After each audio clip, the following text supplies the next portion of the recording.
Okay, can I be heard on stream here?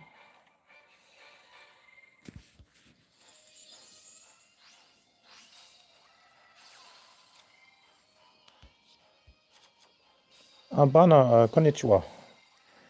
ゲームプレイについて何が知りたいんですか？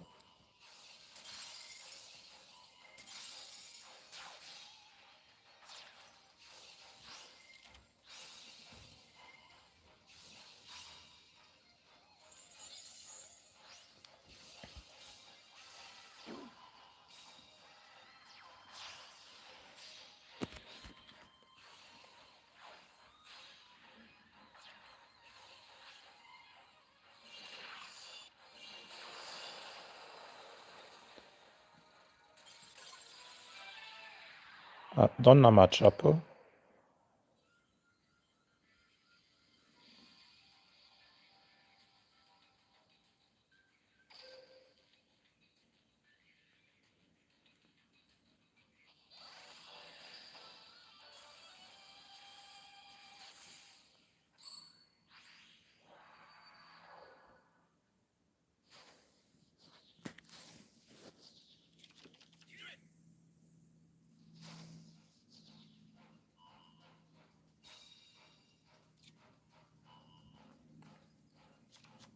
Okay, so for those just joining,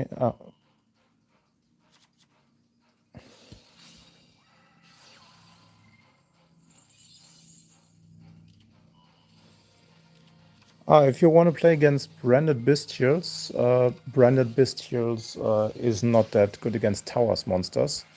So while Monica can end on a Link 2 that is unaffected, and Blackwing has a level 10 that's unaffected.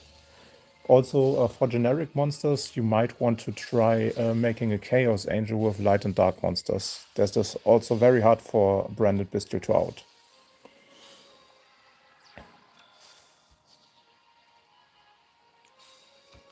Also, for those just joining in, this is a World's Preparation Tournament. It's just a small tournament. I won't show any deck lists. So the in-game tournament mode has one issue that makes a difference from the Worlds format. In the Worlds format, you have 2 archive skills and at least 3 legendary skills. And you are not allowed to share any cards between decks. But in the Worlds format, you can choose 3 tactic cards, and those can be shared among your decks. So for example, if you want to play Droplet in more than one deck, like for example, we have Droplet. Droplet is a very good card right now. If you want to play Droplet, you can declare it as a tactic card, and those can be played in all decks. But the tournament mode that is in-game right now doesn't allow for that. So basically, you can only play each card up to its limits. So if Madara is playing Droplet in Stardust, he cannot play Droplet in other decks, unless he plays less than 3 copies in Stardust.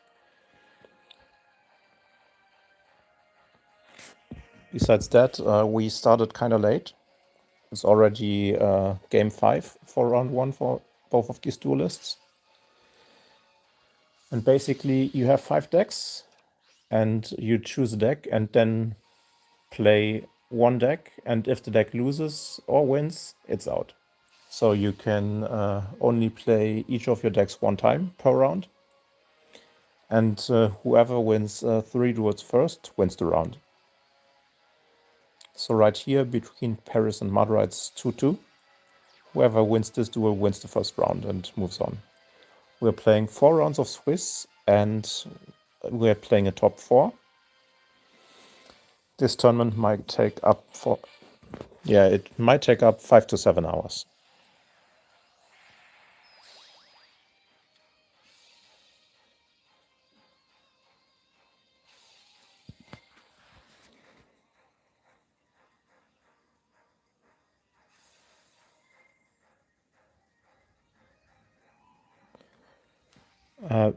Berner, do you mean how to play video against branded bestial?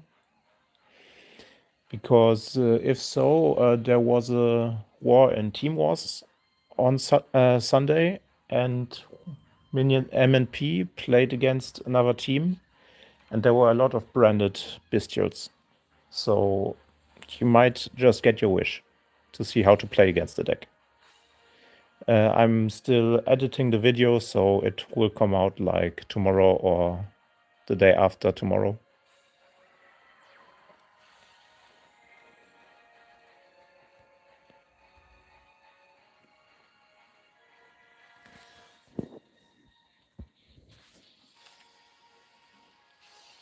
Bana ego wakarimasu ka?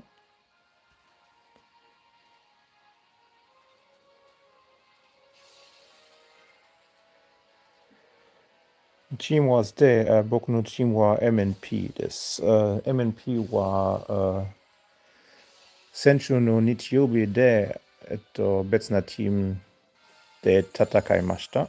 そして、その、チームをレコードして、明日か明後日アップロードしたいんです。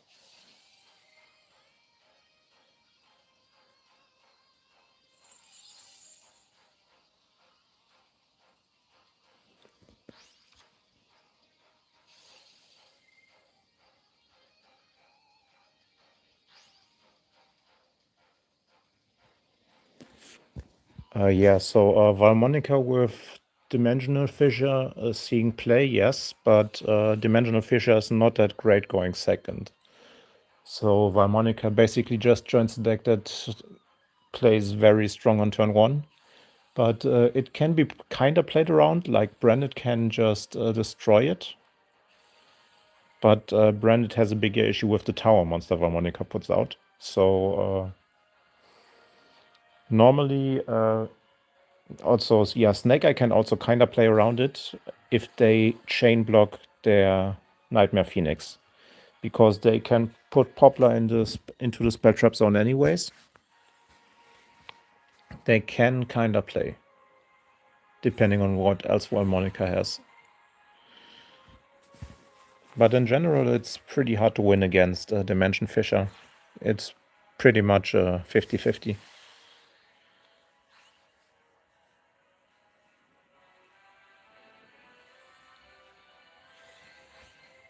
Yeah, people don't have that many decks, partially, so Mudride chose Stardust, but Paris is actually going to Worlds, so we can expect Destiny Hero to see play there. Also, Destiny Hero, after the list, is a bit stronger than Stardust, in my opinion. Depending on if you open tags. Paris opened Roll, and Droll stopped Stardust from having a lot of follow-up and also stopped him from getting to some interruptions like Phalanx. And Phalanx is pretty good.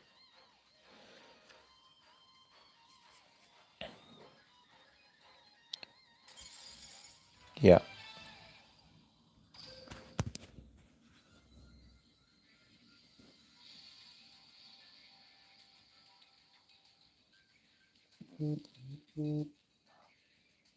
Okay, so round 1 is finished. There's not a lot of wait time between rounds. I think the time to check in was like 1:30 or 2 minutes. So don't worry about the off time. It doesn't take too long. Okay, so the people that won round 1 is Sanji, Josh Fishy, Paris, Oolong Tea. I won't say who it is. Mastercards actually won. JHGFDS. The people losing round 1 were Yuichi, Galaxy, Madara, Heaven, and Crickets. I know who it is, but I don't want to spoil too many names.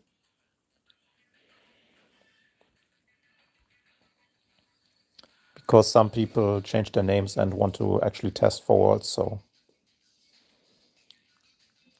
Like Josh Fishy also qualified, but I think he was 4 days too young to go to Worlds. Paris qualified. Other people in this tournament qualified too, or have gold icons. So let's see. Schedule time, yeah. Okay, there's actually a 5-minute wait timer between rounds. That's not too bad.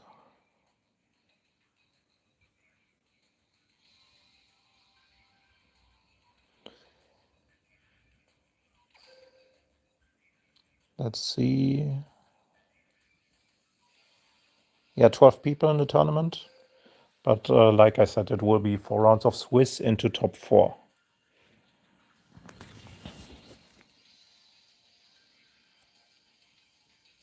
All right, while we're waiting.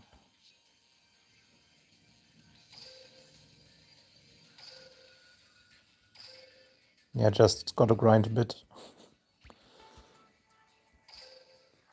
You can tune back in like in 3 to 4 minutes. Yeah, 3 minutes. I'll be right back.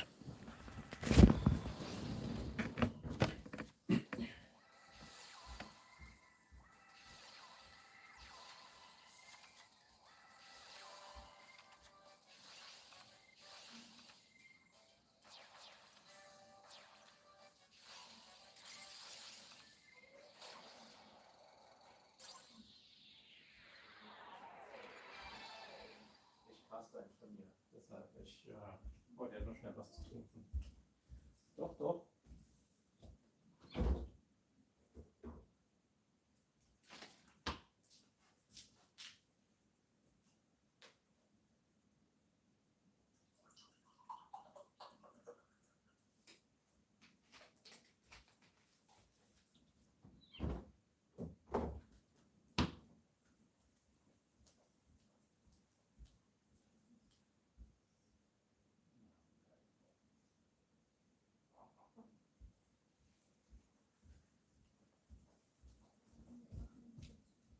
Ah, okay. Bin ich zu laut?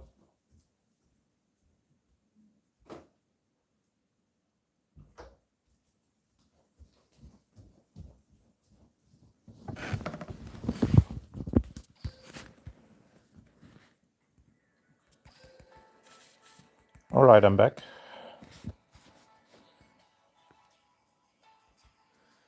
Round 2 should be starting any minute.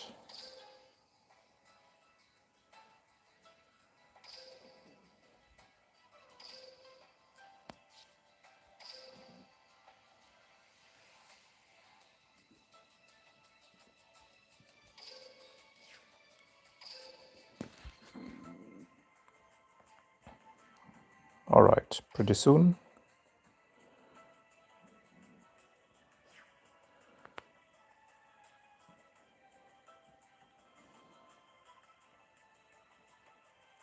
Let's see if there's any interesting decks. We haven't seen that much of round 1 yet because we kind of joined a bit too late. Didn't have a lot of time earlier. But what I'm most interested in is what people will bring for their archive skills. Because they're only allowed to have 2 archive skills, and right now the 4 best decks are archive skills. We have Snake Eyes, Centurion, Branded, and Valmonica all on archive skills, and you can only bring 2 of them, at least with their skill. So some people may decide to use Precious Cards of the Dark as a legendary skill to bring 3 of the 4 decks, because they can bring Branded with the Precious Card skill. But that skill could also go to Labyrinth. But I think a lot of people will actually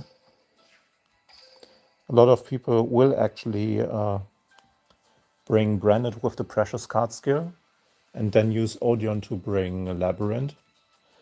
Because if some decks don't have a lot of grind game, Labyrinth might just outgrind them. Also, having access to Kydra and Sphere mode to play through boards is not a bad choice. So Odeon is always pretty good at the start of the format, but I think we won't see it that much at the actual World Championship.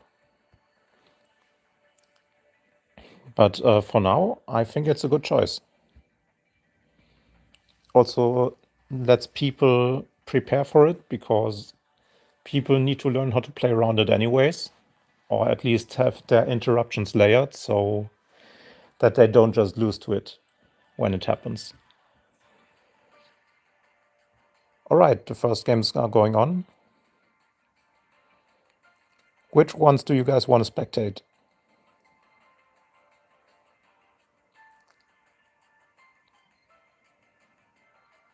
Crow should be a legendary skill because it could be Precious Cards of Dark, or it could be Blackwing even. I think that might be the first choice. So let's watch JHGDFS against Oolong T.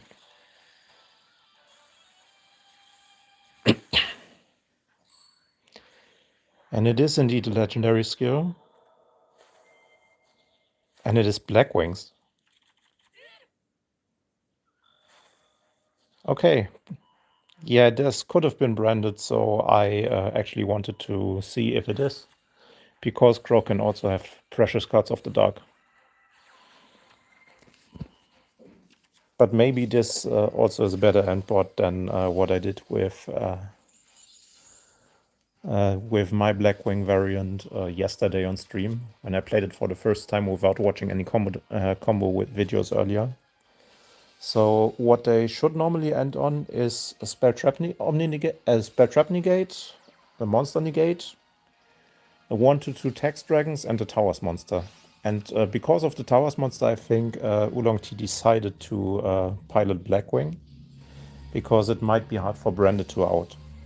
So if he goes first, he could steal a win. Maybe that's his reasoning for picking this deck.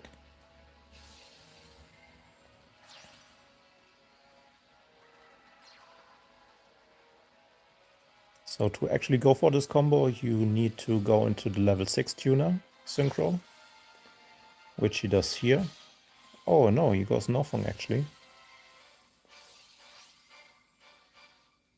I mean, it's basically the same, it's just a bit differently sequenced.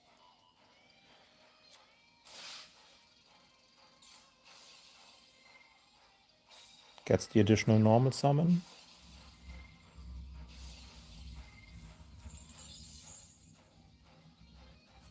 Yeah, so the issue I had with Blackwing yesterday is that I couldn't seem to generate follow-up. Going into Northong in the combo is actually good, because Black Whirlwind will get you your follow-up. And if you used Vata, you can also recycle the Black Whirlwind for next turn. Yeah, he has Sephiroth in graveyard, and he can probably bounce Black Whirlwind here. So this goes to level 4. Wait, why level 4? Okay, in this case he only goes for one of the Text Dragons.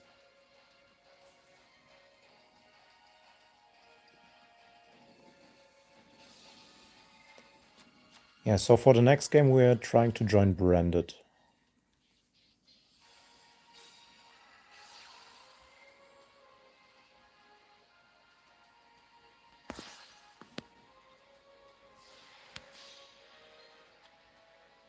Oh yeah, that's also soft once per turn.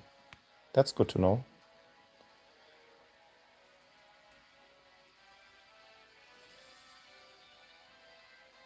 What is he trying to do here?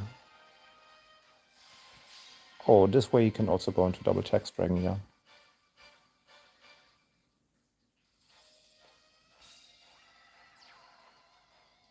Okay, double Text Dragon, Hot Red, and unaffected monster. Yeah, that's a better endboard than what I did. A lot better.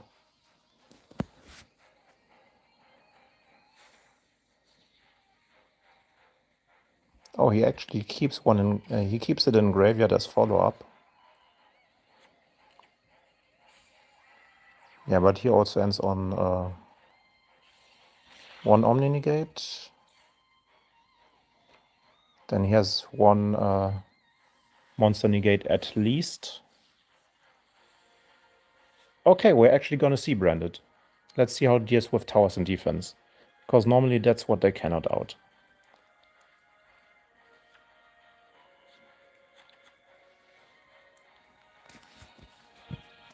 So we actually went into the correct matchup.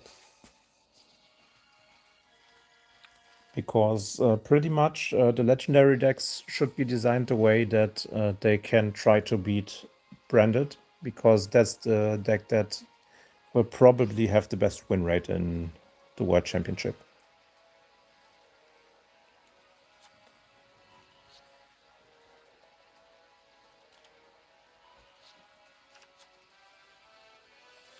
Searching Merc early, so he can play around interruptions, so he probably has a start already. That's also something Branded can do. Oh, yeah. That's a way to deal with Towers monsters. Just put a ball on it. That's gonna hurt. I mean, it's not like it's over, because there's still a Monster Omni Negate, probably a Spell Trap Omni Negate set, and there's a Blackwing monster that is basically Effect Vader. That could also be in hand. Oh, but there's Lost Hard Draw too. Okay. Branded Fusion, and this might be game. Because with Branded Fusion, he could just use Mirror Jade with Toggle on summon, banish the Armor Master, and then the negates are offline. Alright, we have our winner. Oh, okay, yeah, he can pop Lost. I spoke too soon.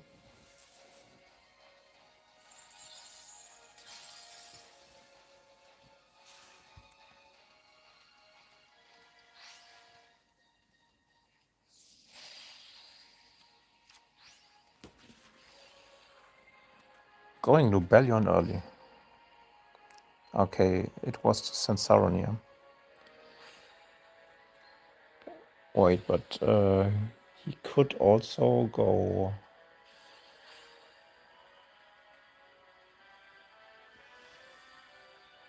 Yeah, that's gonna hurt. Because Blackbird Close is known. The Lubellion will not resolve, even if Merc is discarded here.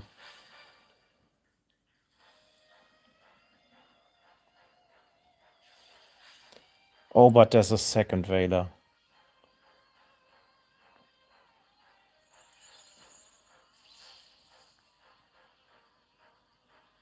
Okay, so how will he respond? Sending Retribution to graveyard to grab back Lost. Actually, very good play here, because we still know Blackbird Close.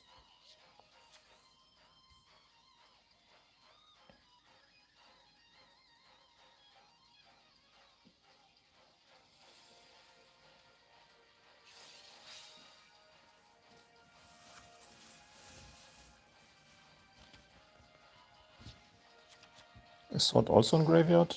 Oh no, Sword is not in graveyard.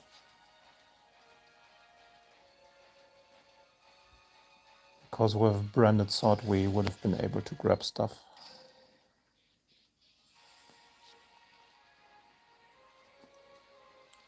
Fawn of Vibers is a decent normal summon here to go into Mirror Jade.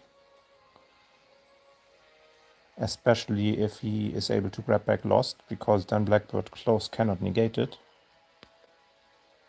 But by banishing Mercurial he also gets a search, so the Bestial is actually very strong here.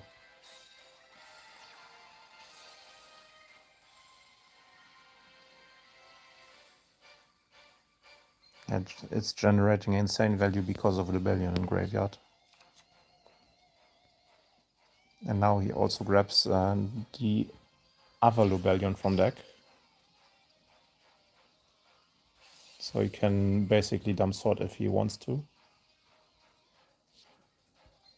Drew's Worm forcing out Close here is really awkward for Oolong Tea.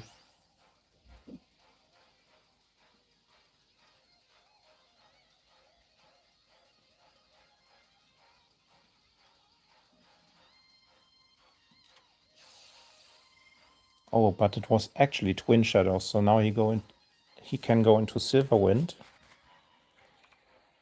and pop both cards. And also bring something back with Black Feather Wind.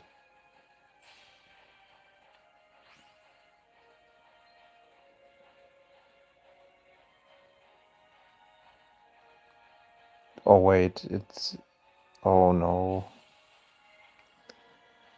He cannot top anything because it's defense. So this card's attack and both are at 3k.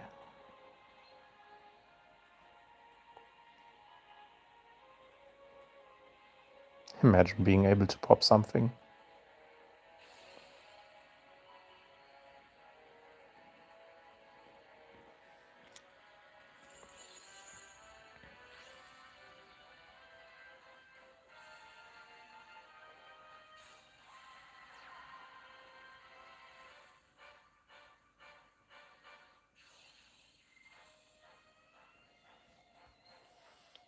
Is this once per turn? Yeah, it's... Oh, once per duel actually, okay. So no quick effect pops anymore. Just one blackbird close and then the interruption should be gone.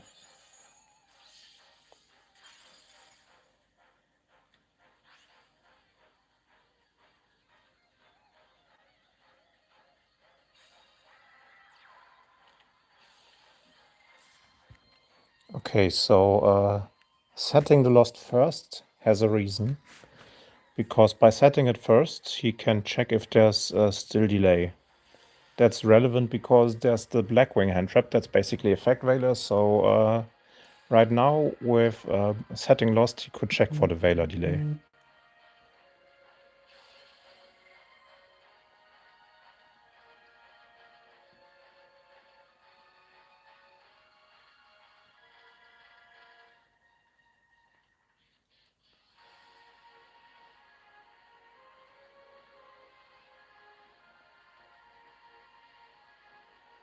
Okay, thinking hard about what to fuse here.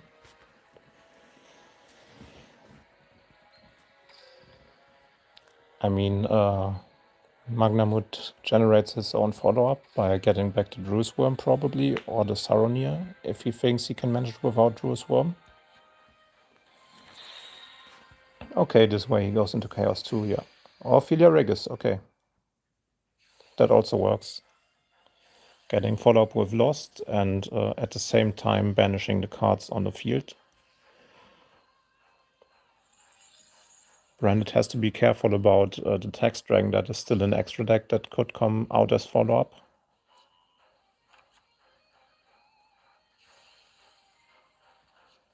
Oh no. It's not direct follow-up anymore because it's back an extra deck.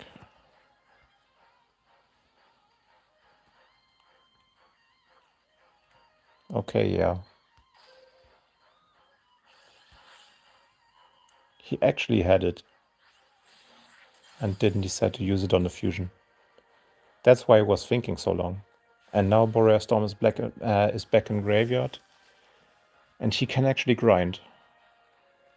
But since Bestials can be used in draw phase, I wonder if we see them here in draw phase to banish the Boreas Storm from graveyard. Yeah, he's thinking about it.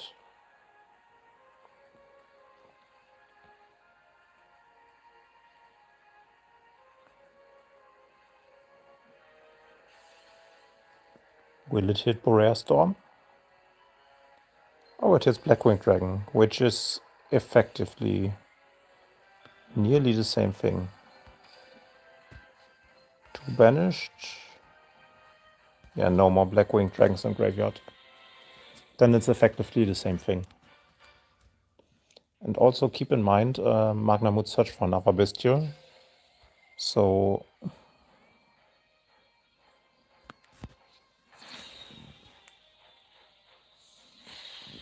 yeah, Chaos. Actually with Albos. But yeah, that should be game.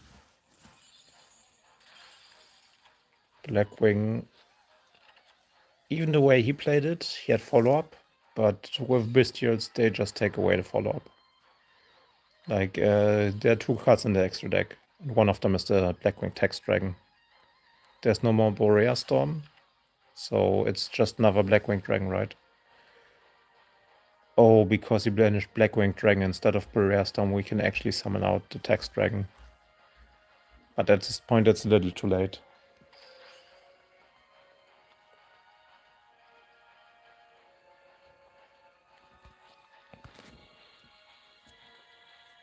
And there's nothing to be done. This is just over.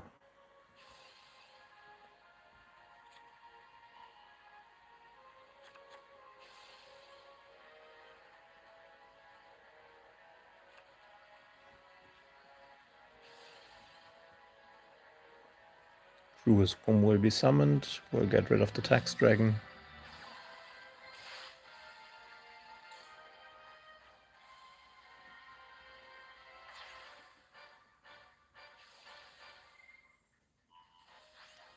And that's game number 1.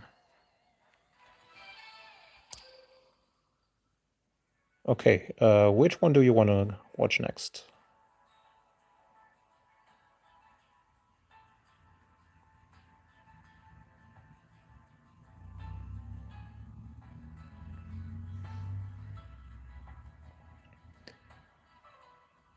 Okay, so we probably want to go for the archive skills to see the decks that will most likely see play. So we should probably watch Paris against Mastercards, because those seem to be... Yeah, Paris is always using this character when he plays archive skills. So that's going to be his archive skill.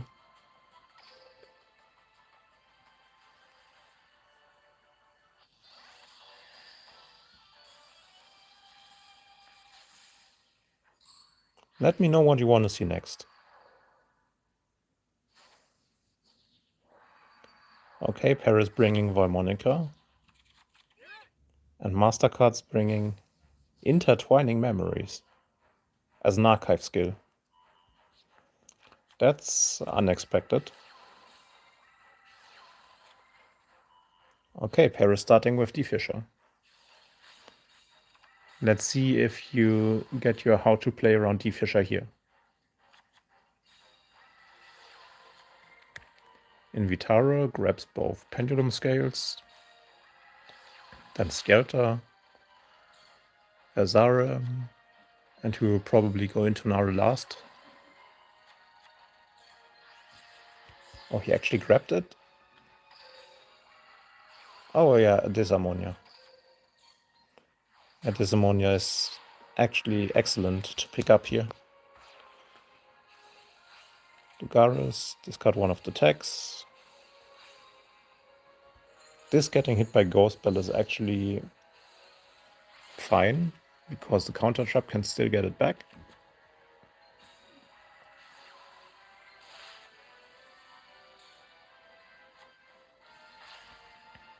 Or Disharmonia. Disharmonia can also get it back. And let's see if Intertwining Memories is branded. Or Sword Soul. It actually is Sword Soul. And all the Sword Souls trigger in graveyard. Rest in peace.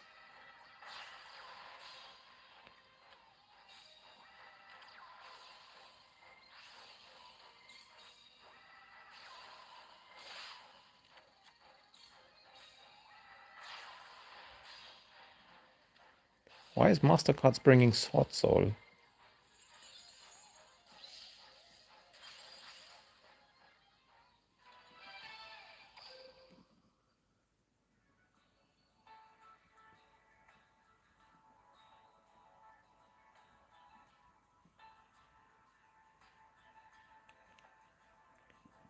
Okay, so Paris on Crow, that could be Precious Cards of the Dark branded. We already saw he has Valmonica as one of his archive skills.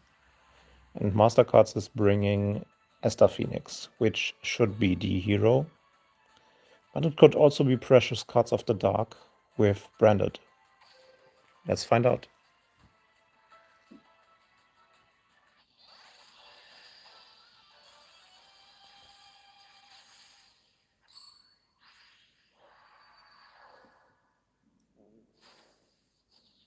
Oh no, he's also on Blackwing.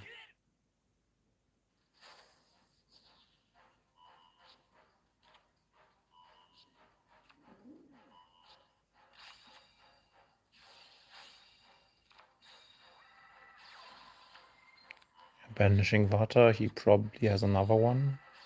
Or searches it here. Yeah, searches it here. getting Twin Shadow for the Silver Wind on the opponent's turn.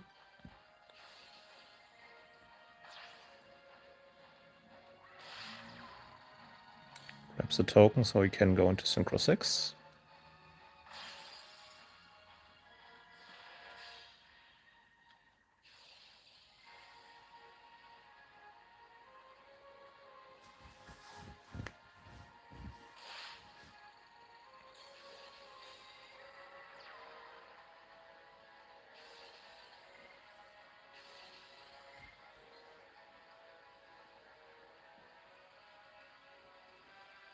Oh yeah, the normal summon effect is not once per turn. That's very good. Just the token generation is once per turn. So always summon 2 of this.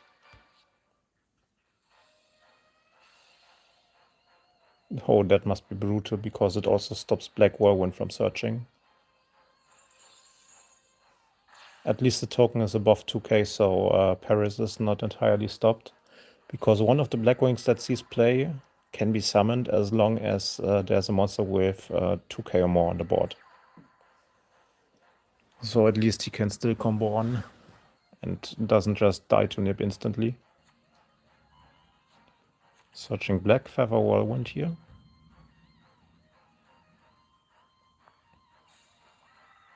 Yeah, this is the one.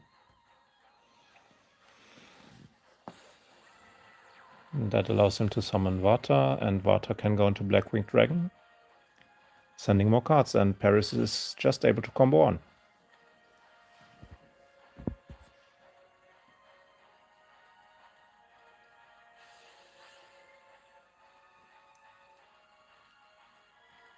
Master cast nipped way too early here.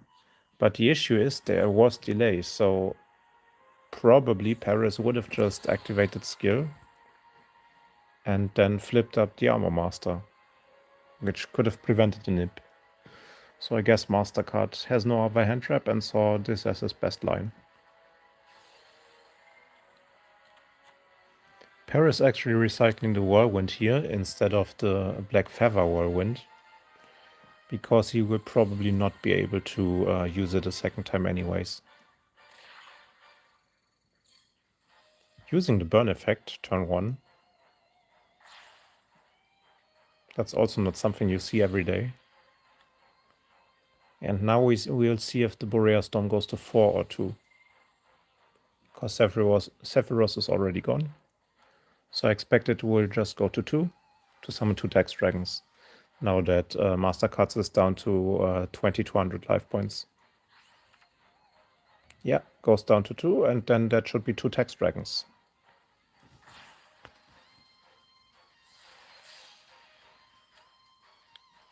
Okay, summons the full Armor Master and 1 Text Dragon then.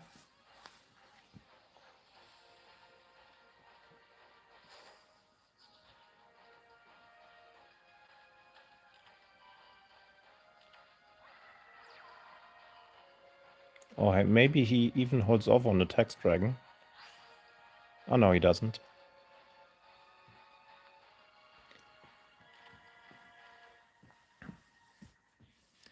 Yeah, makes sense, because he will get the open zone for the Silver Wind as soon as Master Cards activates Doomlord to banish the Text Dragon. If he wants to get rid of it. So it is actually not bad to check the Doomlord.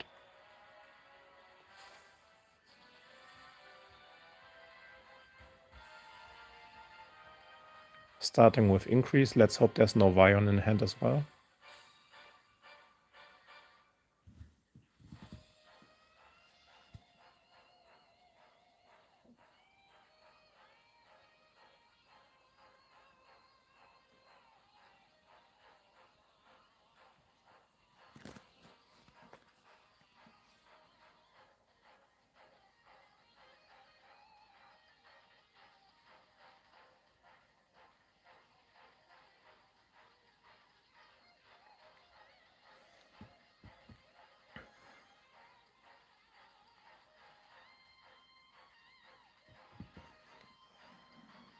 Okay, Mastercard's probably thinking about what to grab, but it doesn't really matter because he could just grab Fusion Destiny and Varus.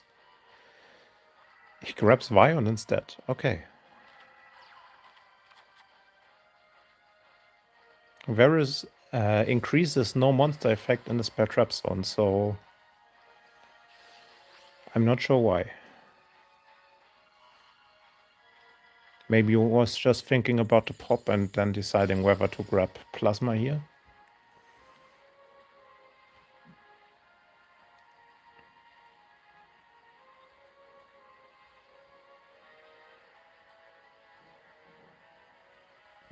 But he could also just grab Plasma later on with Cross Crusader, if that doesn't get hit with Counter Trap. So that should actually be fine. Okay, goes for the Dogma Fusion instead, so there will be Destiny and Dragoon summoned out here. Because there's no spare trap negate, he should be fine doing this. And it actually also deals with the Text Dragon, because D-Tactics can banish.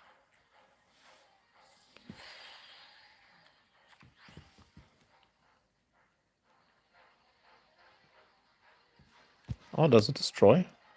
No, it banishes.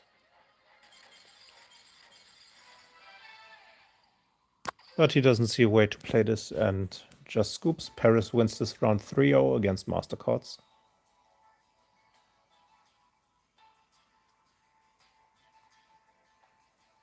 Okay. Oh, hi, Sean. Thanks for joining. So right now we're watching a Worlds tournament. It's just preparation. I will not show any deck lists. It's basically everybody can bring up to 2 archive skills and has to bring at least 3 legendary skills. Okay, which game do you want to see next, chat?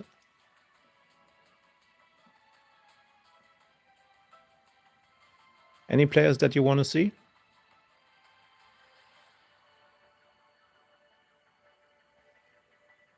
Otherwise, we will just go for Heaven against Yuichi, because they're still 1-1.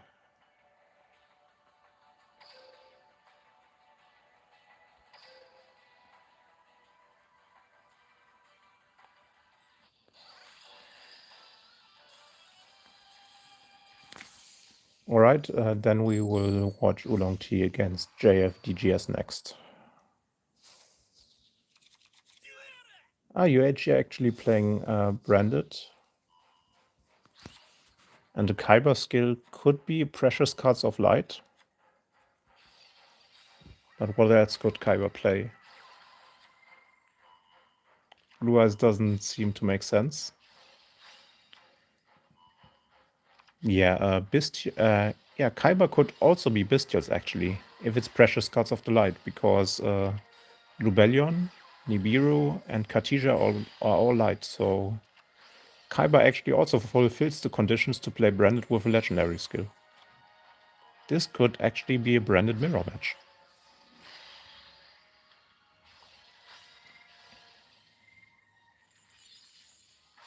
Okay, Yuichi going for the good turn 1. He will end on Philia Regis, Mirror Jade, and Khadija.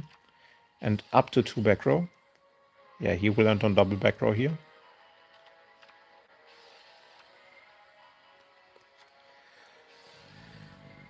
Normally for Worlds, there is a card pool that only allows each card to be played once, with the exception of 3 tactic cards that can be played in multiple decks.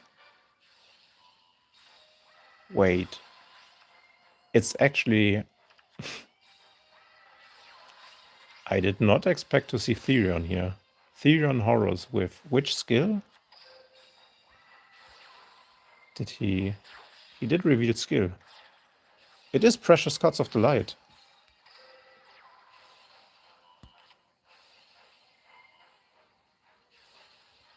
Wait, which light monsters does he play?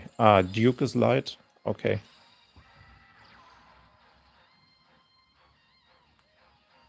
Let's see how it goes. That's not a matchup I expected to see here. Yeah, so for the shared card pool, because Duel Links doesn't have the best tournament mode, there is no tactic cards here, so every card can, across the 5 decks that people bring, only be played 3 times. So, for example, Heaven has Lava Golem in his Therion deck, so he cannot bring Lava Golem in other decks if he plays 3 copies here.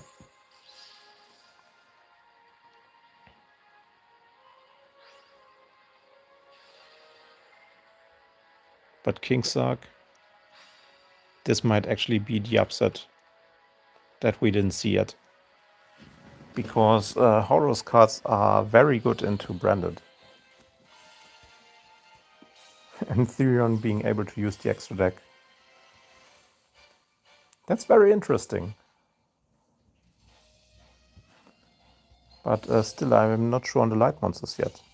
Yeah, so Lone Fire Blossom is played to get the level 8 plant monster, what's it called? Level 8 Centurion plant monster into rotation. Oh, okay, Veiler is the other light monster. So it's Veiler and Yule, and it's... Oh no, he's back. He's back to OTK some more, over Lava Golems. Oh no, is this lethal? It might just be.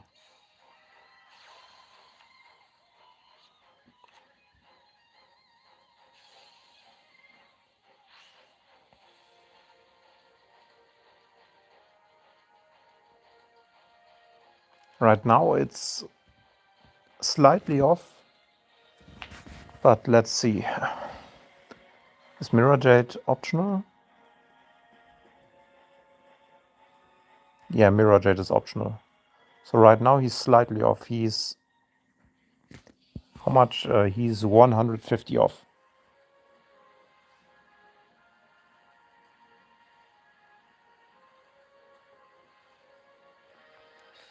Does this send? Yeah, this sends to the graveyard, so this also works against the board. Oh no, there's Typhon. Yeah, now it's lethal. He can just bounce the Druid's Worm.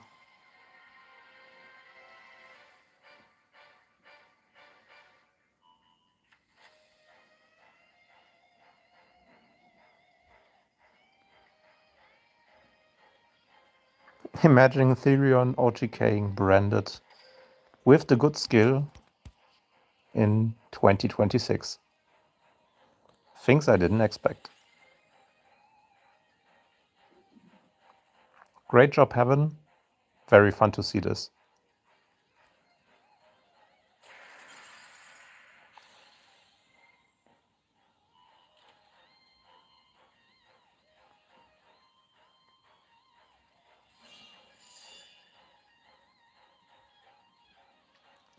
And Heaven taking a 2-1 lead with actually Therion of all decks. Oh, and Saronir blocking lethal.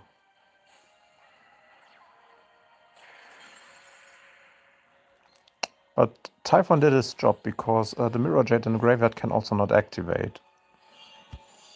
So actually breaking full board and leaving Branded on only 2 cards. I mean, they can get back their Branded Fusion. They will get something back from Albion.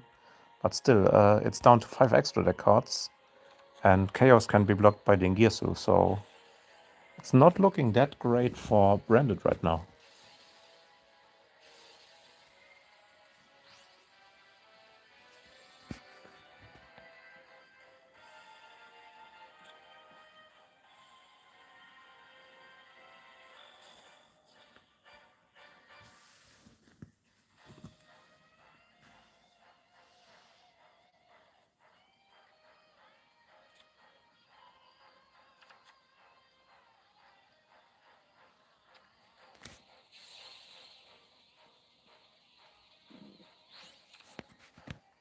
Sending Branded in white so he can recycle it later on with Retribution. 1 Albus gone. And there's the second Albus. Eating the trap most likely.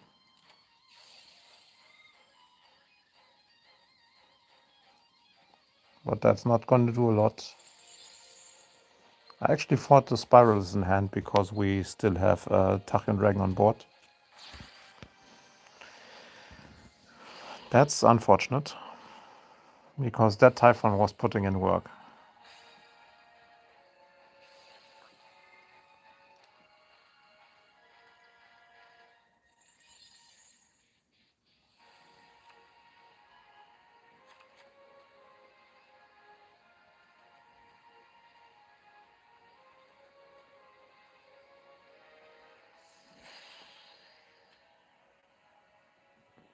Yeah, Drago Stapelio can at least put out Happy out of commission, so if something is cleared off the board, Happy won't give 2 cards back.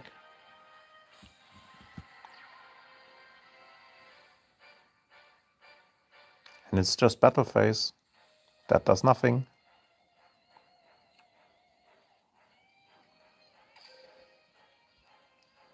Yeah, losing their full board to Therion of all decks must have really hurt the grind game.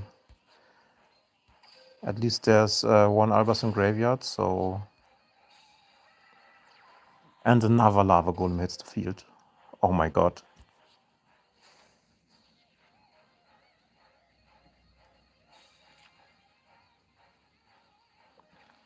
I might actually try to join a tournament with Therion. Because that looks really fun. Not to play against, but... Oh yeah, that's actually the third Lava Golem, by the way.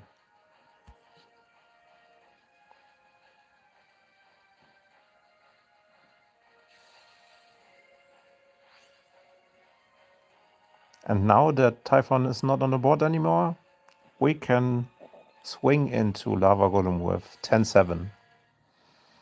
Nothing Drew's Womb can do about that. Because Galaxy Satellite Dragon is a quick effect. Unfucking fortunate.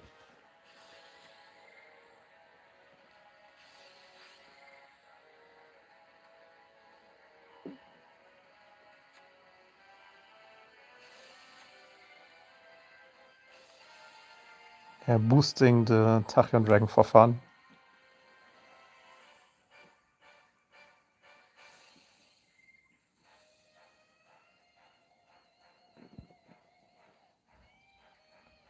GG's. Get farmed, branded. So yeah, what you saw earlier, I guess this is how to beat branded. Just bring Therion in 2026.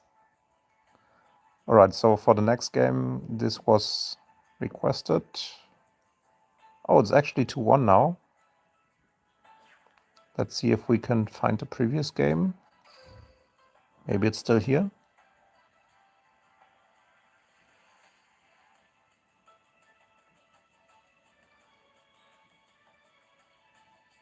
And there's no timestamp, so let's just go to the recent one.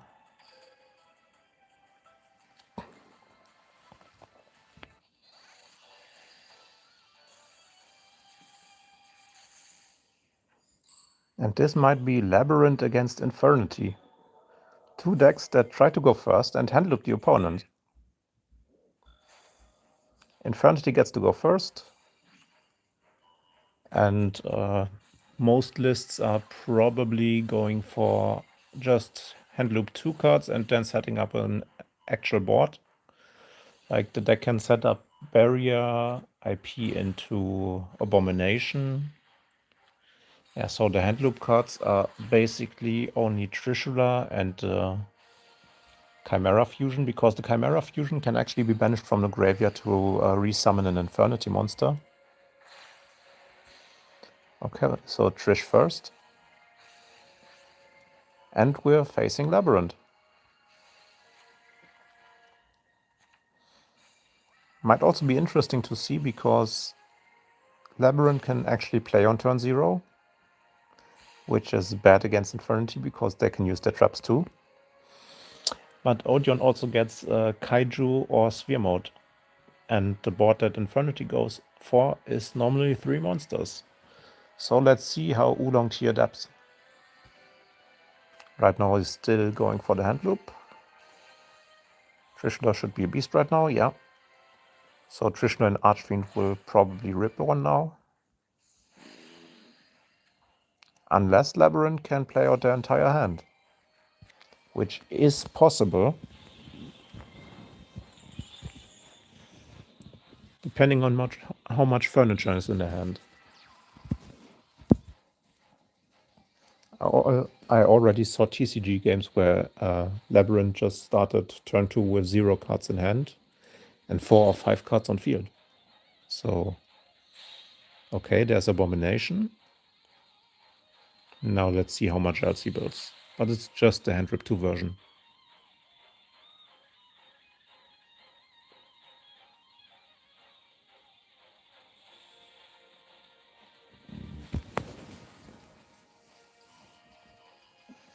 Actually taking some time here to think. Because while this Labyrinth version can activate traps, turn their set, what it cannot do is activate the skill normally, because they don't play any continuous traps. And they cannot cheat the skill with the Centurion monsters, because that's also not what they play.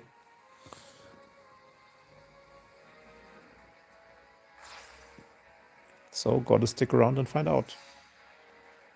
Okay, it's IP Abomination and 1 Infernity monster. Maybe he's going for more.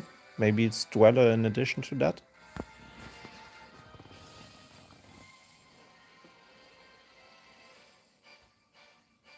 But that would be kinda bad follow-up wise, right? Okay, he's just standing on 2 Infernity monsters instead of Dweller here. Ripping in... Oh, here's the big welcome. That must hurt. So the set cards are Break, Counter Trap, so Barrier. Yeah.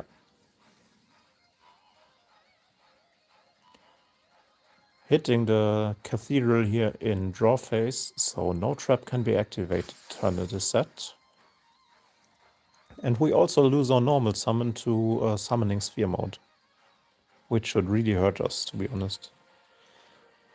Patriarch is here.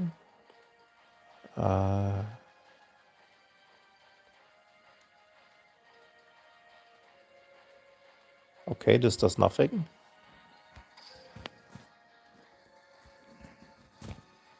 There's also no general in graveyard, so... Okay, Chimera is follow-up. Yeah, so Oolong Tea has this one under control. Let's see if it's just a set 3. But that would not be that well, not good. Yeah, like I said, the fusion is really good, and losing the normal summon will cost the Labyrinth player a lot here. I'm not sure if there's a way to come back. He's thinking pretty hard about it. This tournament is played on normal timer, so it's also not too much time to think. Especially on a deck like Labyrinth, where you have to interact on both turns, basically.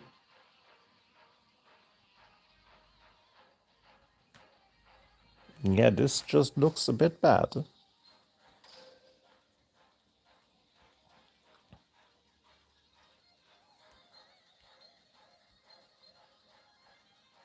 Yeah, pretty much everything can be revived. He still goes for the sphere mode.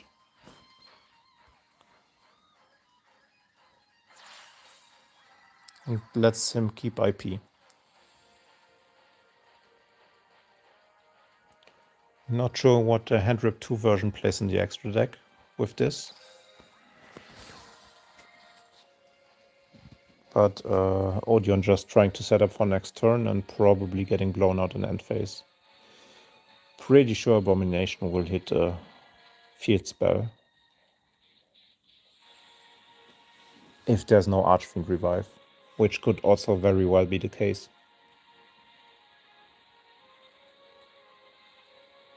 Because Archfiend could trigger Search Launcher, and then barrier's life again.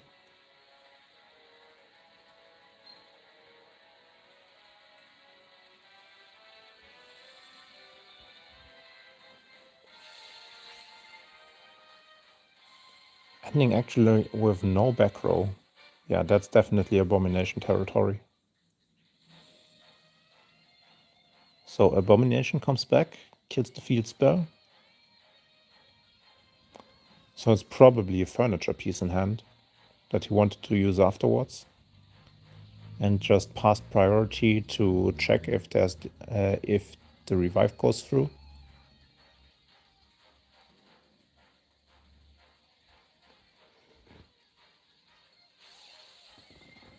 He's choosing to use the effect. Choosing to not pass back priority.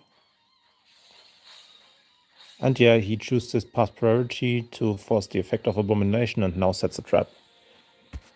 Very well played. He might actually survive this one.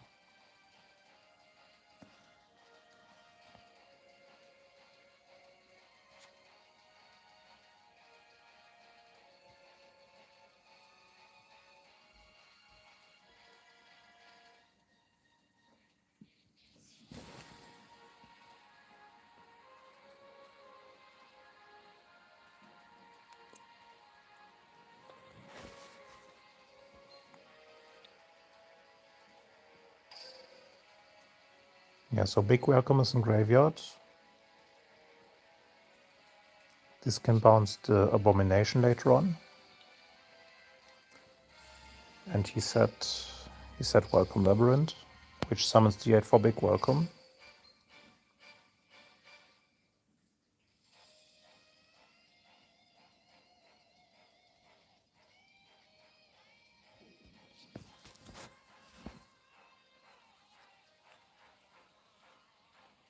This would be a crazy comeback victory if that actually wins the game here. Winning by passing priority in end phase and baiting the opponent into using Abomination. That's a great play from our Odeon player.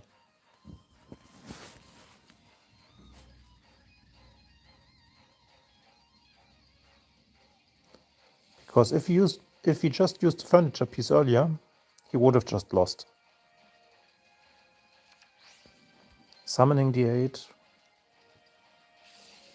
activating the trap, bouncing Abomination probably.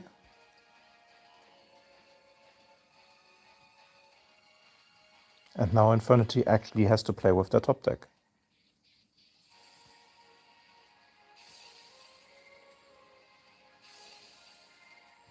Very well played.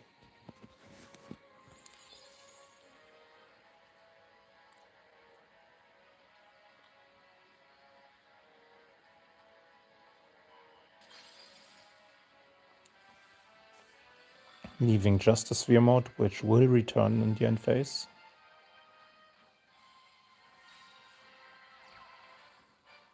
And the top deck was nothing.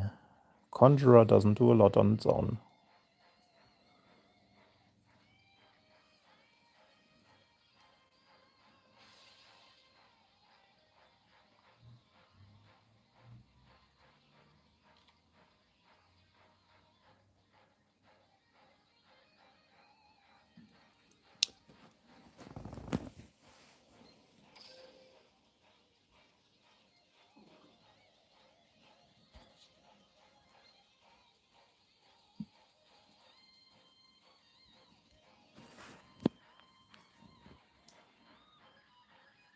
So does this send any card in itself?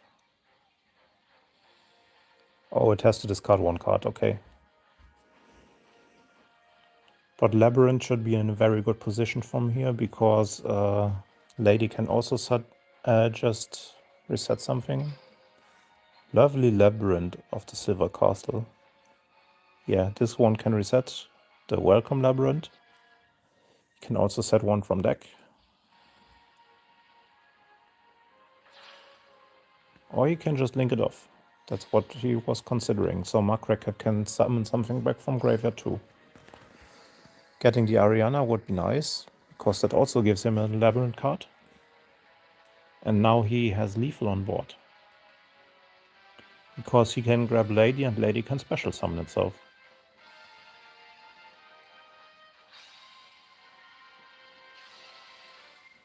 Does Muckraker have any restrictions on attacking?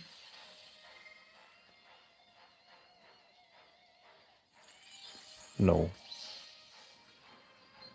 But suppression stopping the search here. So at least it's not lethal on board, right? Oh no, the monsters get their attack back after the controller leaves the field. So that's 1600 more, that's 26. 900, okay. 500 life points left.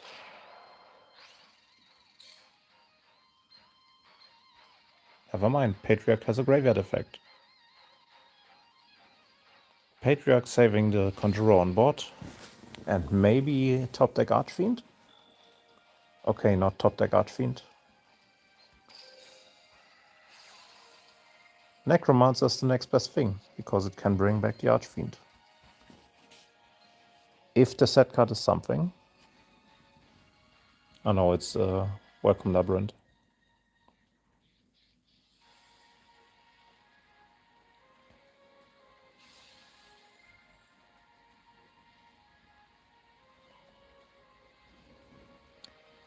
Did we use all 3 launchers? No, there's actually a launcher and back, left in deck. And IP and... oh no, IP was recycled. The last set card should be Barrier, so we should be safe. Okay, searching for the creepy little punk. Was it? Ah, okay, the third launcher is banished. Makes sense. So that's why creepy little punk. It's basically also Barrier because it can just revive the Necromancer, and Necromancer brings back the Archfiend. Going into Goddess here, not the worst choice because now Lovely is disabled.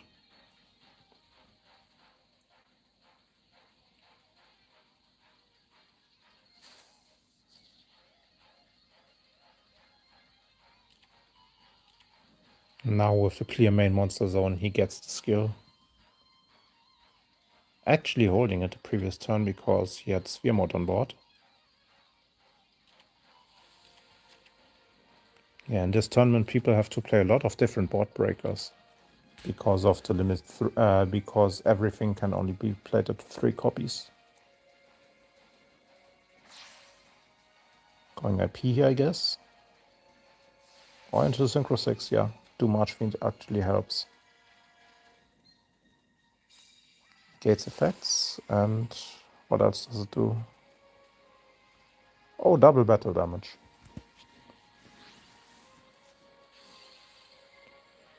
So this could do 1200.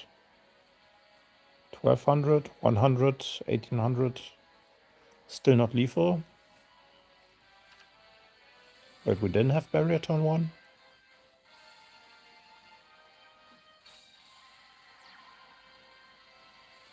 I mean, it's not lethal, but it's very close. Okay, now it should be lethal, because Infernity can activate a trap.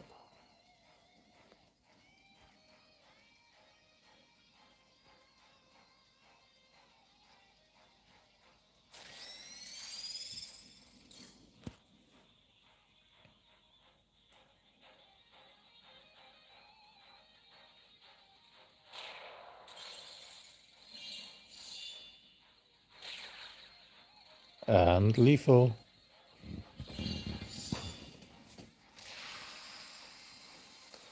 Valiant effort from Odeon, but in the end, Infernity top decked the monster into full combo. What can you do? Patriarch actually saving the game here. All the matches ended except for Yuichi and Heaven, which are in game number 5. And it's another Odeon against Stardust, probably. Unless UC has the legendaries, has the Archive skill? No, it's Stardust. This should be very favored towards Labyrinth. Unless Stardust... no. Against Audion, Stardust cannot set up the negates.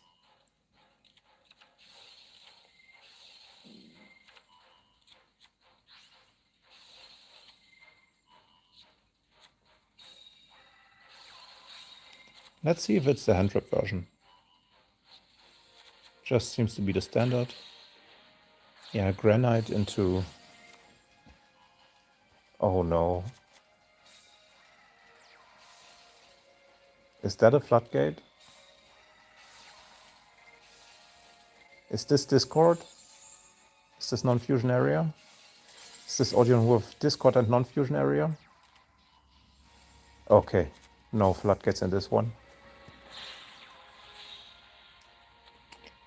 Because Labyrinth can do what other Audion decks could also do.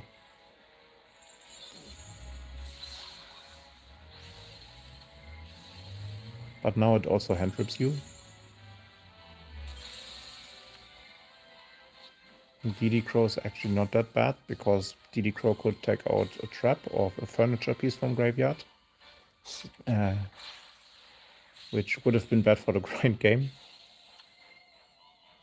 Interesting to put this in defense, but I guess if you don't use the effect anyways, makes sense.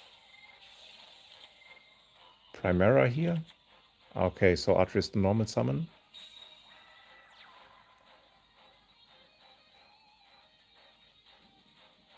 Wait, is he not using the effect? Oh, he wants to revive it for effect, okay. So I guess we will see Rumble revive Archery, and then going for Axel Synchro.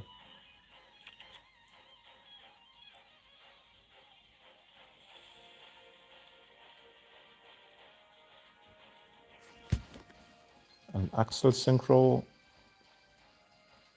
that could be problematic. Let's see if Heaven has a response.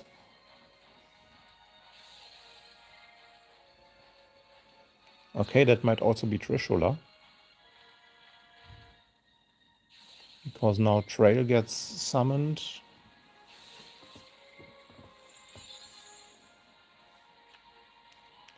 Gets the Converging Wishes, keeps the spell as, keeps the Rumble as follow-up for now, if there's a nip.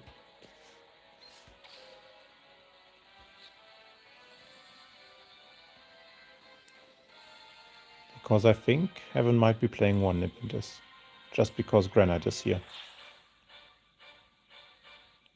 Which would be horrible for Yuichi.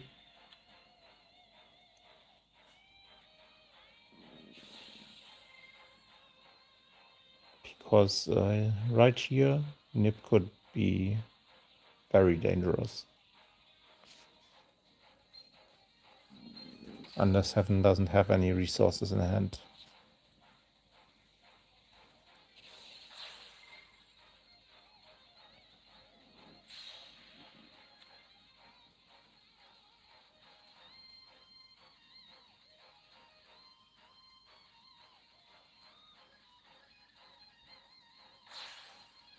Oh, it's an unaffected Satellite Warrior. Oh no. Stardust actually playing on the only turn they have resources to win with Satellite Warrior.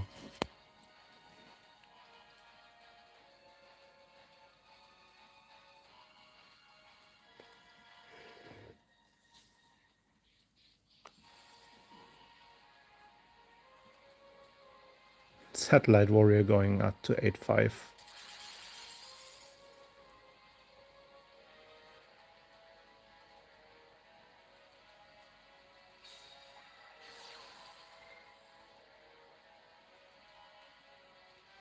Going for the formula here, so on the opponent's turn he can tag out into Auxilla with Formula Synchron and Satellite Warrior, and then go into...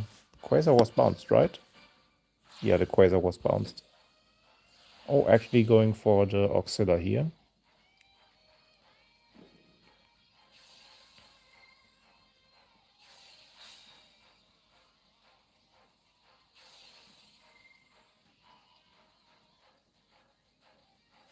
Wait, Quasar was used already, right? Ah, Quasar soft ones. Okay. Well played by UEG here. Because that furniture piece doesn't do anything.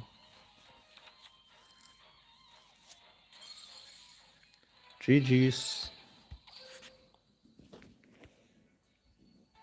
With that, every match from round 2. Oh no, actually we have one more left.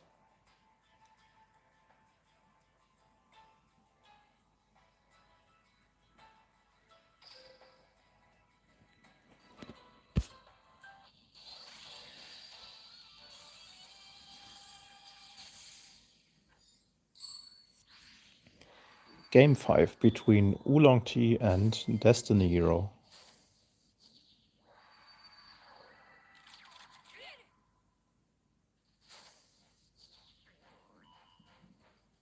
Destiny Hero going first here.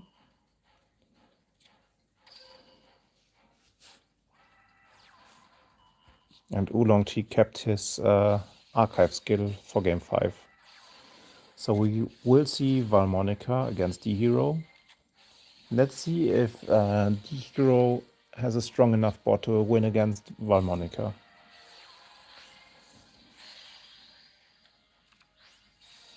Extra monsters on DPE to pop fusions up. Because we will just go for 1 plasma, 1 DPE.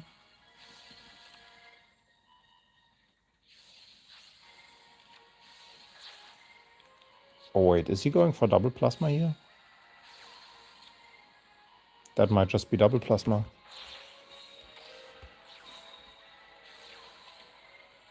Yeah, he's going for double plasma.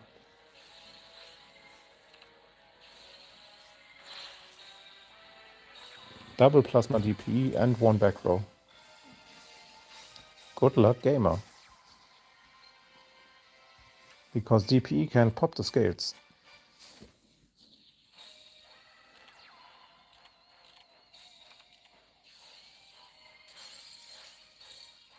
Forcing out the scolding into Dark Ruler no more. Oh my god.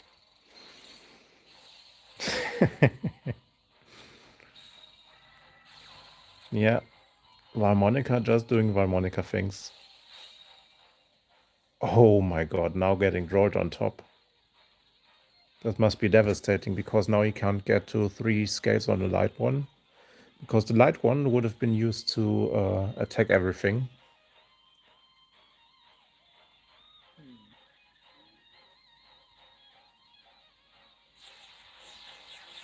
So now going to Pendulum Summon. And maybe Typhon is used to clear out the board. We might see Typhon and rank 4.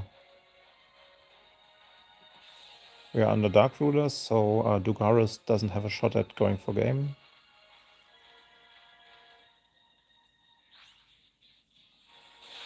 Okay. Popping the D-Force, bouncing DP most likely. And then probably going for... He can't go into his links.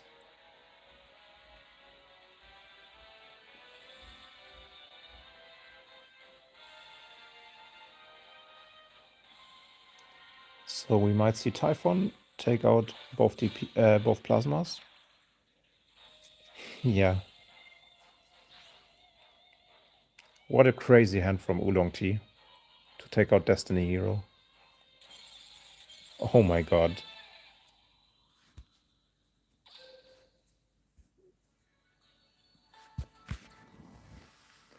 Destiny Hero opened double plasma, DPE, scolding and rolled Lockbird, and still lost to Valmonica. If that was not a crazy hand, what is? Holy. So we still have we still have a lot of replays left here. So let me know which one you want to watch.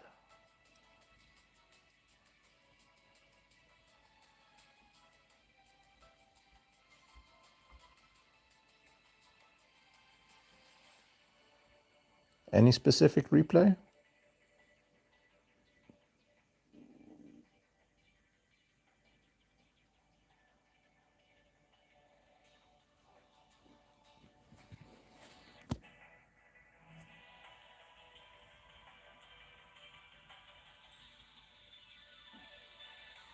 Maybe Galaxy versus Crickets. Zane could be Precious Cards of the Dark, but I have no idea about Jaden. Jaden might be the archive skill of Galaxy.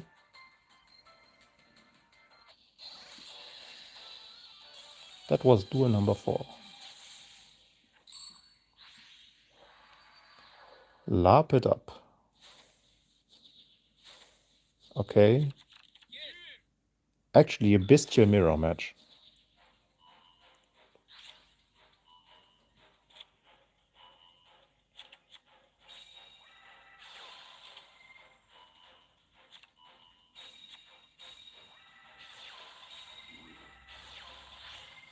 Okay, hard drawing the lost.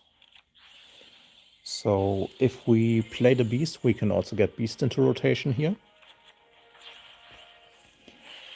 Getting the Mercuria early, so we're safe from hand traps.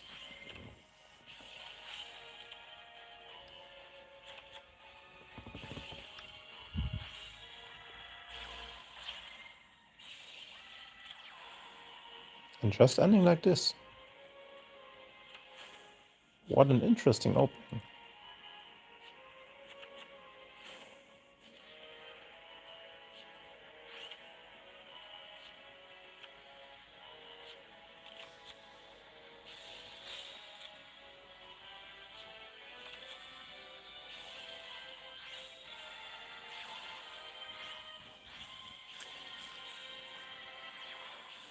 Forcing the Mirror Jade early with Dru's Worm.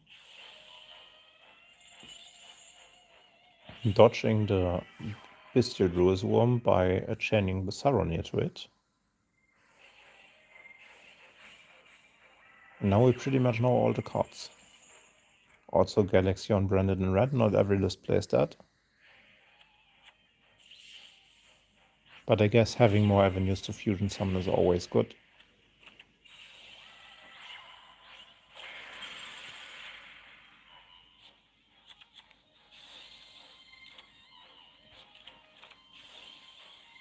And actually passing back here.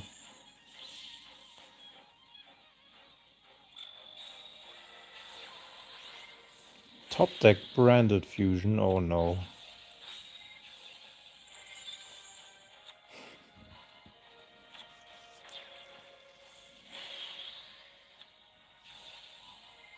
And now having an unrespondable chaos. Branded loss is so strong in the mirror match, oh my god.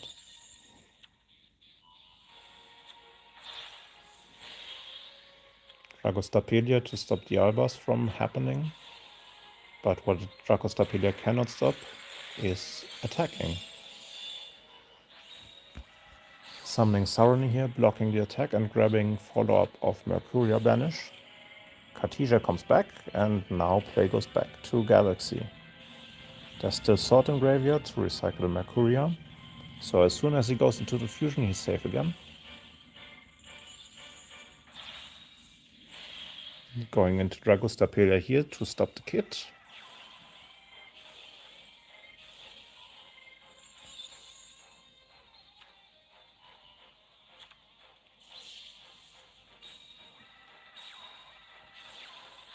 But there's another branded fusion.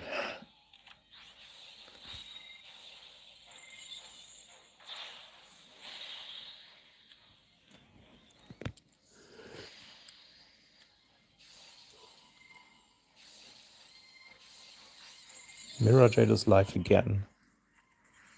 But this time he has to go for lethal, because if he doesn't go for lethal, he will just lose his entire board and probably the game.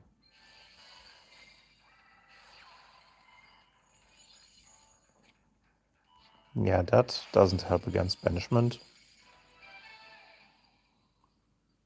And it was actually a time limit win. What a fitting way to end the mirror match. Alright. Next round will be starting any second. Oh, we have another spectator.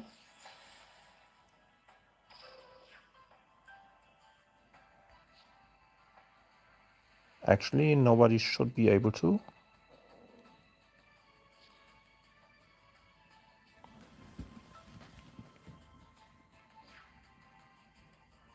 Alright, pairings are up.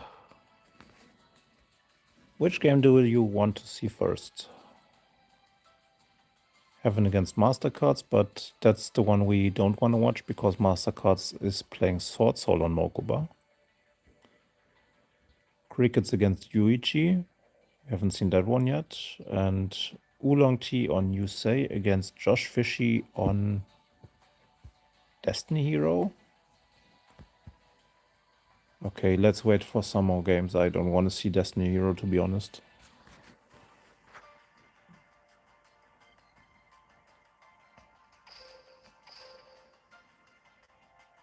Okay, we have Sanjito against Paris.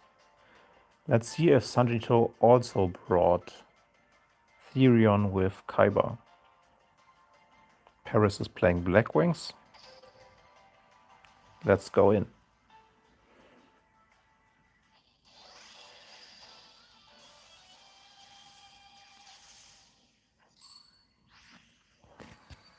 Paris losing the coin here. Let's see what Sanji plays.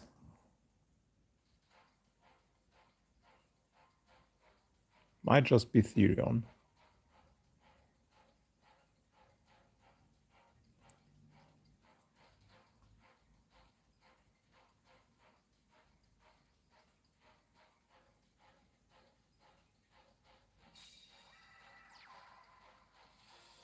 It is actually Blue Eyes. Holy.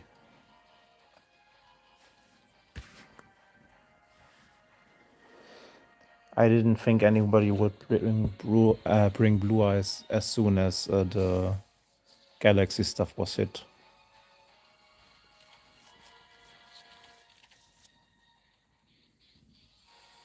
Because you can't search for Counter Trap anymore, so it's probably just Taurus Blue Eyes because of a lack of better decks. Because the deck could play Lava Golem. Did we see the skill yet? Okay, it's actually Master of Blue Eyes. Yeah, makes sense for Blue Eyes. But why Blue Eyes?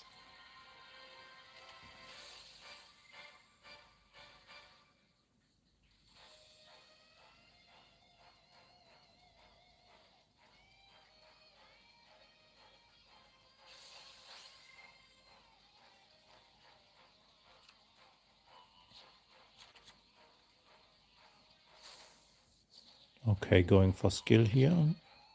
Let's see if he grabs trap or alternative. Grabs a trap. So he has alternative already. So that's probably gonna be summon alternative. I'm going to rank 8. And that could be Dragluxion.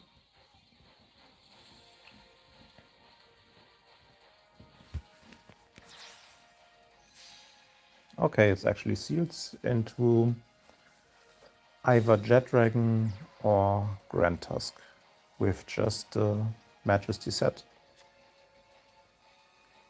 Play back to Paris. And Majesty, already having 3 Blue Eyes, will not be the easiest for Paris to play through. Because before activating any effects... Oh, okay. Actually tagging out a draw phase for the Azure Eyes.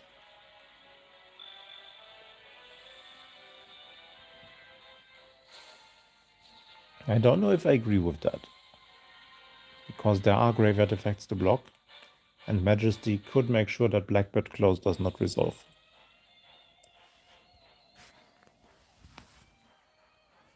But we will see how it turns out. Okay, going for the Synchro Monster directly. But if you summon Simoon now, you will probably just be hit with... Yeah, you will probably just be hit with Majesty here. Okay, summoning the Vata early. This could result in seals. Let's see.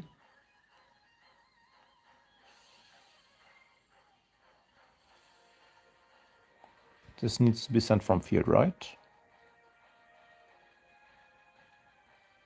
Yeah.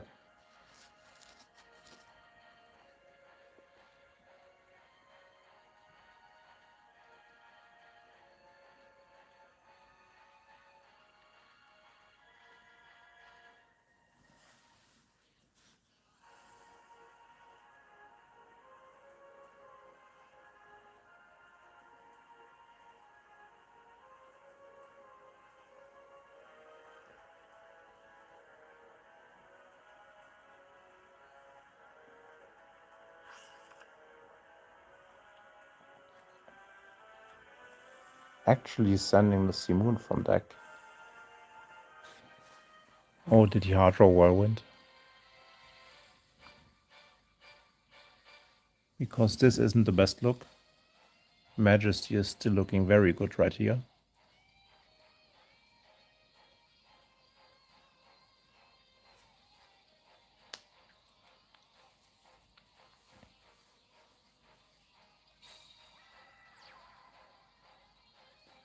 Oh, okay, he wants to force the Majesty out by threatening Hot Red.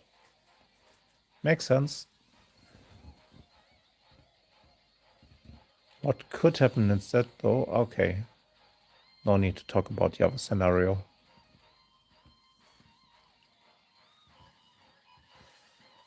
That's just a pop 3. But Paris also hasn't used skill yet.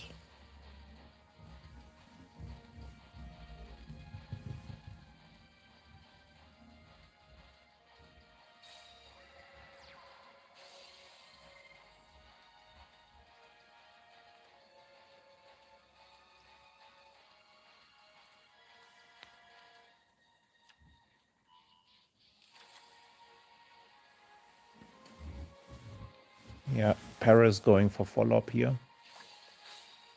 And getting rolled. Oh my god, that must hurt so much. Because if seals cannot be forced, that's really hard.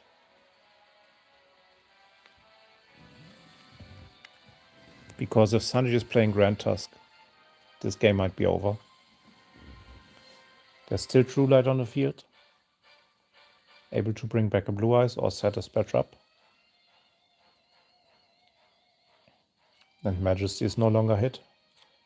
So it could set up another Majesty. Since Majesty doesn't target, Majesty gets rid of everything that Paris could set up if he doesn't clear the seals early on.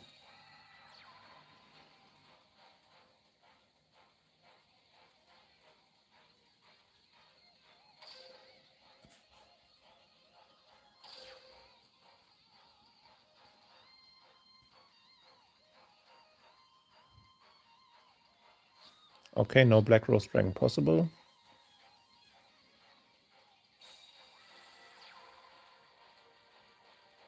And now that Shanga is used, he's probably thinking about Seal's effect. Yeah. Bouncing one of them and then popping the other two.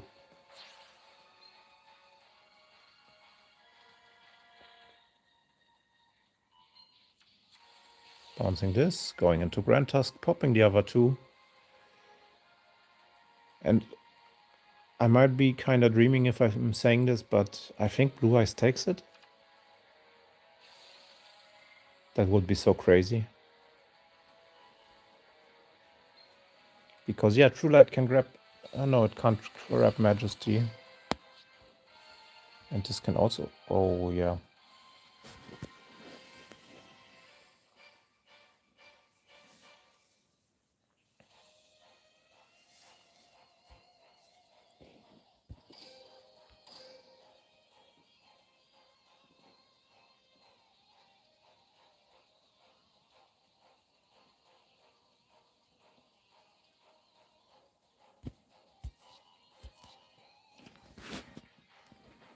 Paris using the hidden effect to summon an extra deck monster with the trap, because otherwise it would have just been inconsequential. Let's see if we can bring this back.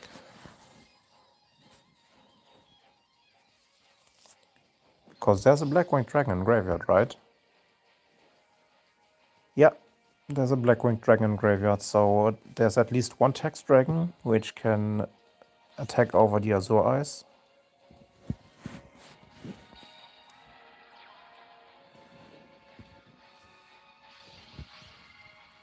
This gets rid of True Light.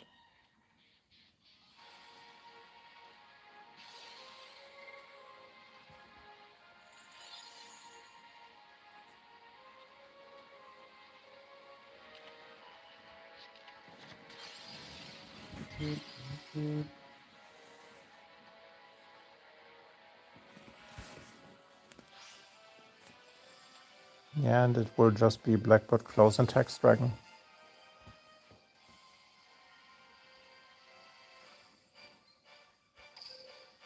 Both playing on minimal resources here. Kyberman would be kind of huge, because this is not a Blackwing Synchro monster.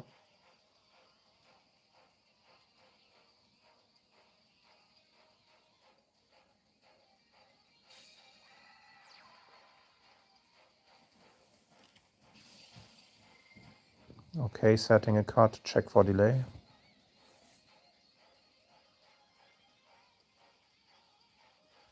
And if that Tyrant Dragon goes through, that could be problematic. Because setting back Majesty in this game state is kinda game ending. Even setting back True Light would not hurt.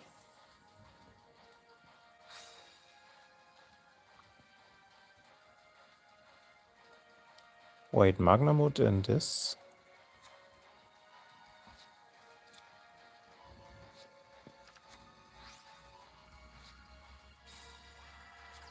Okay, Sanji actually having very good follow-up with Melody top deck.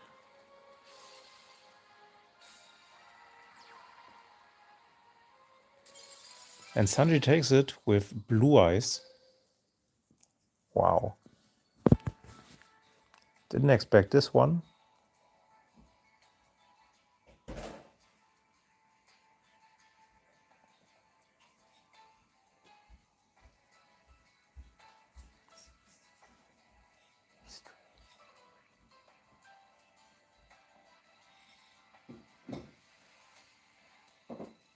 Alright, for the next one, let's watch the two Carlins battle it out. We already saw what Yuichi is bringing.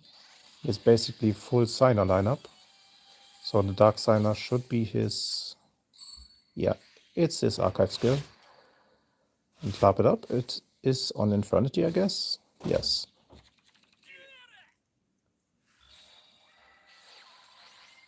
Infernity losing the coin here.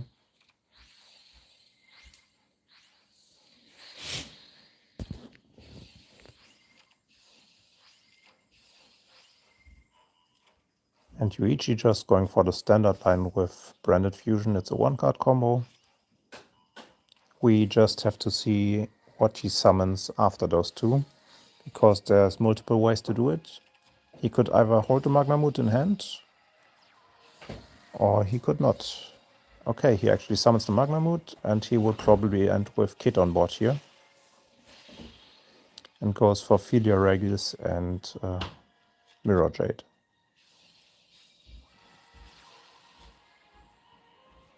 Alternatively, he could fuse this off and go for... Oh, no, he goes for the Mirror Jade, okay.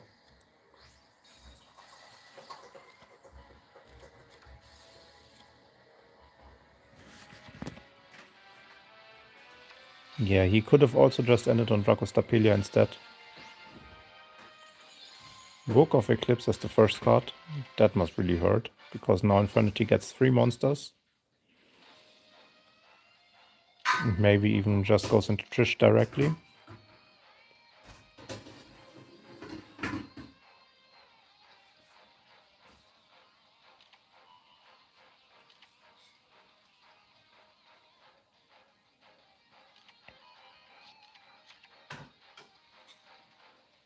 Do we see the set 1 before flipping up the first Infernity monster? No, we do not. So no barrier to block banishment.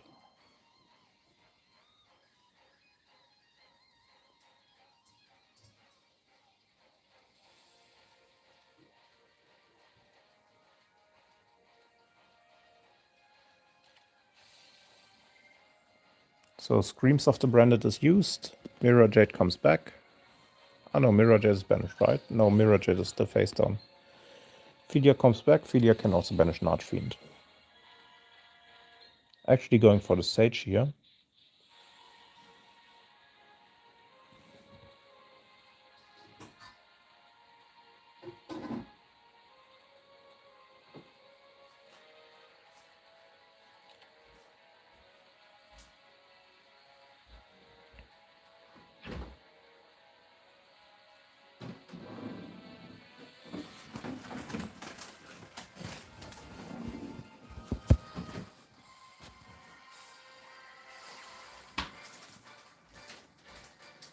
And he summons from hand too, right? Oh, it can summon from banished. Forcing the second back row with this creepy little punk.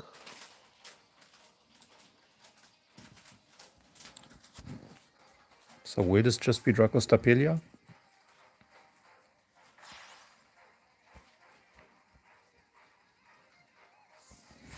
Yes, it's Dracostapelia to get the tuner banished again.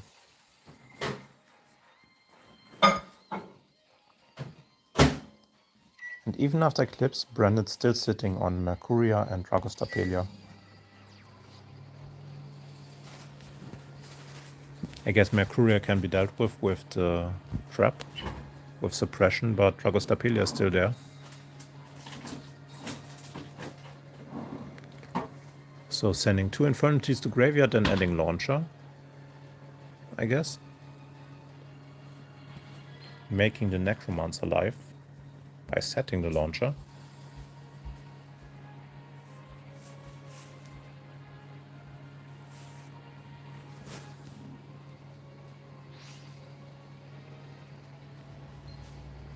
Setting for Conjurer and General. General can banish itself to summon 2 level 3 or lower Infernalities from graveyard.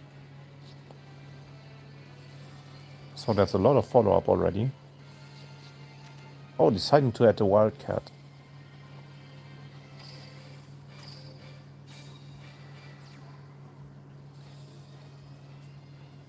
Okay, this can increase or decrease the levels, basically the tuner they need.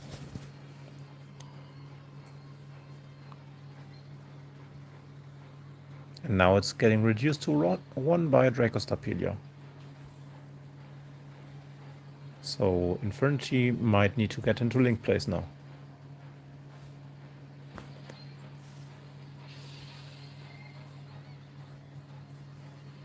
Oh no. Banishing to try to use the effect. That doesn't work.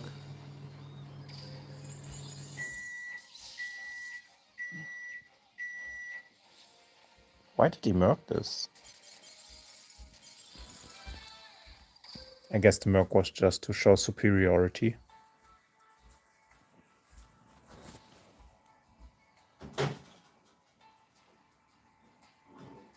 Madara already won. So I guess Galaxy had to leave.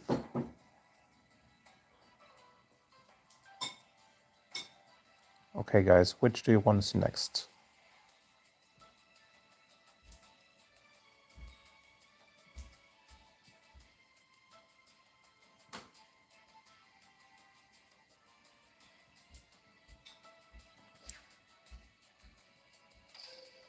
Okay, we have the first one leaving already.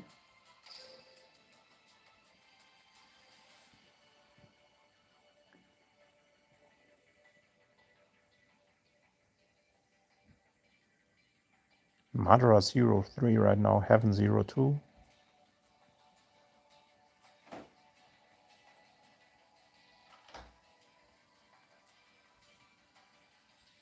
And Parish Josh and Oolong Tea on 2-0.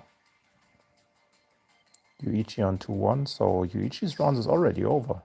That was fast. Ah, okay, yeah, he won because Crickets had to leave. Okay, I guess we haven't spectated Josh Fish yet. Oh, but he's already done. So let's see. Oolong Tea against Josh Fishy next.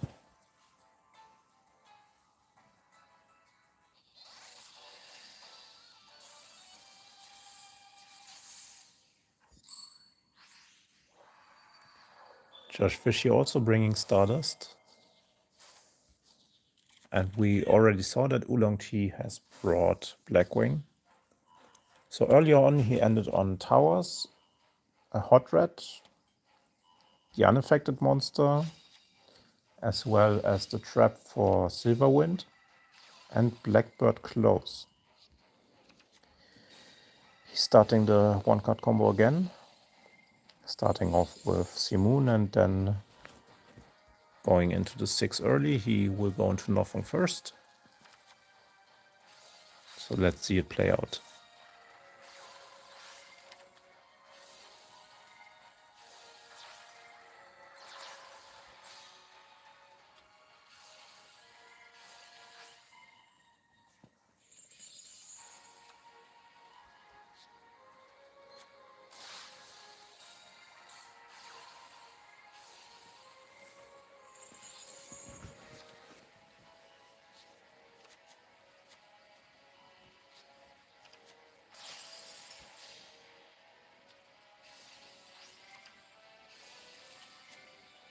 Yeah, actually going to 4 here.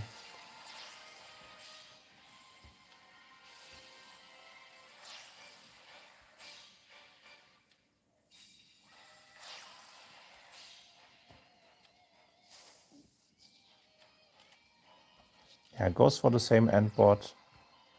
Keeps the Black Winged Dragon and the Tuna in graveyard, so he has follow-up.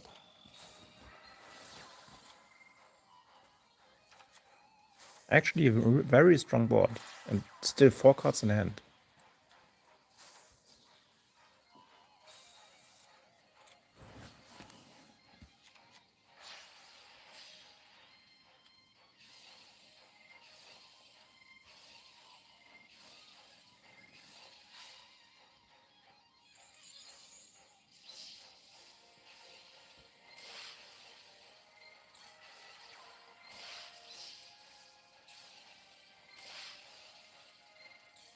Oh no, only 1 more and Assault Dragon can blow up the board, okay. From now on, this is a time bomb. This can destroy everything. But he doesn't even need to right now. Now he does. And the Full Armor Master is unaffected, so it will just be Stardust Dragon to attack over it. But we all know Stardust doesn't have a grind game, so it's just one last card. Losing to Bell here. The only saving grace might be Phalanx. But it was not. And Oolong Tea winning against Josh Fishy here. Equalizing to 1-1.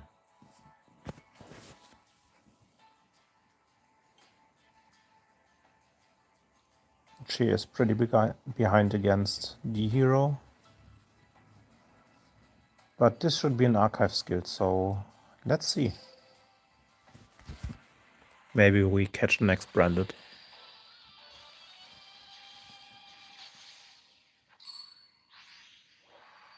Okay, the archive skill going first.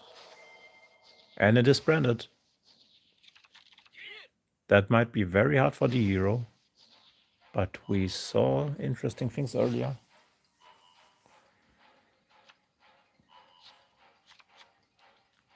Maybe this time the hero won't lose through literally the perfect end board. There's the roll again. We knew about that one from earlier. Magnamud still being able to trigger because it can add back the Saronir from graveyard and end phase. And Branded can actually play pretty well under draw, all things considered. Fusion from graveyard and still set up. It obviously also helps that Kit can grab from banished and skill grabs under draw.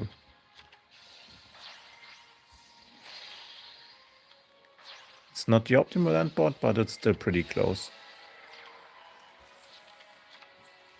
Grabbing Beast, double back roll, getting back to Cartesia, and getting back to Saronir from graveyard as well.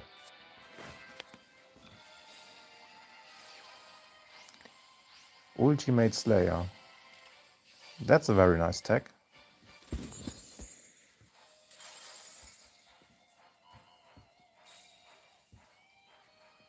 Oh, he actually decides to keep the Liquid Soldier. We saw earlier that he's running Fusion Sub and not Poly, so what is he keeping the Liquid Soldier for?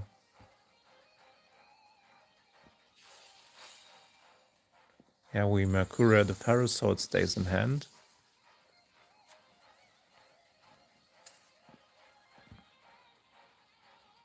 But there's still Fusion Destiny and setup from Malicious and probably Denier, which can be sent off Fusion Destiny.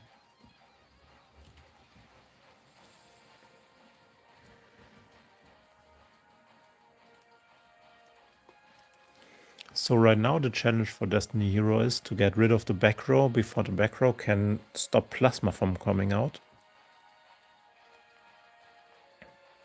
It also doesn't help that as soon as Beast resolves, the Bestial in hand is live again.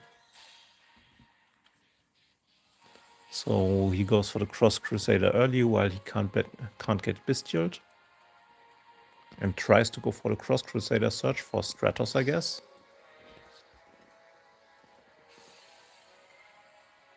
But now Beast is activated, gets rid of the Cross Crusader so he can't search. And then the Bestial can banish the Malicious if he wants to, but there's the Fusion Destiny.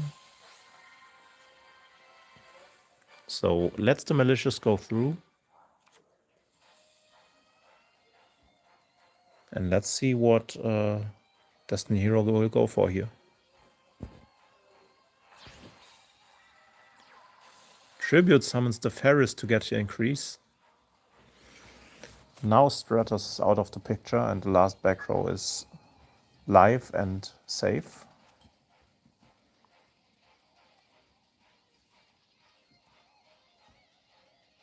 All that just to get hit on... yeah, so if Increase gets summoned out and summons the Vion from deck, sending Denier would be useless because the Denier will just get hit with the Bestial from hand.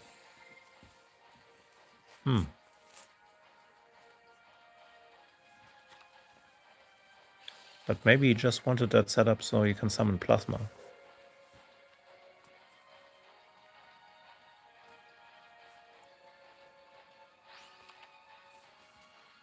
Last back row was sent from hand, so we actually don't know what it is.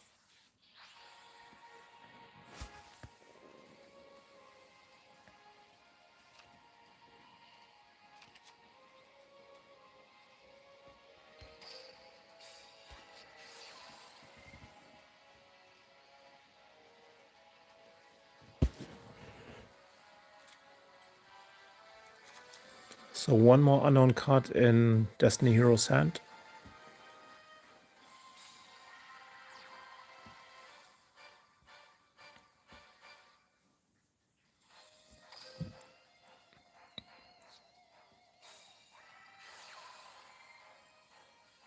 Oh no, actually everything should be known here. That should be Liquid Soldier and... yeah, it should be Liquid Soldier Plasma.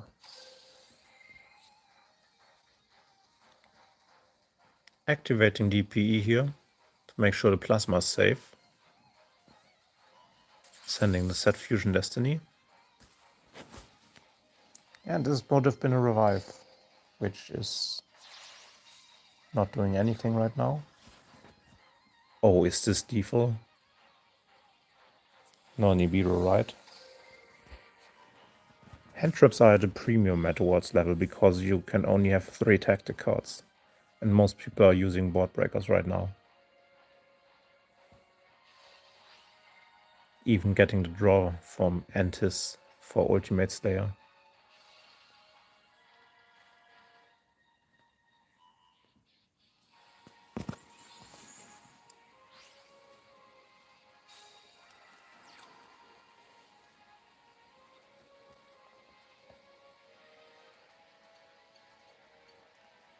Summoning Saronir just so we don't get lethaled by Plasma.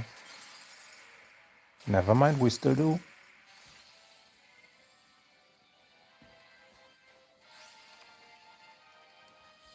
Yeah, Drew's one is what you could have had.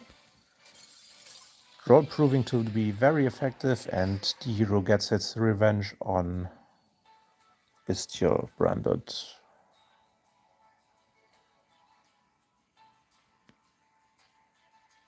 Game's updating.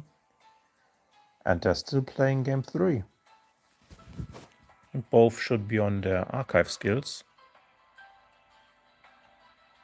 And Sanjito's actually up 2-0. Let's watch this one. It should be Infernity from Paris against what could be branded from Sanji. But Sanji is also known for playing Exorcister, so this could be Exorcister. So let's see and have a look. Because if Exorcister goes first into Infernity, that could be interesting.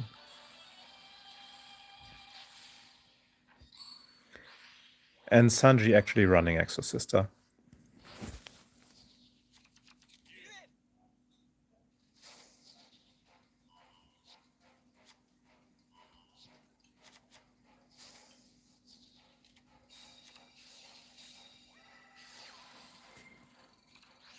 Yes, you're seeing it right. Exorcister and Worlds format. Because legendary skills are so bad right now in comparison to the archive skills that just running Exorcister might give you a win. And I mean, Sanji is, I think he was 2-0 before this round, or 2-1. Oh yeah, he got 3-0 by Josh last round. But still, he's 1-1 right now, right? Because we're in round 3. Yeah, you should be 1-1. Playing against Paris. Actually ending on triple back row and Magnifica. Martha also triggers, which could be very annoying. Oh, but there's the droplet. Just negating 1 though. And now Caspital triggers. Returnia banishes 2. And now Infernity gets to use their skill. Oh, just setting the break. I don't know if that's enough. But he gets the banished Infernity monster, playing around the effect of Martha.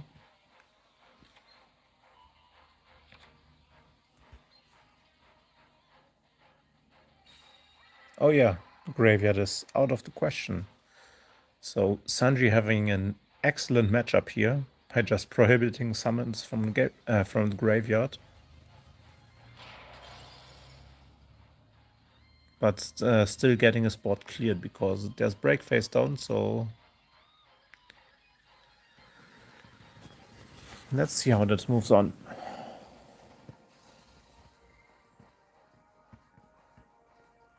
A break being used to clear the monster.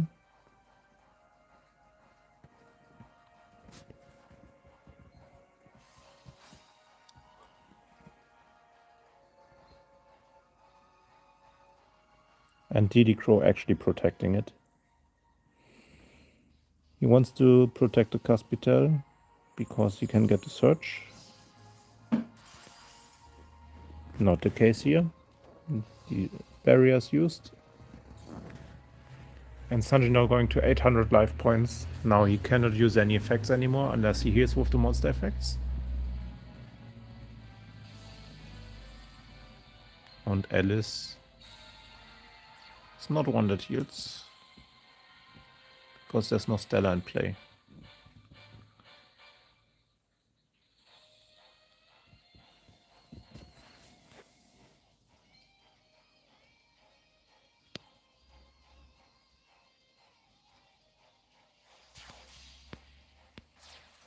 Mikhail is grabbing spot drops.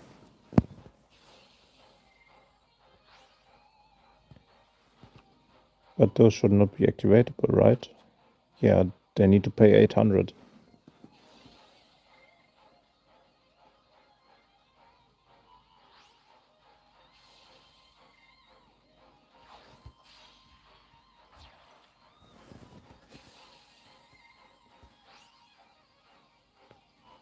No graveyard effects this turn. Magnifica still 200 of lethal right now. And Creepy Little Punk triggers to set. Oh no, Magnifica can banish the Archfiend. So if the last back row is nothing, Sanji would have 3-out Paris, who is actually going to Worlds. And he also would have done so with Exorcister and Blue Eyes, which would be crazy.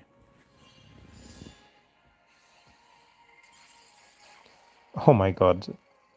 Sanji just 3-out Paris. GG's, Sanji winning with Exorcister and Blue Eyes. What a legend. I kind of feel sorry for Paris here. Okay, and Oolong Tea is 2-1 up on Josh Fishy.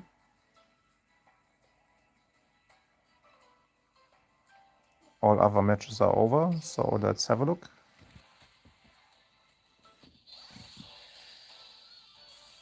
This should be the next Infernity, and Zuzu should be Valmonica on Josh's side. Josh actually winning the coin here is big, because if he plays D-Fisher, Infernity might have a problem here.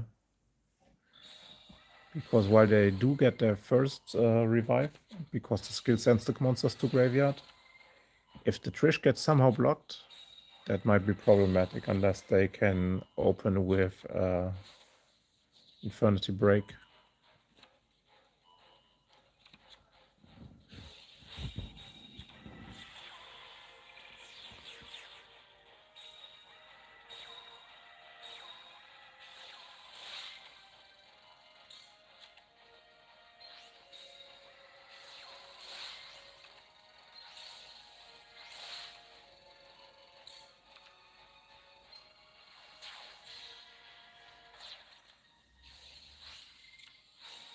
Okay, that just looks like going for triple back row if possible.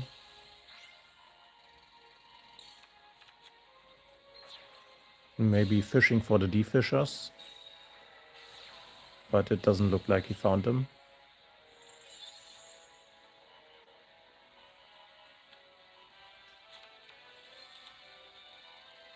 Maybe the draw gave him D-Fisher?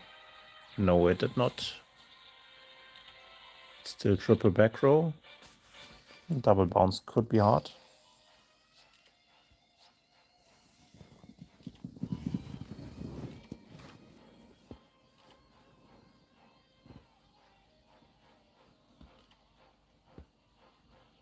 We also have to see when creation is used to summon the Link 3.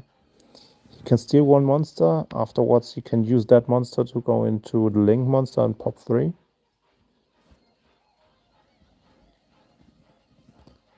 And let's see what else he has to do.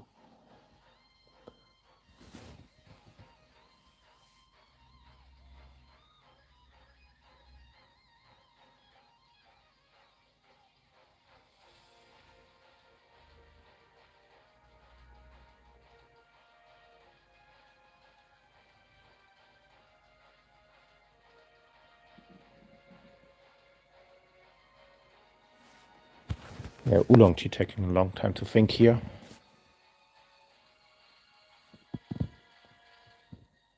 Because there is a counter trap in the back row.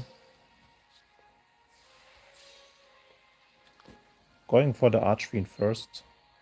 Probably using the skill next to set up the hand. Okay, trying to bait out Link 1 now, before the trap hits the graveyard. Not a bad choice.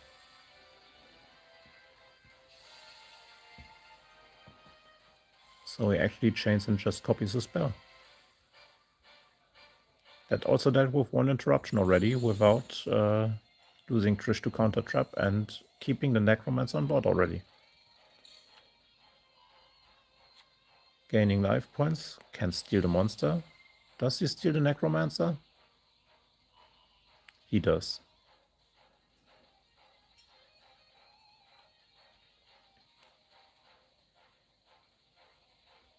And I don't even think keeping the Necromancer in attack mode is that risky here, so stealing is actually the best choice he could have made. Because now the skill has to dump another one.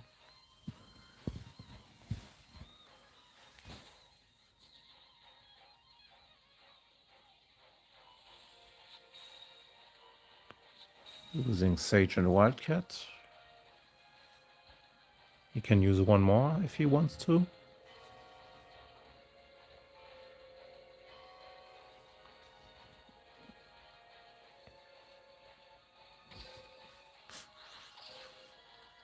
Yeah, up to 3 cards. Just decides on using 2 and gets the General and Conjurer into graveyard. Now there's no Necromancer in graveyard.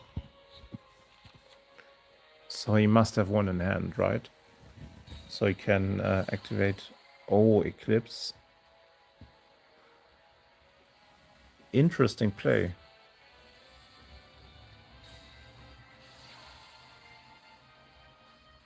Oh, is he just surrendering because he can't clear the back row? Or is he just emptying his hand? Probably just emptying his hand.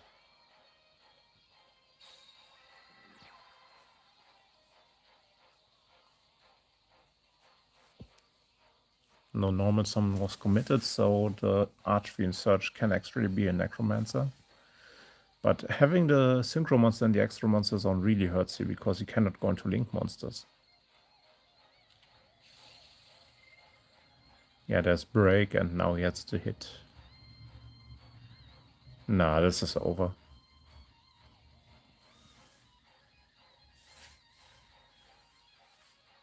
So this one might be going to game 5 after this.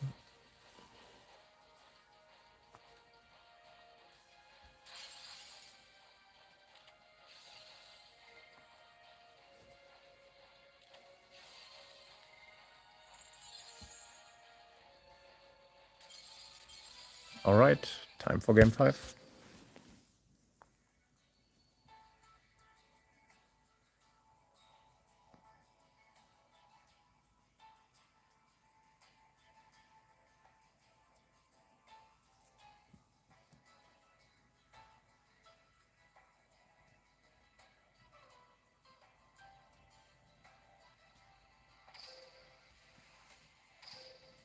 Alright, how's it looking? Josh Fishy and Oolong Tea actually both the only ones undefeated right now. So winning the last game for both of them would mean that they enter Top Cut.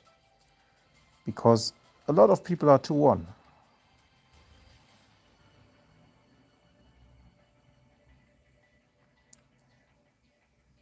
Right now, 1, 2, 3, 4, 5, 6 people are on 2-1. So after this round, yeah, one person might top with 2-2. Alright, time for the last game. Oolong Tea on Ubel. This could be Precious Cards of the Dark skill. And Josh Fishy on Merrick, which could be a legendary skill. It could be Makura or it could be Precious Cards of the Dark.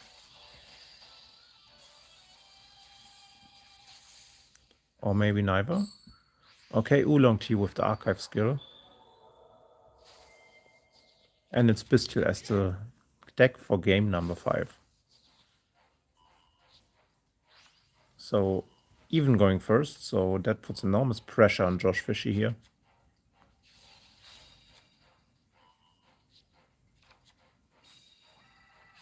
because we did start with a Bestial.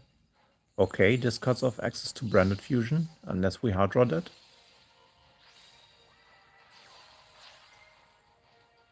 Setting up the Lost Tier. So that probably means there is, okay, Branded Fusion in hand. There was just a -1. The issue with Bell here is that you can't Bell the Branded Fusion monsters because Lost is up before the first Fusion summon. So having a Bestial early on just plays through Bell. At least partially, because this is obviously the correct target to Bell. But having Fusion there also really helps. Not looking too good for Josh Fishy here.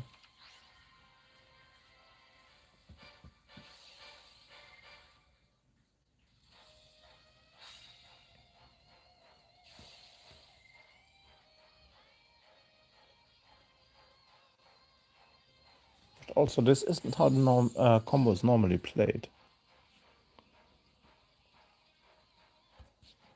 So let's see what Oolong Tea is going for here.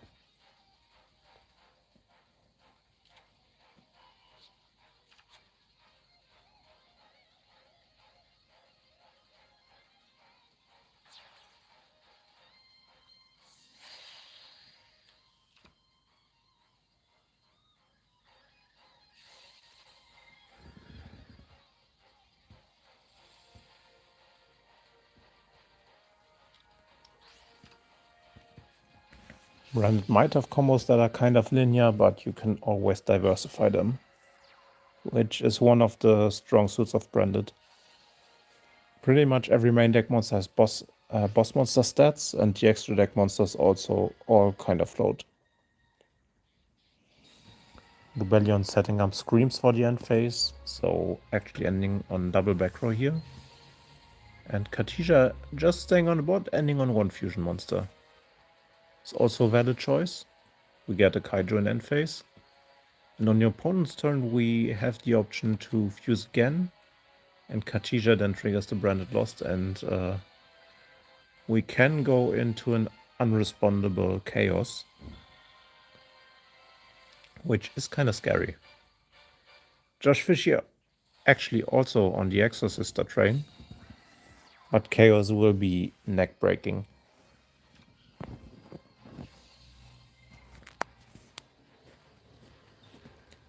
Scream of the Branded doesn't do that much against this, but there might just be Banishment face down, and Banishment is very strong.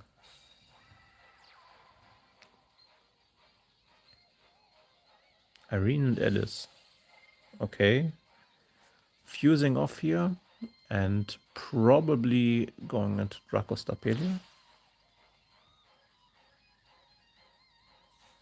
Yes, going Dracostapelia here, changing one of them to level 1. So there is no XC summon.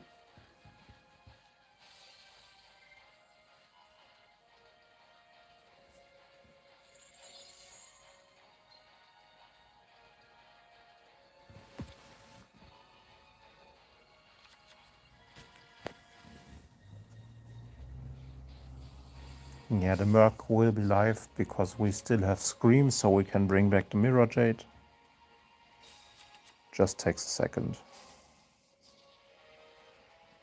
Mirror Jade actually the only monster that can be revived without triggering the Exorcisters. Because while it might trigger them, like right now, he might activate, oh, Super Poly as well. Well, GG's. Unfortunate. Now the Makura normal summon was for nothing. Also bringing back the Mirror Jade here, because right now it cannot be dealt with that easily.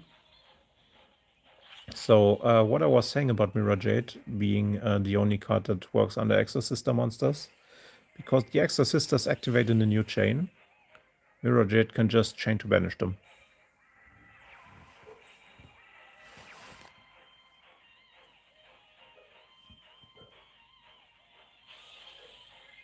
Yeah.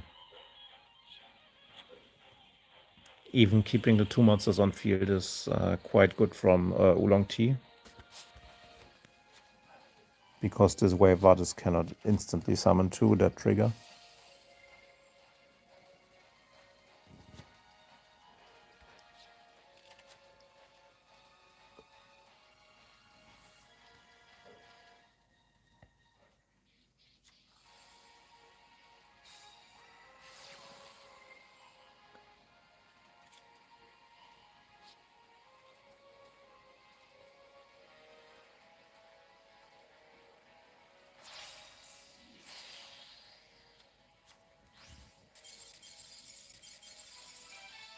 Alright, and Oolong Tea takes the match.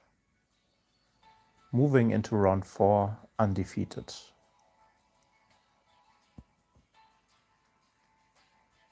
5 more minutes of break, and then we'll be back. So Oolong Tea is guaranteed in top cut. And among the 3 ones, we have 1, 2, 3, 4, 5. Yeah, 5 3 ones. 5 2 ones. So after this round, there might just be 2 3 ones, because Oolong Tea is guaranteed. So Oolong Tea is the first one to top. 1, 2. Yeah, there might be 1 2 2. That makes it to top 4. Alright, guys. Any replays that you want to see from the previous round? We have time for 1 more replay.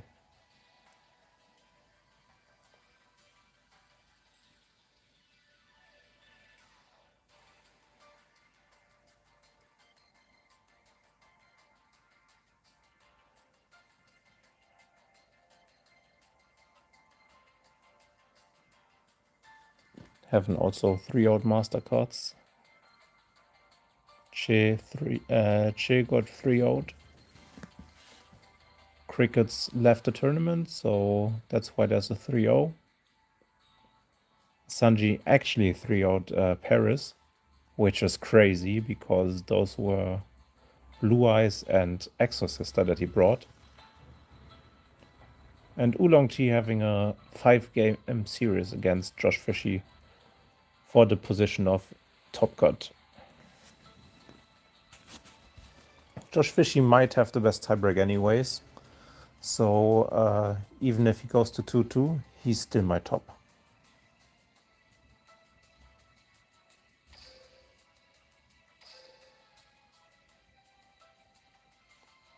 Alright, I'll be clicking out duel once and then be back in like 5 minutes so we can watch the start of the last round of Swiss.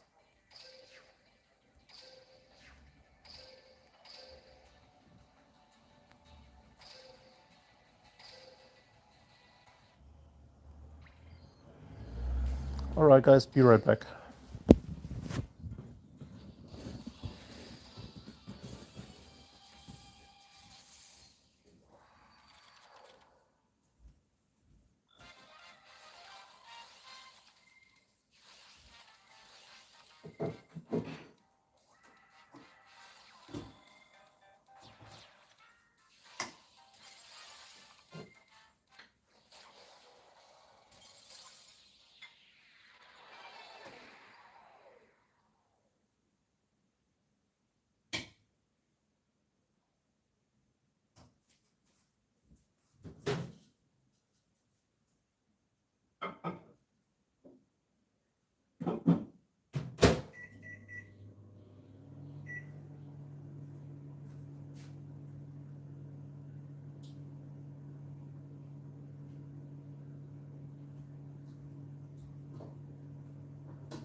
All right, so it's time for the last round of Swiss.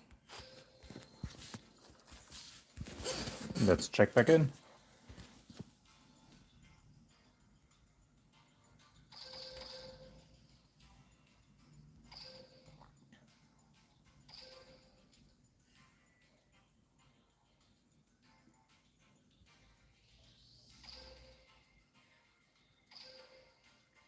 Wait, no tournament found? Let me check something really quick. Be right back.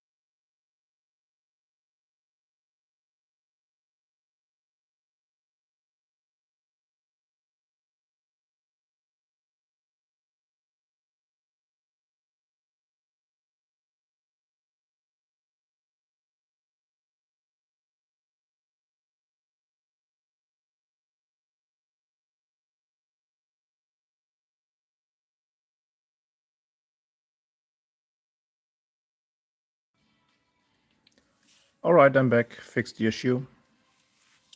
And with that, let's go into the last round.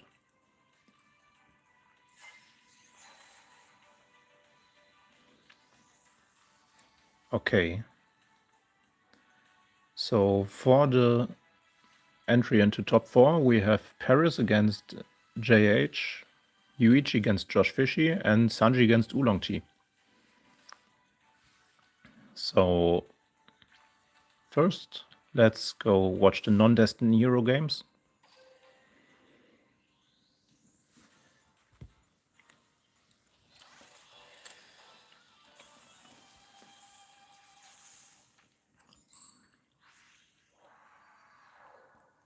Sanji using Crow for his archive skill. And Sanji actually bringing Centurion, which we have not seen yet.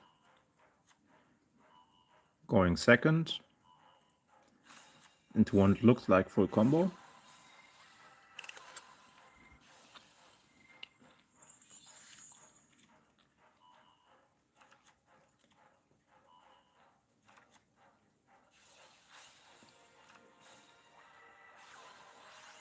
Yeah, going into Blackwing Dragon here. But now we're actually one monster short for the Synchro 6. So what's he going to do? He reverses one. Reverse Vata, and then he can go Synchro 6, yeah.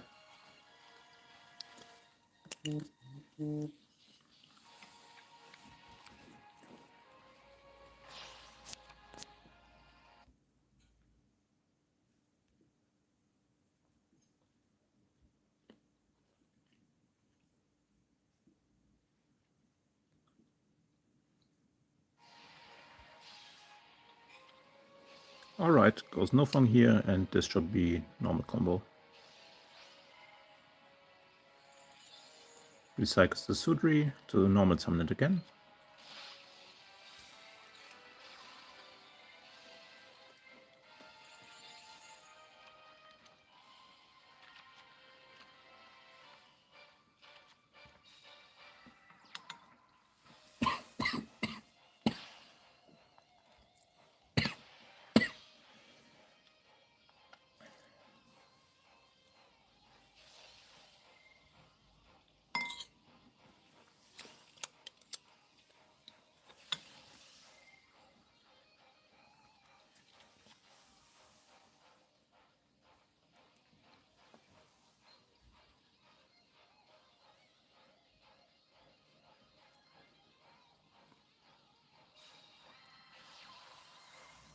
And now activating Black Feather Whirlwind again to get the next special summon from Graveyard.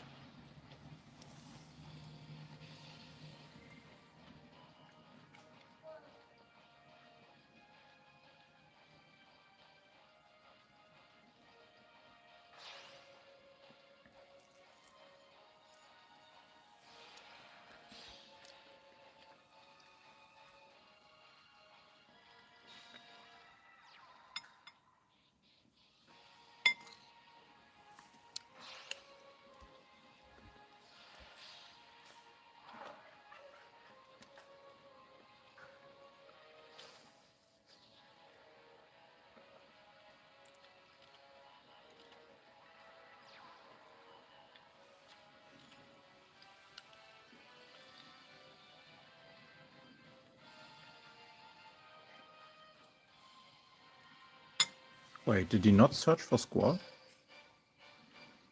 What did he search for? Oh yeah, he can still activate it from hand.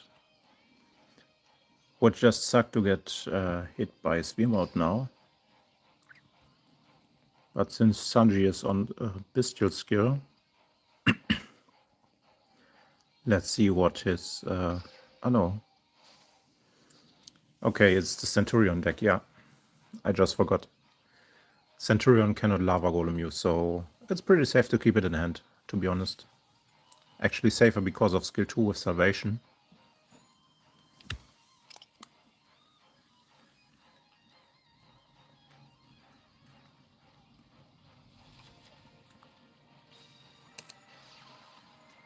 Actually banishing an Artery instead of Chimera.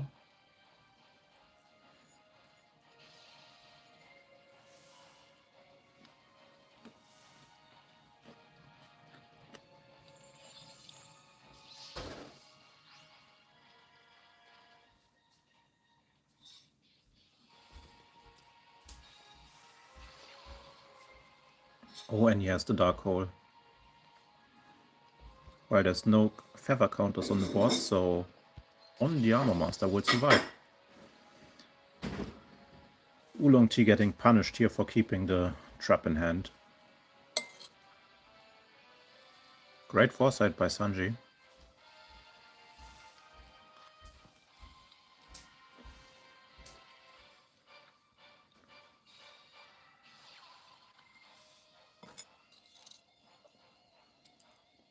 And now he's just off to his normal one-cut combos.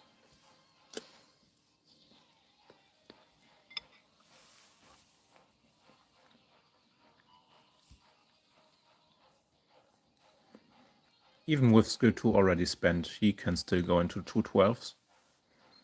And Centurion actually has no issue outing the full Armor Master.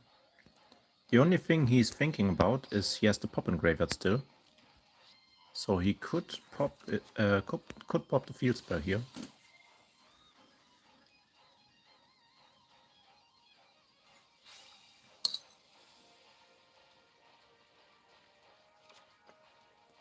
Decides not to pop it and instead probably waits for a tuner.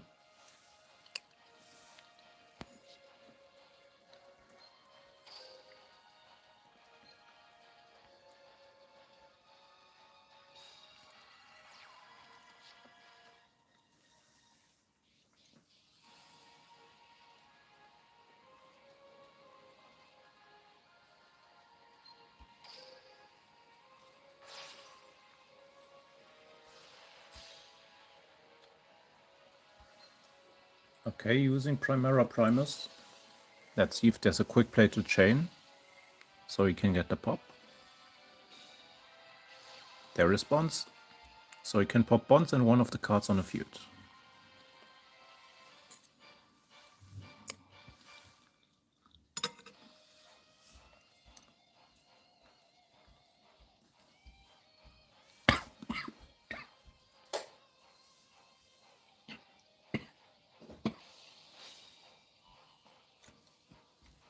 Deciding to negate the Primus here.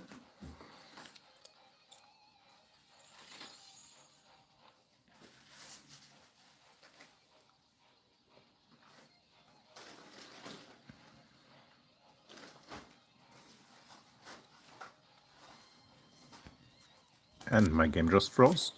Great.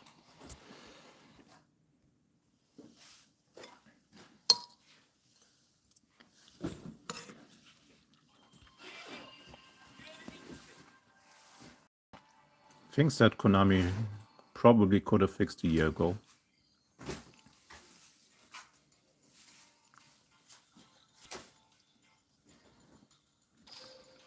Let's hope it doesn't happen in KC Cup.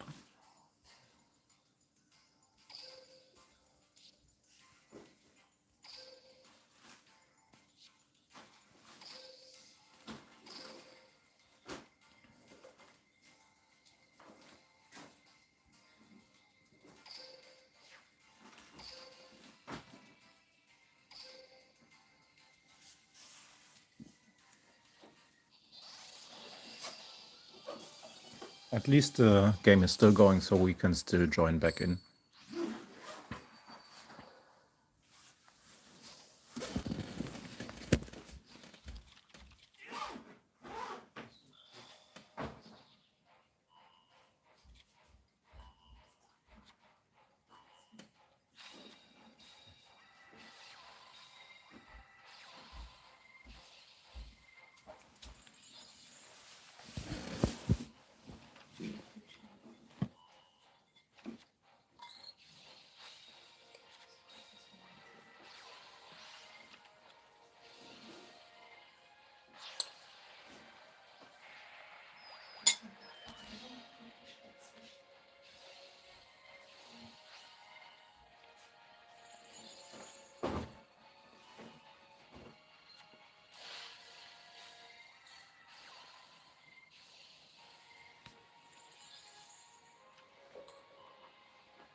Du hast ihn da hingelegt. Und du hast ihn aufgemacht. Du hast ihn angelegt.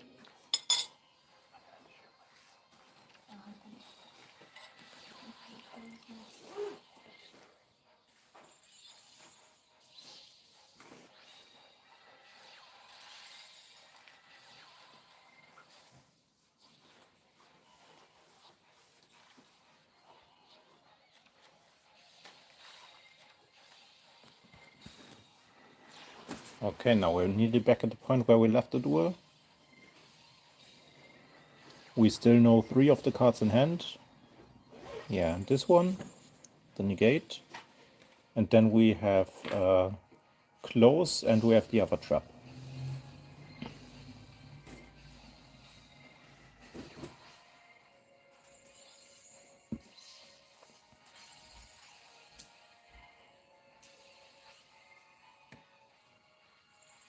And close in combination with Black Feather Whirlwind actually enabling us to activate the other trap again. So Centurion might actually lose this.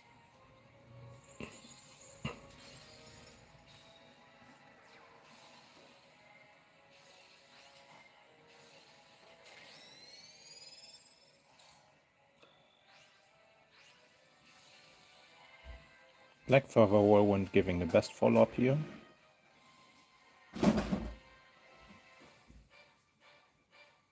And with this, Blackwing actually doesn't look like it has a follow-up problem at all. Still 4 cards in hand, still 4 synchros on board.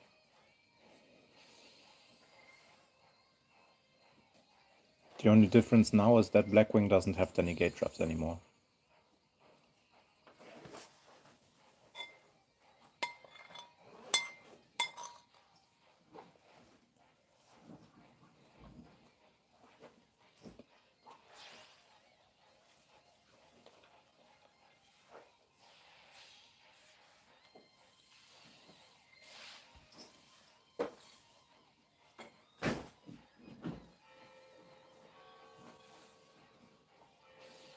And Centurion still has to take care to not actually accidentally get 4 counters on the Assault Dragon, which would allow to blow up the board and of course leave the unaffected Full Armor Master on board.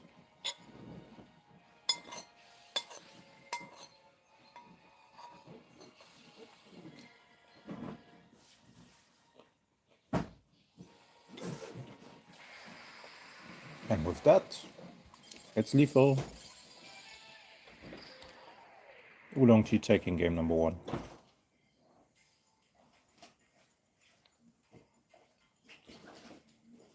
Let's see the updated scores.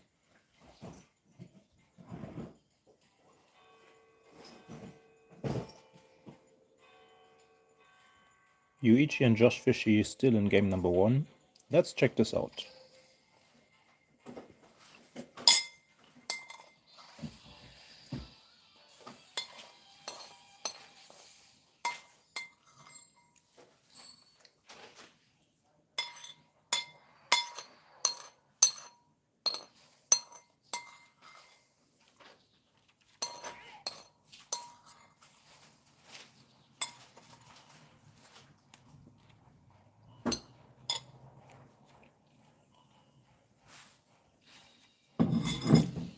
So it seems like pretty much everyone has agreed to bring Blackwing as one of their legendary decks. Because going first, it actually has a lot of negates and also ends on a tower monster, which might be problematic for Branded. Funnily enough, today it was taken off the tier list by the TPC. But it just makes sense if you see it in the broader picture. Because in Worlds format there are no 4 legacy skills, 4 archive skills, there are only 2. And pretty much everybody brought Bestial on it. And the other deck is Valmonica for most of the people. And pretty much only those that don't have Valmonica are bringing Centurion. And then there's Mastercards that brought Sword Soul, but he's out of contention right now anyway, so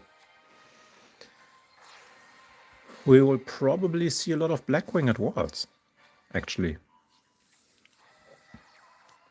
Which is kind of what Konami wants us to see anyways, because Duel Links looks a lot better if there are anime decks at Worlds. Let's be honest. Oh, Josh Fishy actually having a Marlong here. Destiny Hero with Marlong and with... the Antis was from another player. But Marlong actually putting in work here, removing 2 Blackwing monsters from the field. Which is a very nice start here. Also because it saves us a ton of life points. And Blackbird Claws actually being used here to negate and destroy the DPE. Which is not the optimal result because it will come back. But I guess it allows us to survive this turn.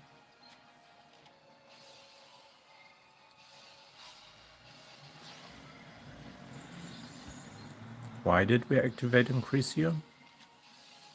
I mean, I guess it doesn't make a really big difference. We can't attack anyway, the Doomlord doesn't resolve anyway.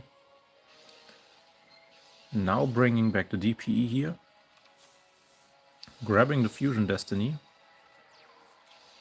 And he's just gonna pass turn. And it's gonna stall one with Dreadmaster.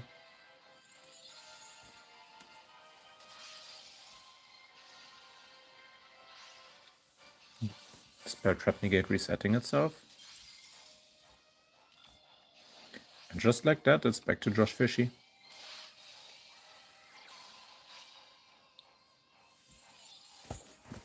Yeah, probably the best way to use DP is outside of main phase here. Dark Ruler forcing the Squall. And now he's taking another shot at Cross Crusader to actually bring out Doomlord preventing the board pop, and now he just tries to go for Plasma here. Stopped again.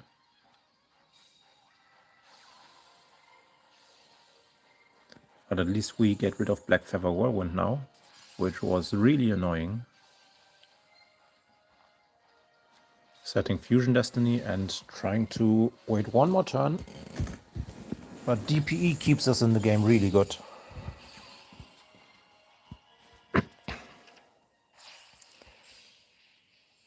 We actually see the Scarlight. And that just is Blackwing Dragon. Let's see if it's enough for game.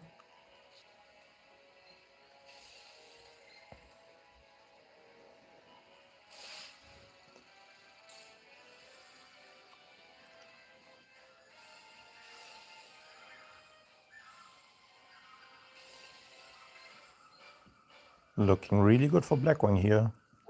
Blackwing actually having an impressive win-loss rate here at this tournament.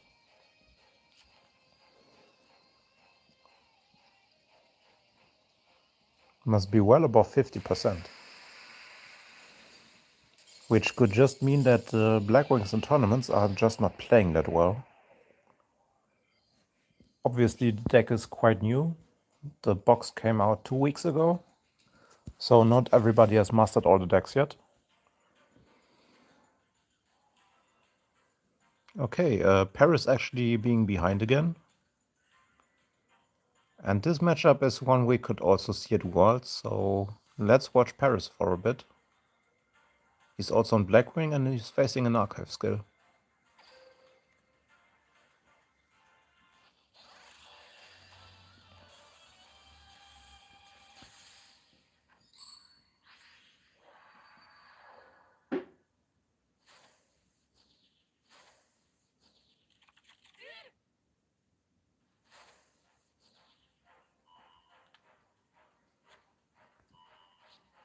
Another Blackwing going first.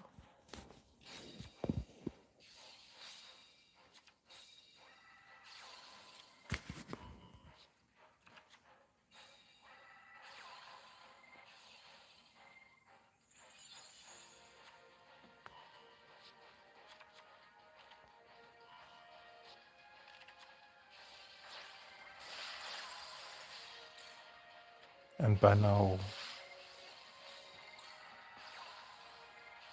we should know the endboard by now. It should be Armor Master, the unaffected 3k, the Tax Dragon, and Hot Red. If there's no interruption, and it doesn't seem like it.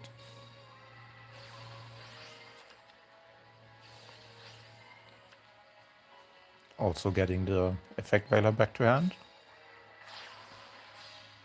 That's a lot of interruptions. Assault Dragon, bring back this, bring back Sephiroth, Assault Dragon, or actually Full Armor Master. Keep one of the Assault Dragons as follow-up, grab close. And now pass turn with one possible interruption, 2, 3, 4, 5. 5 known interruptions. Ah yeah, actually 6. This was also an interruption. Let's see if Brandon Bister can actually break this. So getting rid of the Tax Dragon first. But Lubellion being hit by Blackbird close, so there's no Branded lost.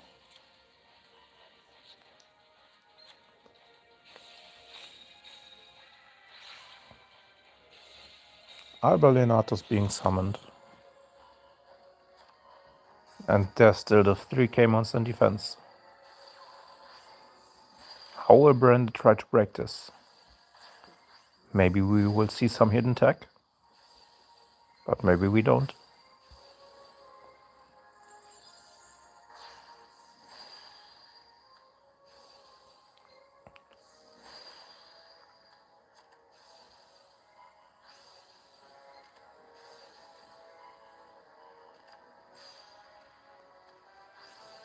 Silverwind can blow up 2 monsters.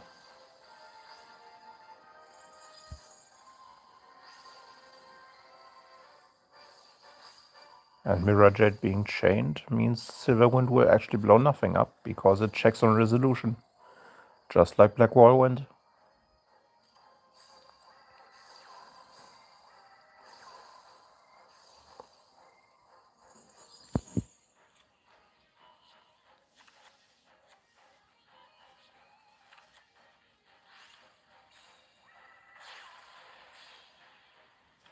Raikiri. We haven't seen this one summoned yet, but it blows up cards, right? Yes.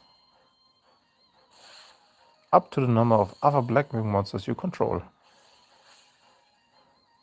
So yeah, that's a handy force out of Merc.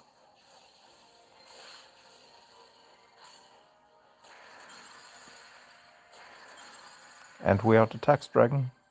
Just keeping the Full Armor Master in defense all the time. Because it doesn't seem like Branded has an out to it.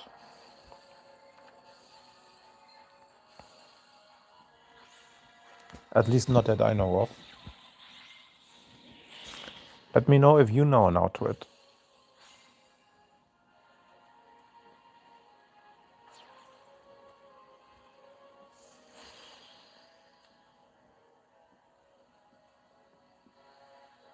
Because right now, I think we might be sitting here for a while. Oh yeah, the Albalos is not. Damn, that's right.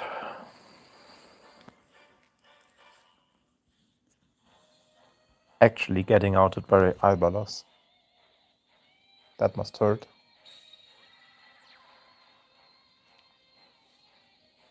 So the win condition for Branded against Blackwing is basically summoning out 2 Bestials after playing through all the interruptions. And Blackwing actually doesn't win this one.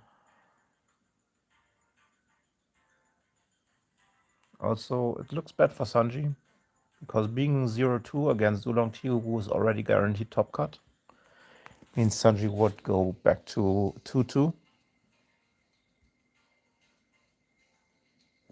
Besides that, let's watch Yuichi against Josh Fishy.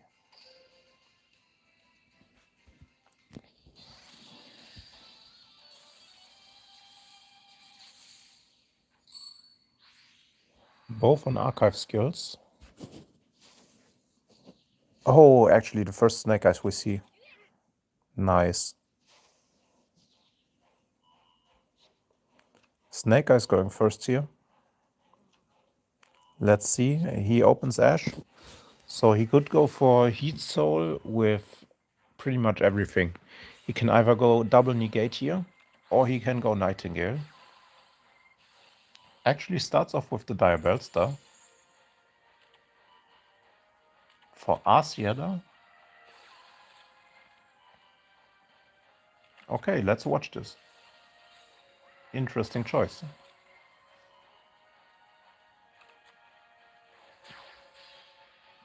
Or is it just gonna be Asiela Nightingale? Okay. Yeah, that also beats Nibiru. Just going to 4 summons and keeping a lot of extra deckers follow up.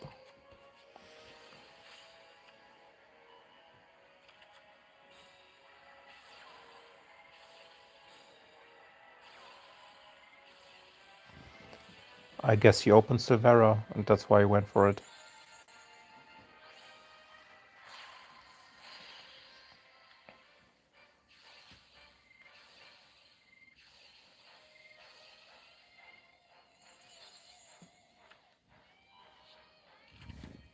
Yeah, because Snake Eye has so much follow-up.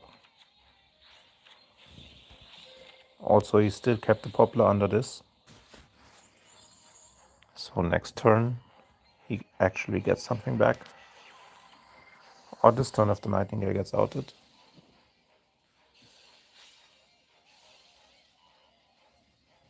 Yeah, not bringing back the Diabellstar here. I don't know if that Bell was correct, because Bell is not winning against 2 Bestial, which are basically guaranteed just from going second with skill.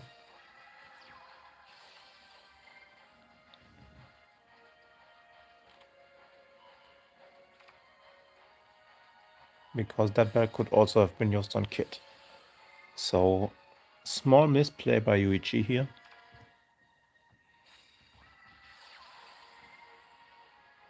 Now we see Branded in white. Okay, he actually has a lot of options here because Albus is in graveyard. So he can pretty much summon his entire extra deck. Let's see where this goes.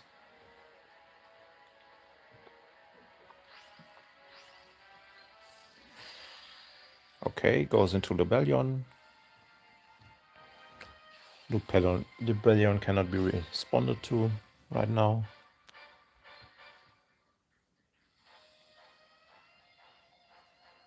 This doesn't set back, by the way. So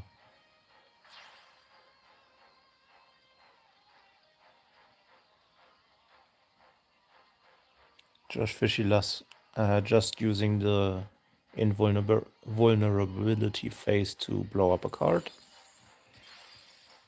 Actually chooses the Arciella for whatever reason. Maybe he already has a plan to deal with Field Spell.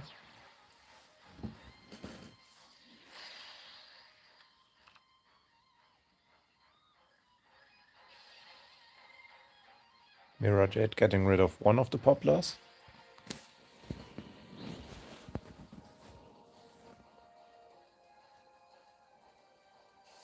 And that's just end phase, setting banishment.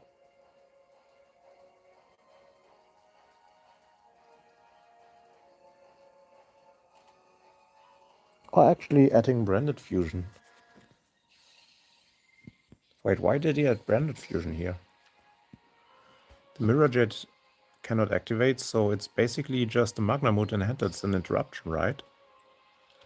So Magnamut, Beasts, those are 2 interruptions. And Granguniol can banish itself to summon 1 Dogmatica or 1 Despia monster from your extra deck. Yeah, there should be pretty much no targets in the list that's currently played.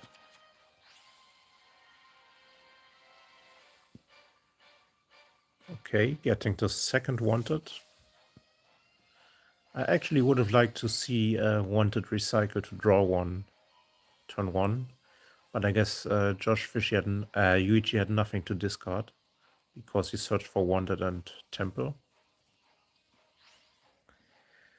Okay, using the Poplar in the spare trap zone to summon Dire Bellstar. Poplar will get back.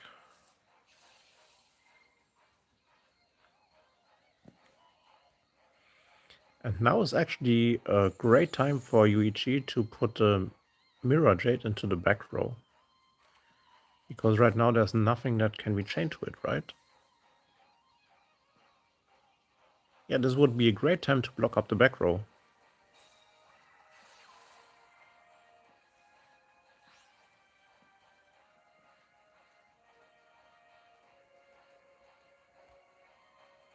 Because, he's not on 5 summons yet.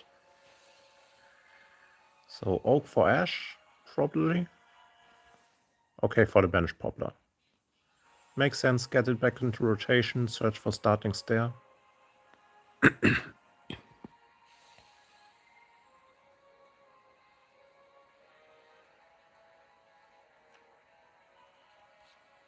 And now please put the Mirror Jet in the back row while you have Silvera in graveyard.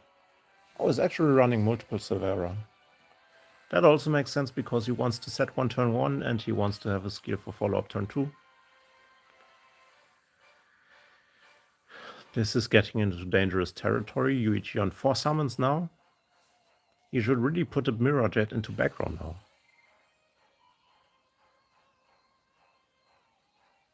Wait, why is he putting Grangoniol in back row?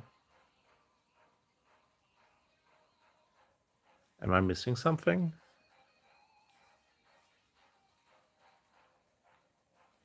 Because I'm pretty sure he doesn't want to crash into Mirror Jade, right?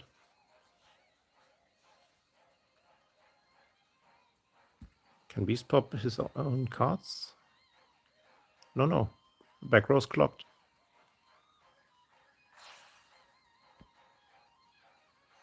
Yeah, he's just embracing the nip at this point.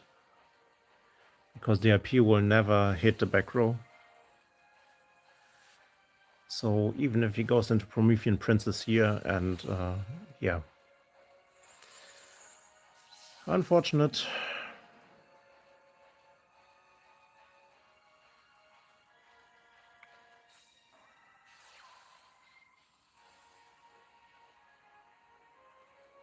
Or maybe he wanted to mind control the Mirror Jade.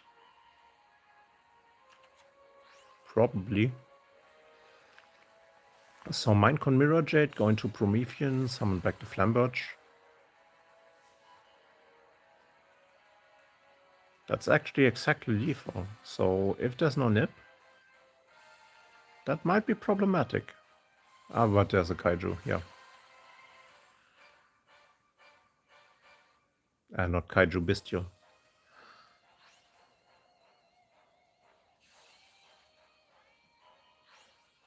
Magnamat for Beast.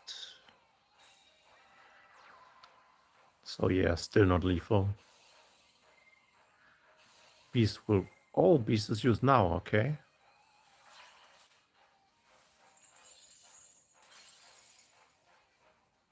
Getting rid of the IP here. Probably not the best choice. Phoenix should not use effect here.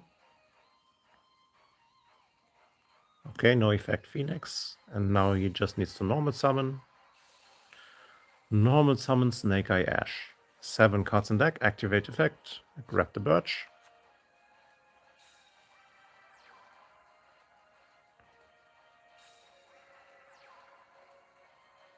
And yeah, that's lethal.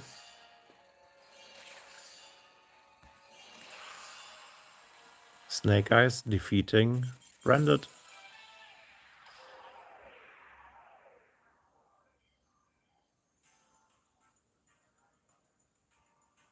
Oh, Sanji actually won a game against Oolong-Tea. And Paris is 1 game away from tournament elimination.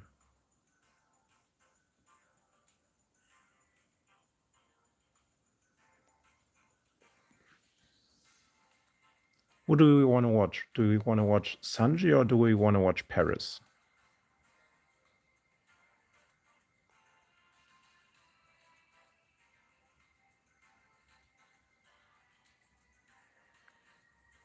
Let's watch Paris first. Paris bringing in an archive skill because he's down 0-2. He needs to win 3 in a row now. And he's up against Valmonica. With Valmonica, it's actually Valmonica Mirror match. That's very rare, so it's good to see.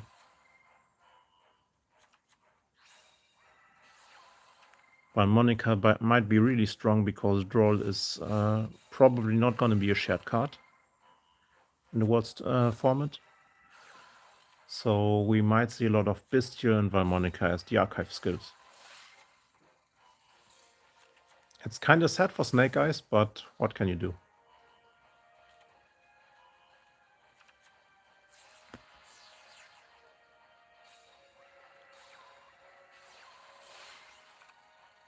Okay, going Vasari here. And going to Garrus early.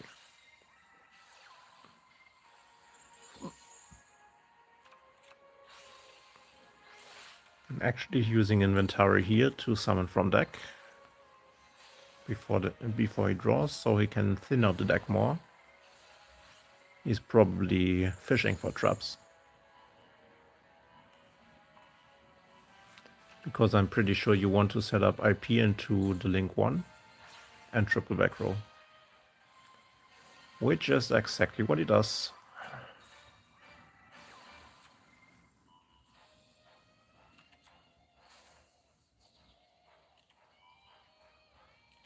Okay, follow driven early, force the counter trap.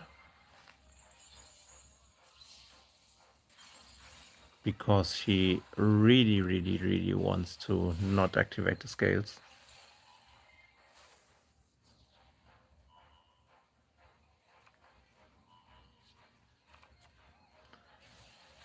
Because now 1 scale gets popped. And most of the people only play 2 darks. But Paris actually playing 3 of the light actually. Yeah. Most people are on 3 light because most people are on 3 dark because the light is limited 3. So Paris is not playing any Eclipse or anything else in this deck. Maybe he's on even more of the scales. But we just saw a lot of his deck, so at least 2 D-Fisher, at least 1 Dark Ruler. Grabs Field Spell. Gets back follow driven. And now he can actually play. At least somewhat.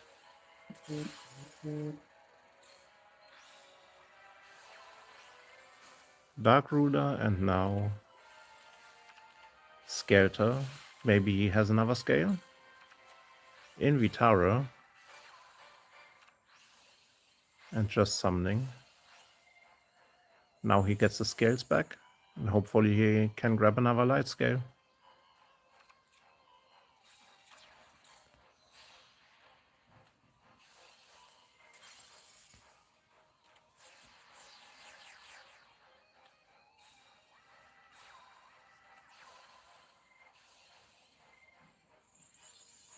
creation to pop 3.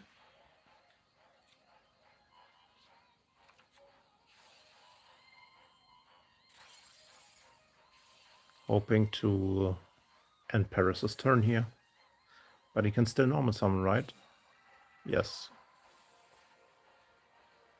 Normal summon Celatris once again, so now it's probably out. But still, he can clear the monster.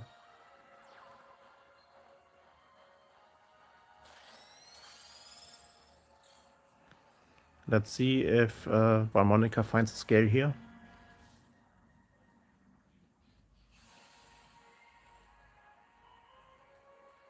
Or 2 scales in that case.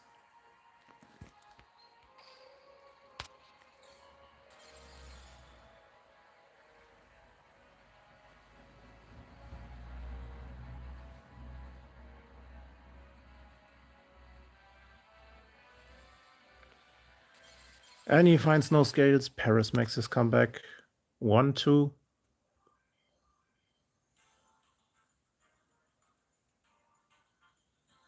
Let's wait for the games to update.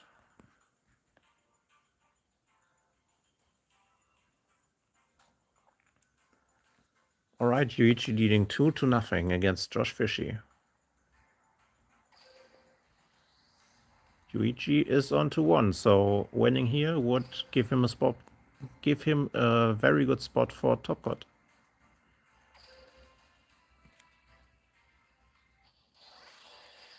And he's on his archive skill, so... Oh no, it's actually... Is it Infernity? What's he playing? It is Infernity. But he's going second. So let's see how Infernity can play into Stardust.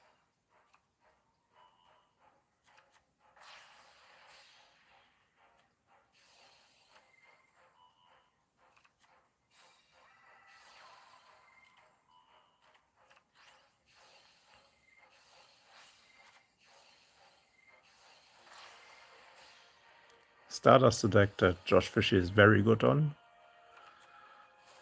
He's playing Overtop. Maybe he's playing Rumble too.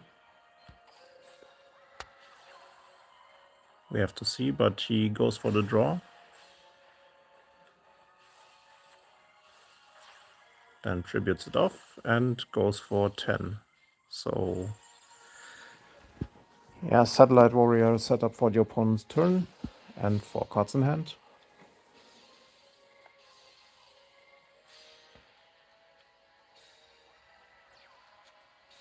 Set is probably Phalanx. Oh, and the Dark Hole early. Let's see if there's another board breaker. Hatronate to deal with Phalanx. And no other board breaker. So now he actually has to play through the board with his monsters.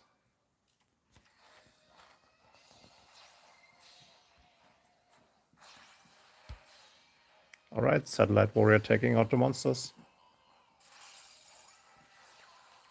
And there's the other board breaker. And now Infernity will have a good time. 1, 2. Please have Bell.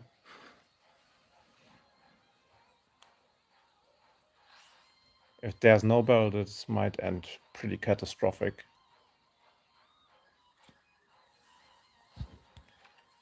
Because right now Stardust is locked out of his Shining Star Dragon.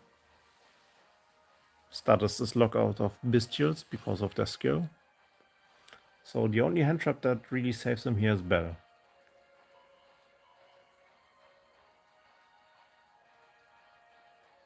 Okay, no Bell, no DD Crow. Archfiend can just grab another launcher.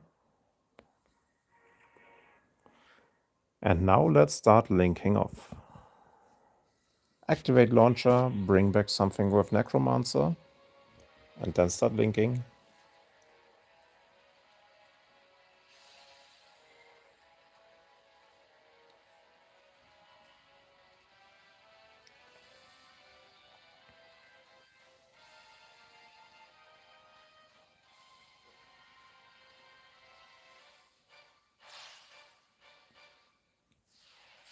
Going for Trishula first. Interesting choice. Because depending on what he banishes, he might turn on the Shining Star Dragon again.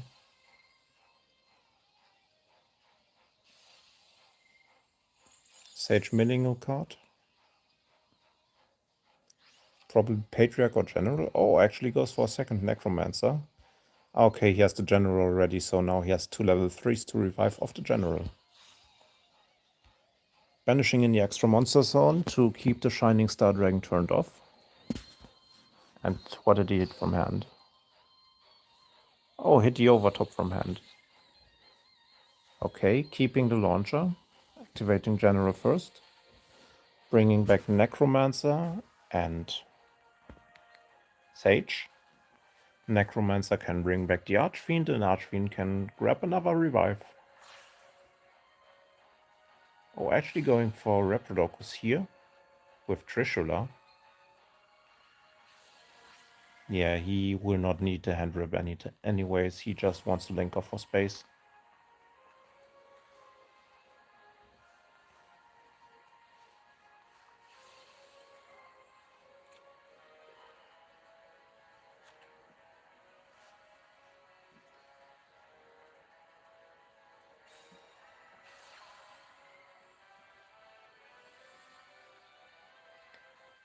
Funny thing is, Infernity actually went 10-0 in Team Wars yesterday.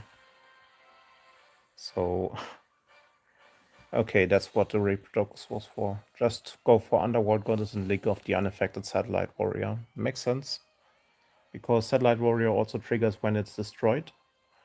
To summon back a junk warrior from the extra deck, I think. Or does it summon more monsters?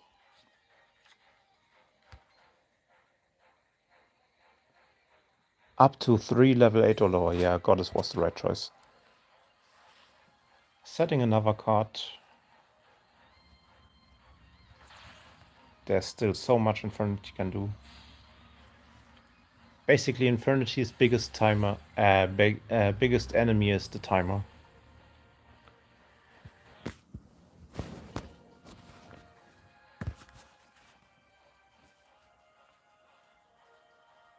It probably also doesn't help that Infernity has a lot of ultra rares.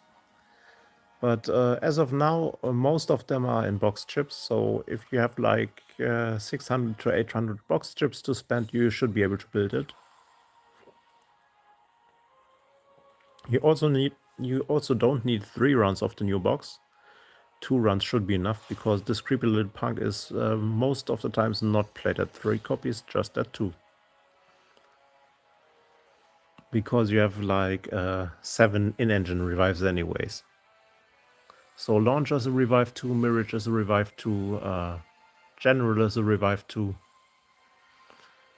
And then you have a creepy little punk and Necromancer as revive 1s. All to summon Archfiend like a million times and search the entire deck.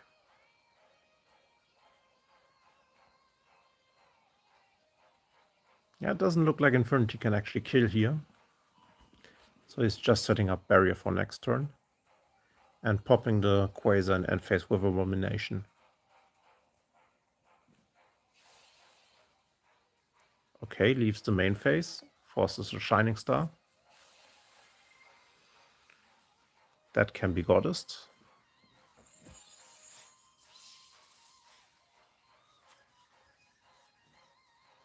But probably still just ending turn. Okay, Converging Wishes at the end of main phase. Why though?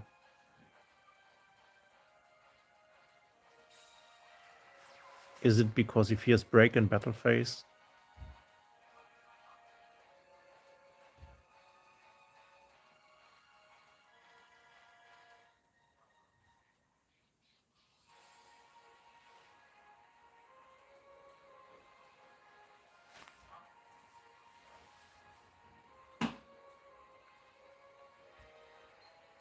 Yeah, just going end phase here. Trying to pass priority on Abomination, so the Stardust dies. And now actually activating the Abomination because the Stardust died by card effect. Popping the Quasar. Quasar activates effect.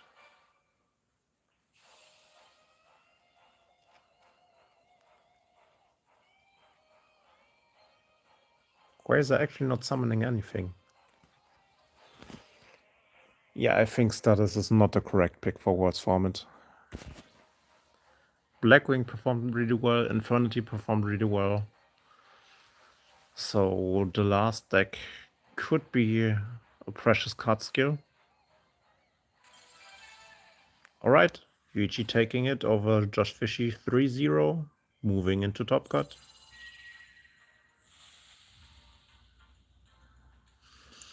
Alright, so in top cut we have Oolong Tea, JHGFDS, Yuichi, and for the fourth slot we have Josh Fishy actually making it into top cut with 6 points. Really lucky for him. And we will get set up for the top cut right now. And 3 actual Worlds player in top 4. Although Josh Fishy can't go this year. Still very well played. He finished second in America in the previous KC Cup in regional qualifiers, so he is actually qualified for Worlds. So 3 Worlds players top 4. This tournament is finished. Just wait a second while we set up the top cut.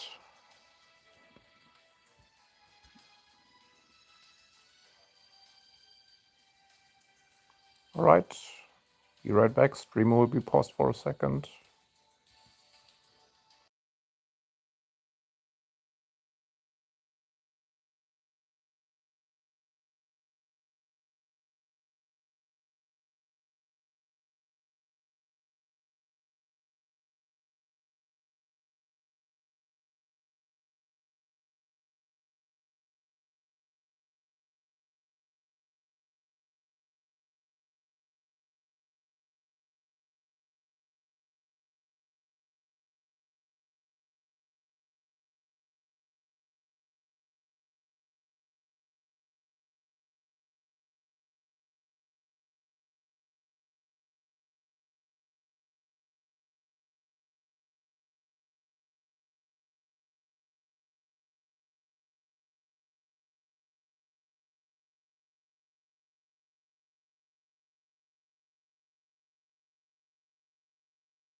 Alright, so we're setting up the room for the top 4 right now.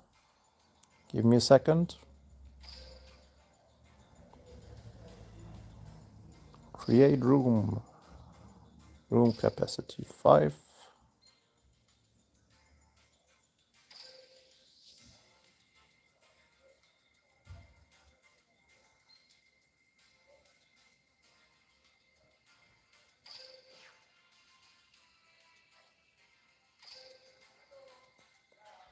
Alright.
Okay, just 1 second. Players are preparing their decks because apparently they weren't saved.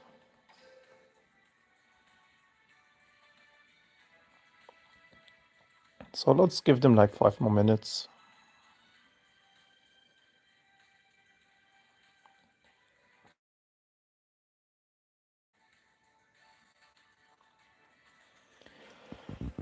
So top 4 starting soon. We will have Oolong Tea against Josh Fishy and the mysterious player against Yuichi. Okay, first player already joined.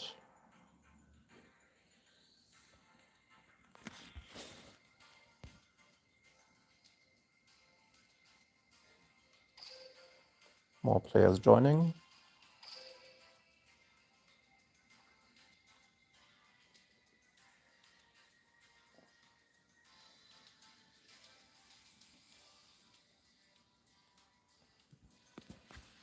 Yuichi being ready.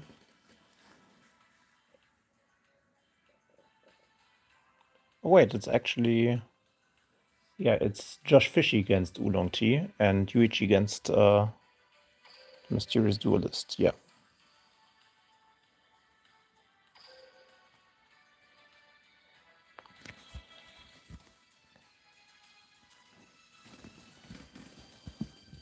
If you want the watch ID, this is the spectator ID.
Alright, just waiting for Josh to finish up with his decks. And then we can play top 4.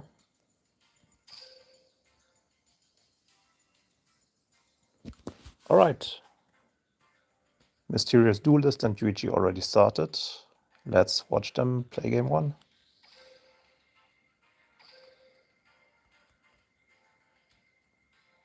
Wait, spectating is not possible?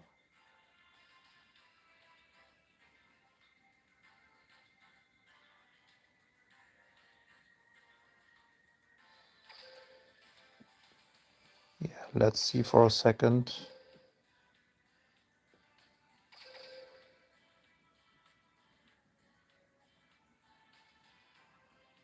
Please, no fuck-ups in the room.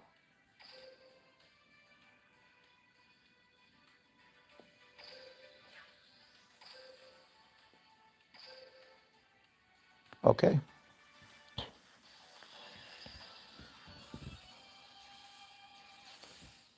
Game 1 between Yuichi and Mysterious Player. Yuichi starting off with his archive skill. Starting Snake Eyes against what I suppose is Labyrinth.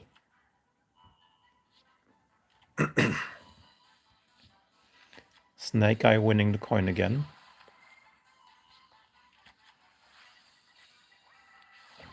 And this time he probably doesn't have to fear any B-room, because Labyrinth has heavy restrictions. But it's also gonna be interesting to see what he will go for.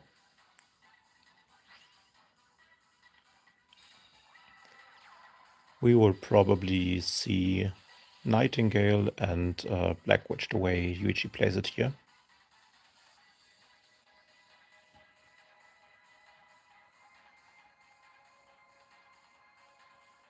Because summoning Diabellstar this early will not give Savage Dragon 2 counters if he plays it. So yeah, setting the Silvera here. Probably just Nightingale, Silvera, Black Witch again. And then grabbing a lot of follow-up.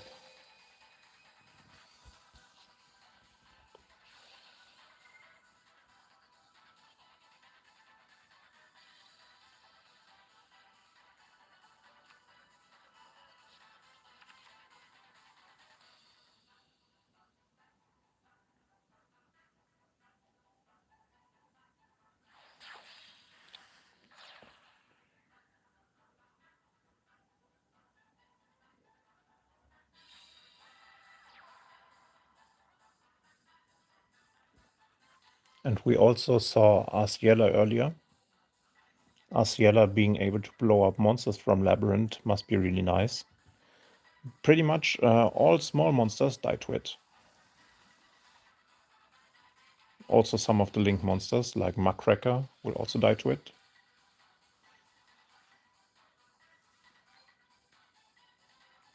I'm just not sure if I agree with not having the draw turn 1.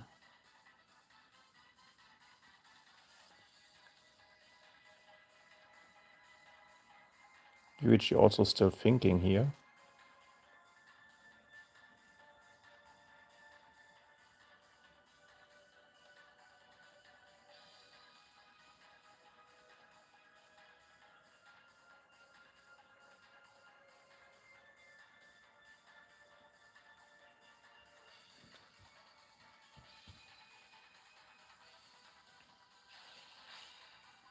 Oh, okay, it was actually Yodion player thinking. Activating Ku Klok, so he has a furniture piece in hand and is gonna set a Labyrinth card. Or Arias, it's basically the same. So Arias sets a trap from hand. And that's probably gonna be a big welcome. Yes, big welcome.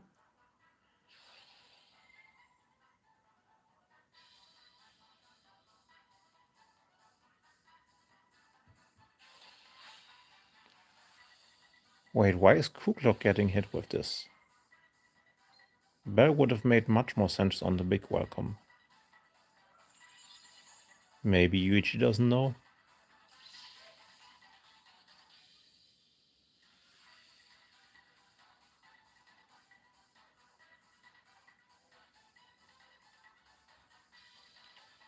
because you can actually bell big welcome and welcome because they can summon from graveyard.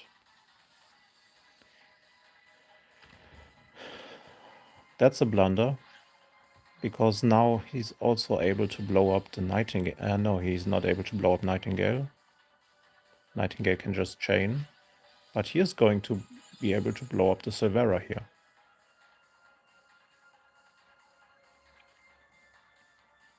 Basically already forcing out one negate on turn 0.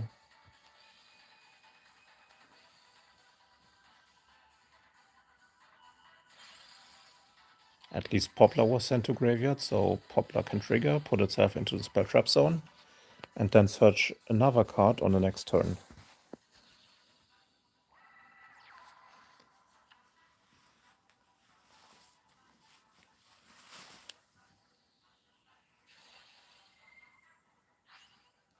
Nightingale being activated here, not meeting any hindrances, so Snake Eye is safe.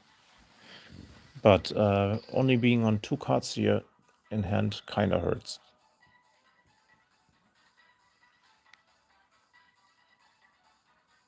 Still, this turn, if he gets rid of the Diabellstar, it will come back with follow-up.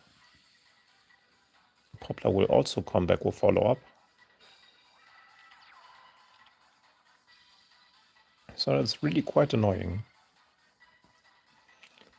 Okay, setting the Improm from hand here with Butler.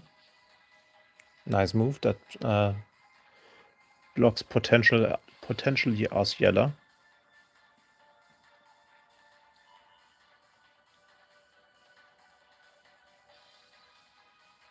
Temple summoning out the Poplar here. Poplar grabbing more follow-up.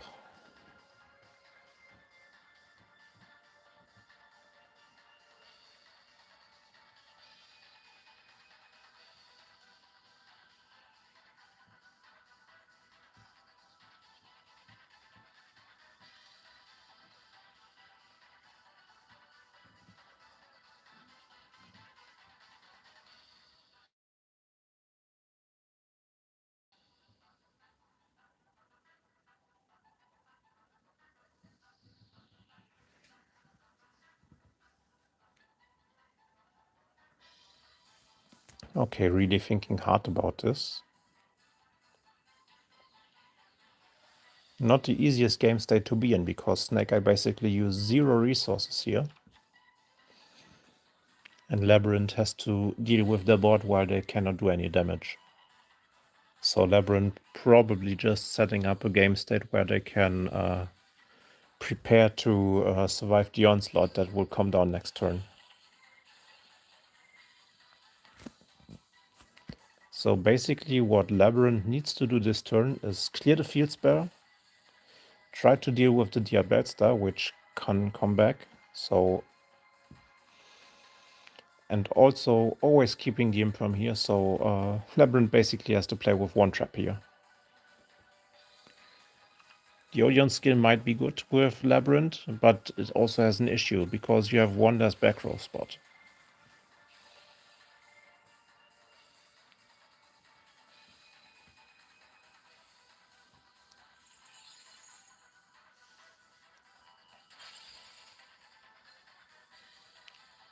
Lovely Labyrinth actually going after the hand here, and hits a trap of all things.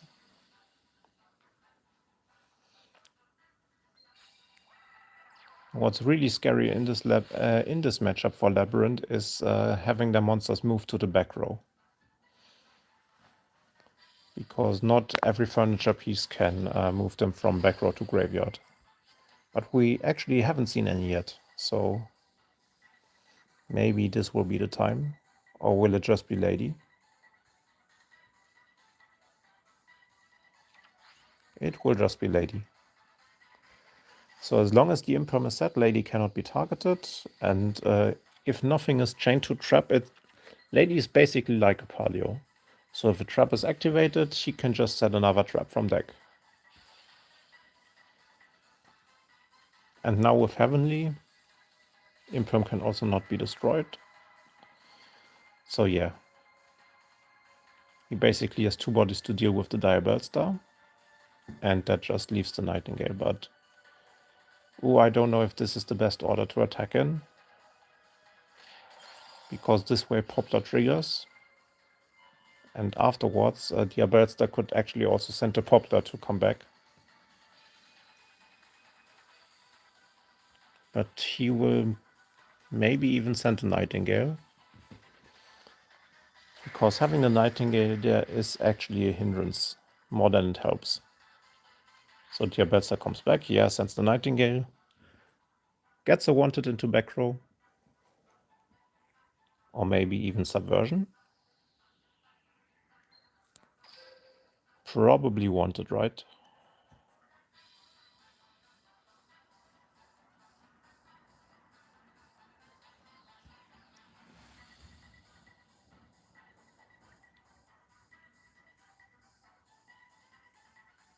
Actually not using the effect here.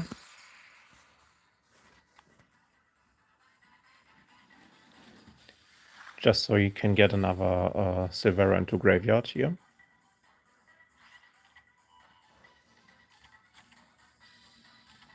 Activates the wanted, goes for another Diabellstar. And now is the time to get a draw.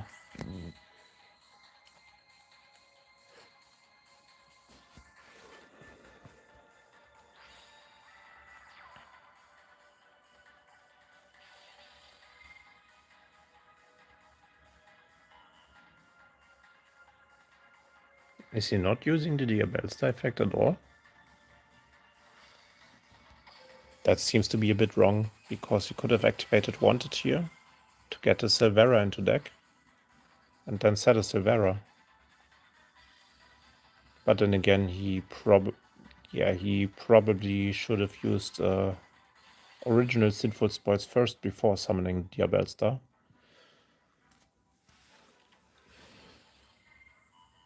Ash being hit here, which takes out the back row too. And then activates... Oh no, Lady can't activate. So for the moment, there's no more interactions from the side of Odeon.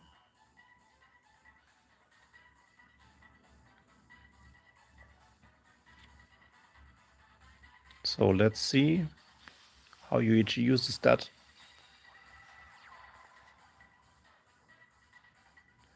Summoning a second Ash here. Interesting.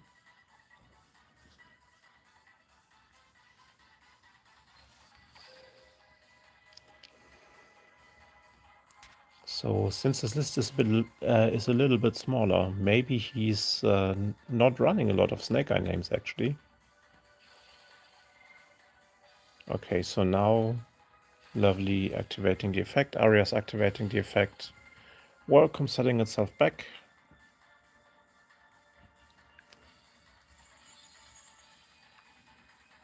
Is he going after the hand again? Or is he hitting Field Spell? He's actually hitting an Ash. Which is also a legit choice, but now Thrust may be problematic.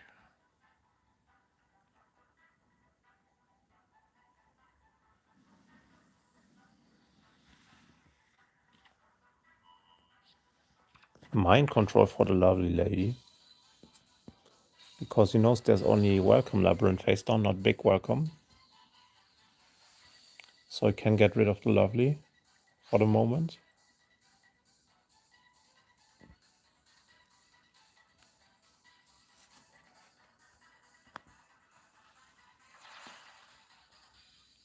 Directly going into Promethean here. Promethean probably hitting the Oak. Oh no. It's a Fiend. Ariane's a Fiend. Big misplay here.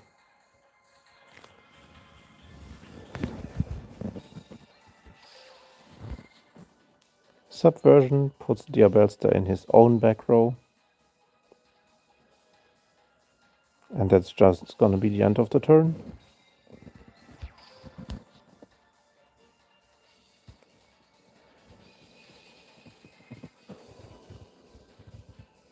At least he can set back a Silvera now.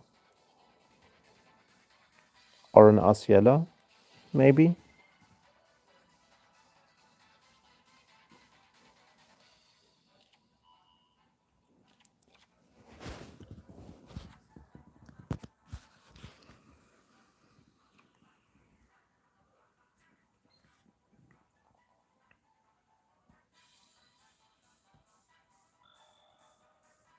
Yeah, so this is a quick effect, so...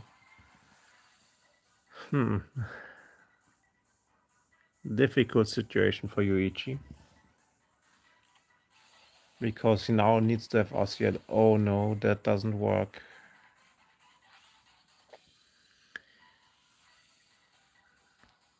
I mean, sure, you negate it, but the issue is Lady Labyrinth still triggers. And since there's Temple of the Kings, you're basically doing nothing. Because you negate Welcome, and now Big Welcome can be activated. Of course, Dear Star activates first, but that doesn't make a difference in this game state. I mean, being forced to send Field Spell here and not setting anything to back row must feel bad. This is over. Luigi probably only did 2 box runs until now, so he doesn't have triple wanted yet.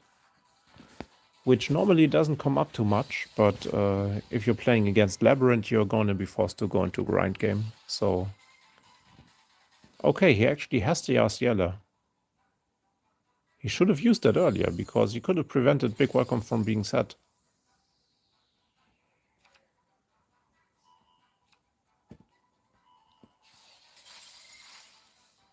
Yeah, now it's just lethal. Lady gets summoned again. Lovely resets something from graveyard. And that's game number 1, going to Odeon. GG's. Wait. Oh, it has to be summoned in defense. So 1 more top deck and 1 more draw of wanted. Maybe even 1 more add from original Sinful Spoils.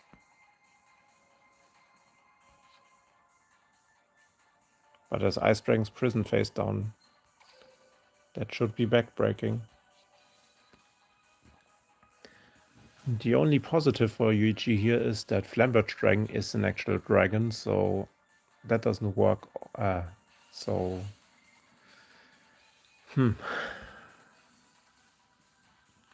guess that also doesn't really help here. Ash can search Poplar, which can search for Subversion. And Mind Control doesn't change anything, because Lady cannot be targeted as long as Ice Dragon's Prison is face down.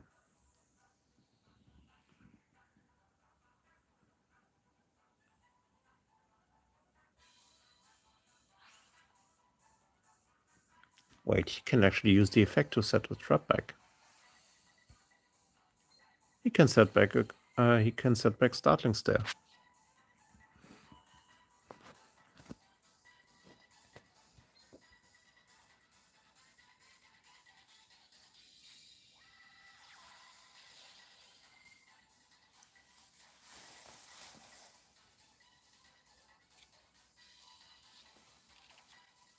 Okay, going for Poplar. Poplar searching for Subversion.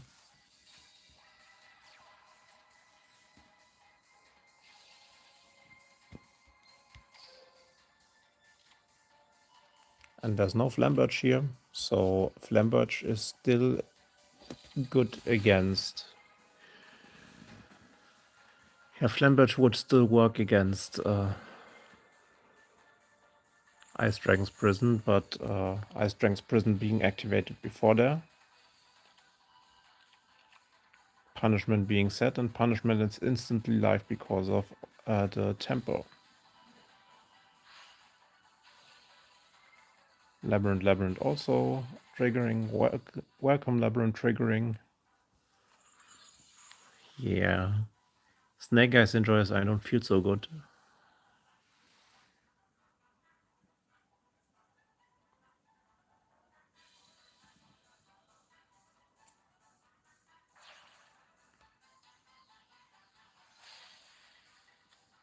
Link Rebo, get back something to the back row.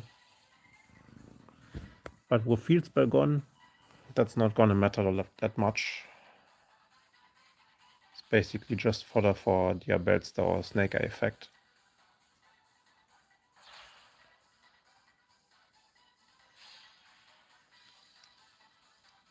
Okay, Phoenix can force out the punishment or the welcome labyrinth.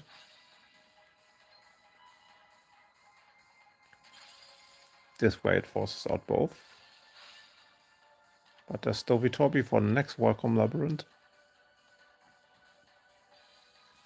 And labyrinth monsters are all so big that Phoenix cannot kill anything. Yeah, and Yuichi realizes it and scoops 1-0 Odeon, even if it took 1 or 2 turns longer than it should.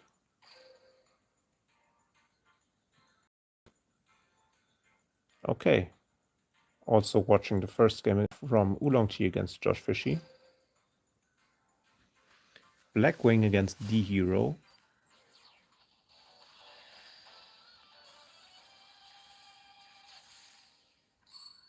And Blackwing winning another coin.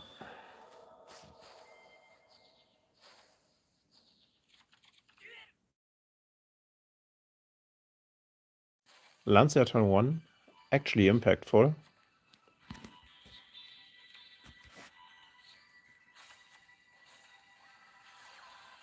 And Oolong Tea being on board breakers in Blackwing. Blackwing is actually kind of forgiving because you can just discard the board breakers if you draw them turn 1 because you need to discard 1 anyways from skill.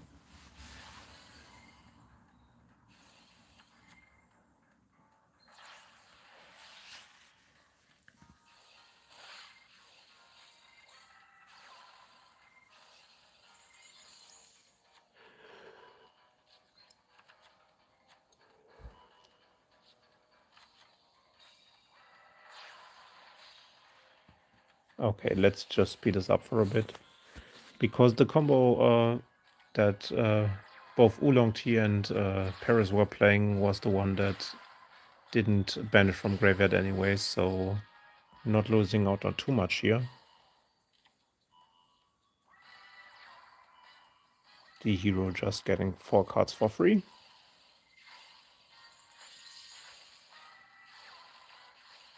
And now starting to play. This is the point where Blackbird Close is activated. Oh, I don't know about that one, but yeah, still grabbing back a negate from graveyard. Popping the D-Force. Cross Crusader grabbing Stratos to maybe get rid of some of the follow-up. And now DP being summoned out. DP was very nice to stall earlier. And now it also Stratos gets rid of the back row, Vion gets summoned. And if Plasma touches down, this might be pretty hard.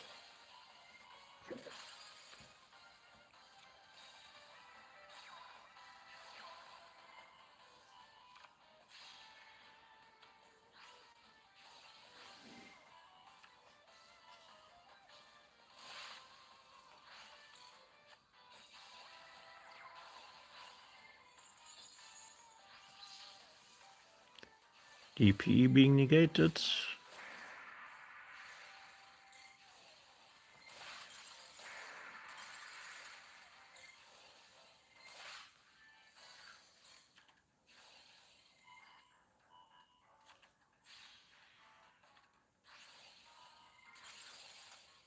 And at this point DP might just not be enough.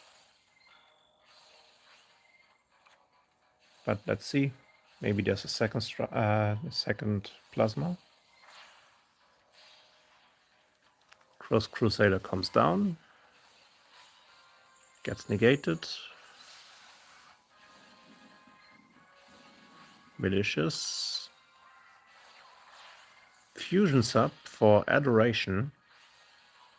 Oh, that's lethal, right?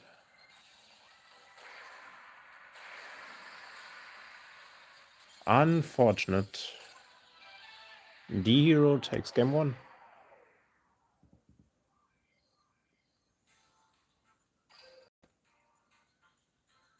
Yuichi started game 2. Let's get back to it.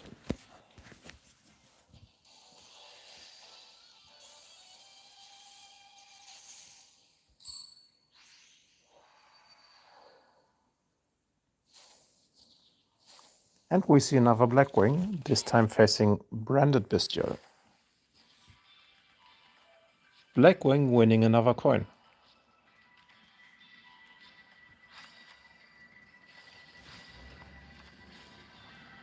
So now we know the win condition for Branded is being able to summon Diabolos. So if Branded gets to 2 Bestials on board, Blackwing might have an issue. So we could solve this by keeping our pop 2 for the Bestials and basically letting everything else kinda be fine. We still end on a lot of interruptions, but that's what we should focus on most. Or if there's a way to get rid of Albalos from the graveyard, that's also really good, because then you can just stall for deck out. Because I don't think Albalos mentions Fawn of Albos. So it should not be able to be recycled. But let's check later on to make sure. So summoning, pretty much everybody goes for the same board. Minus the hot red here.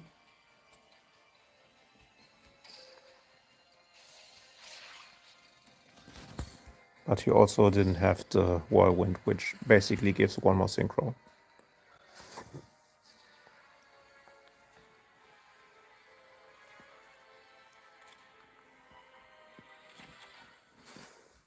But wait, what did he come up with?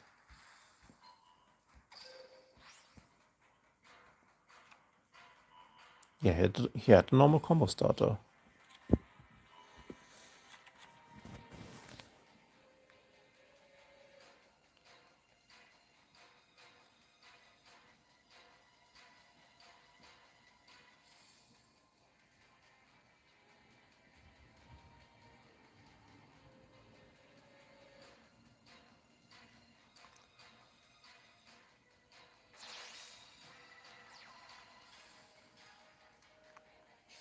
Yeah, we saw this earlier. Lava Golem to get rid of all the stupid tower monsters. Issue solved, we don't need Albalos, but we can still check. It is a Bestial itself. It does not mention Albos. So yeah. Once it's banished, there's no way to recycle it in the current lists. Unless, oh no, you can actually get it back into deck because it's a dragon. And then send it back with another branded fusion. But the game is already over, so quick win for branded here. Just being able to slam down the lava golem. So right now on table 1, it's 2-0 for JHGFDS. And Oolong Tea and Josh Fishy are probably about to start game 2 soon.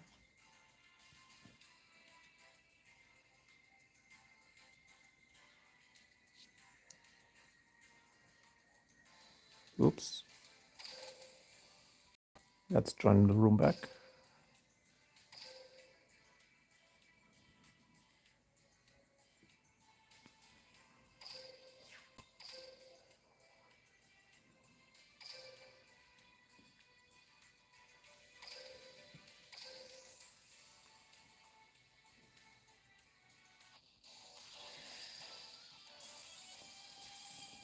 Alright, game number 3. our mysterious player going for Harmonica here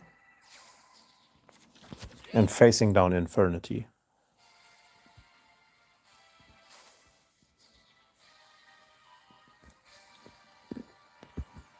So bringing an archive skill if you're up 2-0 might be a decent choice to basically let your opponent see less of what text you play. So if JHGGF does the same at Worlds, we know why. To give less information to the opponents on what text he's playing, maybe even hiding his shared cards. Well, to be fair, it will most likely be Lava Golem anyways, right? Like Lava Golem, Droplet, and one other card. At least those would be my picks. Lava Golem is really good right now and can out a multitude of problems. For example, Bistio will probably want to run the Lava Golems, and Valmonica doesn't really need a normal summon, so Lava Golem could be a viable choice for them too.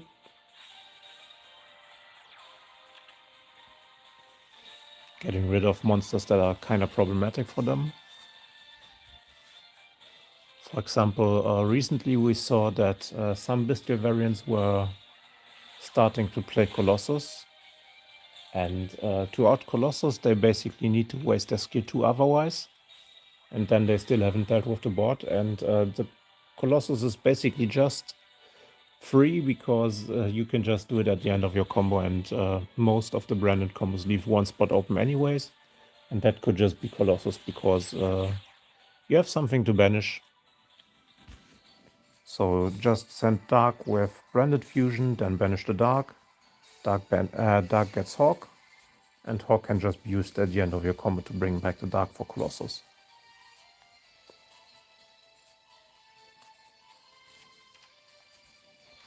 But for the text here, we see he's playing Dark Ruler and D-Fisher. We saw Dark Ruler D-Fisher again. And he is grabbing the last card.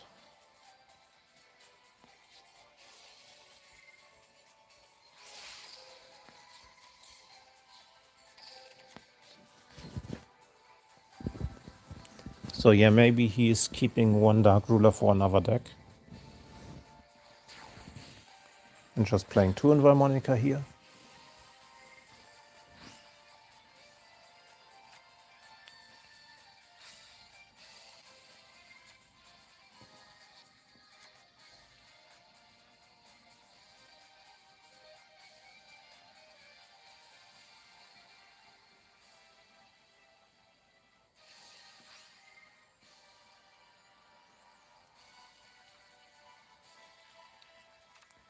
Valmonica now getting back some resources.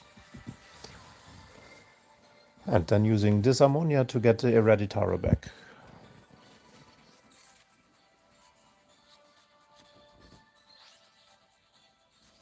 Now being on 6 counters. So he could also go for the Link 2 if he wants to. But decides to go for IP and Link 1. Let's see if it's triple back row. It is. Alright, good luck Duelist.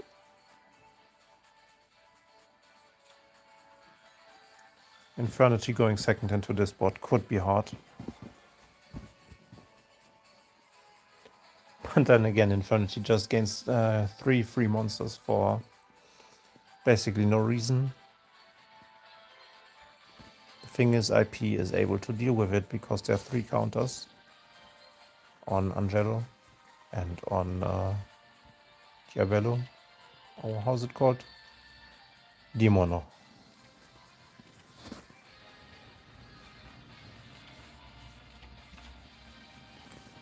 So this is probably the easiest Link 3 of his life. Link 1 of his life. Yeah, going for Link 1 here, popping all monsters.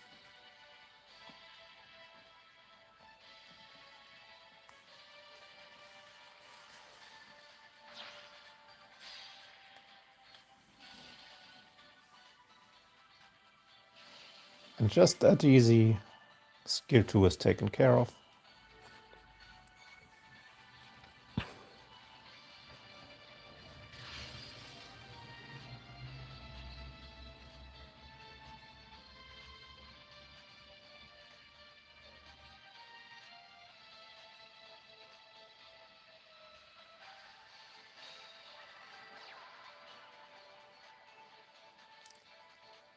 Setting a card to check for delays. I think probably not the most optimal choice, because there are delays for sure. I mean, we know Hereditary, we know Cebufera is already a delay, because it can also copy Disharmonia from graveyard. So that basically blocks all delay reading.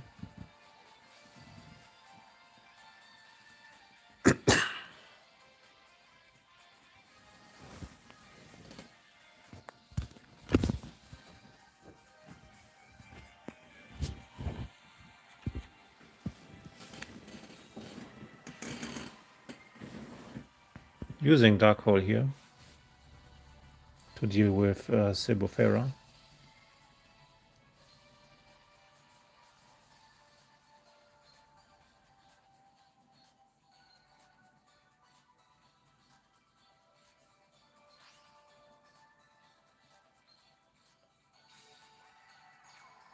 Yeah, but just removing 3 resonance counters is actually good, because now, if he loses life points, he can take control of an opponent's monster. The first launcher will be stopped, the second launcher will probably also be stopped. Yeah, this might just be over. That could be the quickest best of 5 that we've seen so far. Yeah, Hereditary on the launcher.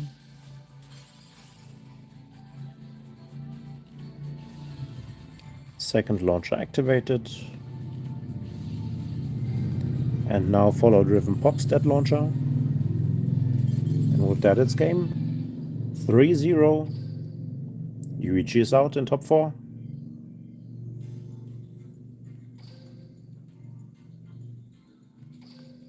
So let's focus on the second top 4 match. Oolong Tea against Josh Fishy. Oolong Tea going undefeated in Swiss against all those top players.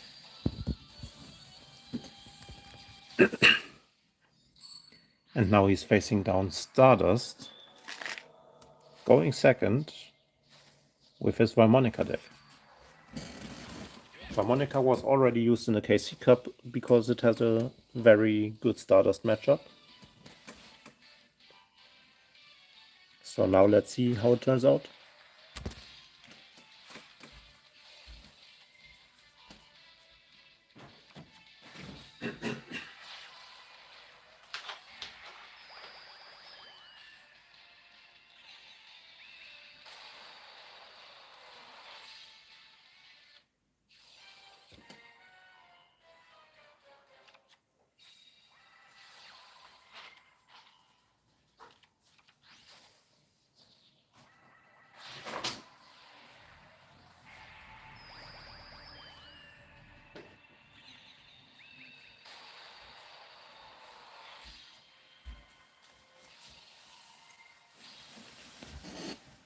There's not that much to say about the turn 1 Josh Fishy goes for, because we saw it earlier.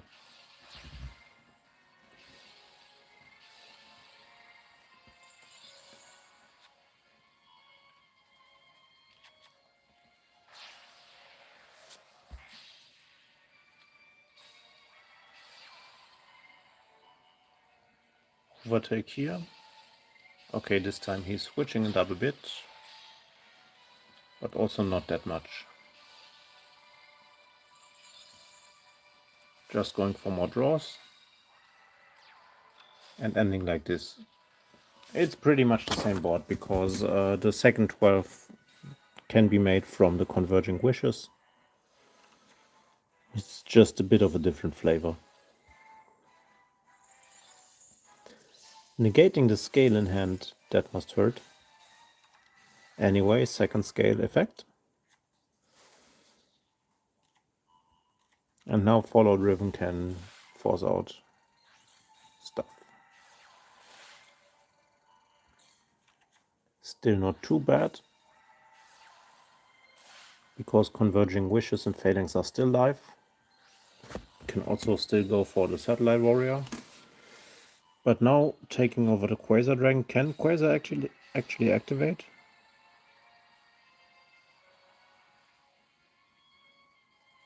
No, this one is used up.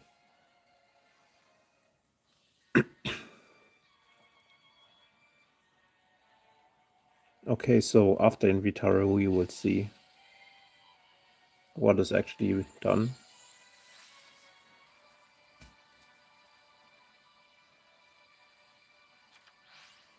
Okay, actually special summoning from deck.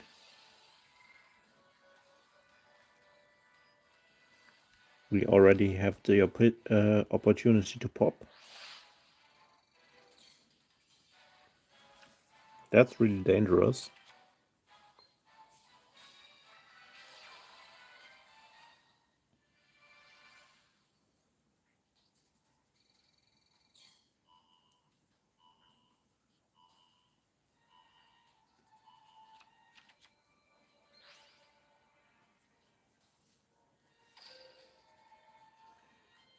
Also revealing Dark Ruler and D-Fisher. The texts look very similar.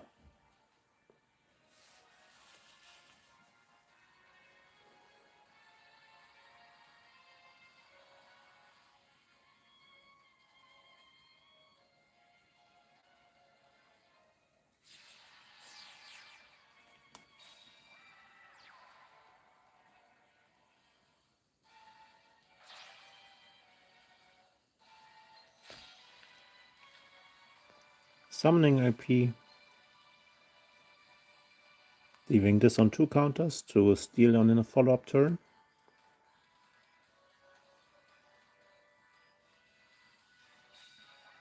He still has to be careful because there's converging wishes in hand, which is live. Setting 2 and leaving with a very strong setup here.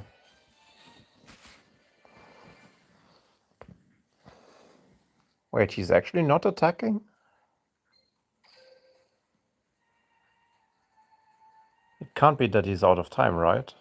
He shouldn't be.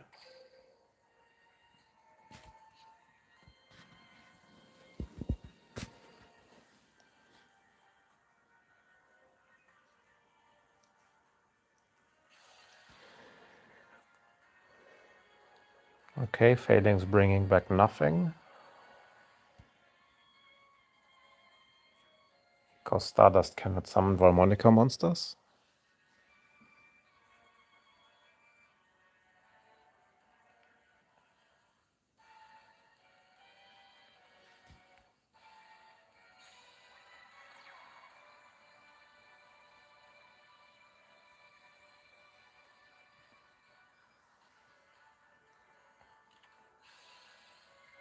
Follow Ribbon being used here. Probably bouncing the trail and popping the back row.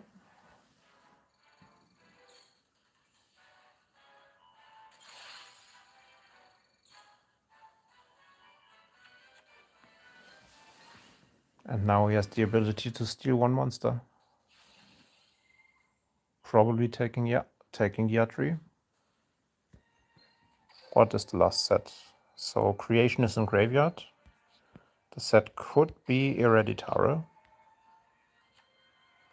But now that there's 3 counters, can also go into the light monster. Pop the rest of the board.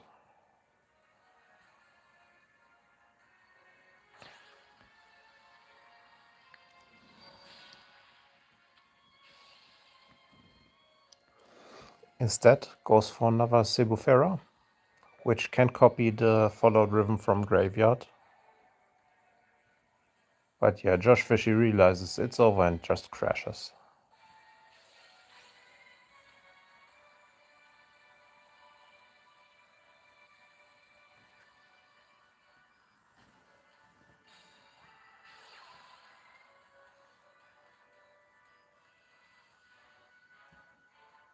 Udong Chi kept the followed rhythm.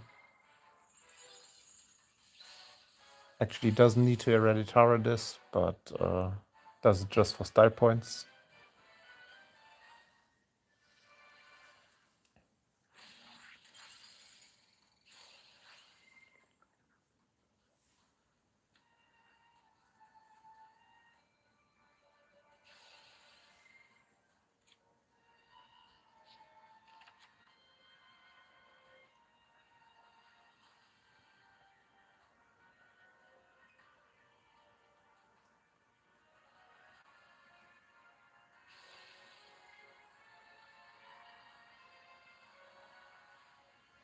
And follow driven doesn't target, which is really annoying for Josh Fishy here.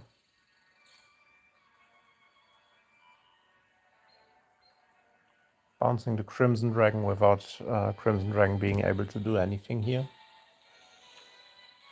So this should just be over.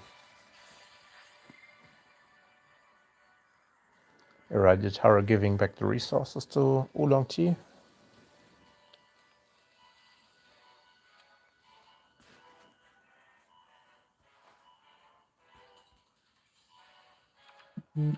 And actually drawing 3 cards.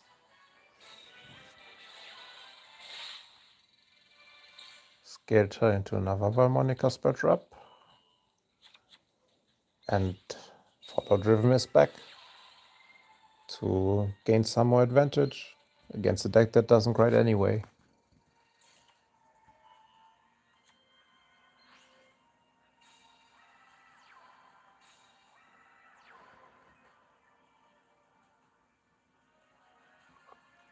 Yeah, Moister playing it really safe. Oolong Tea playing it really safe here.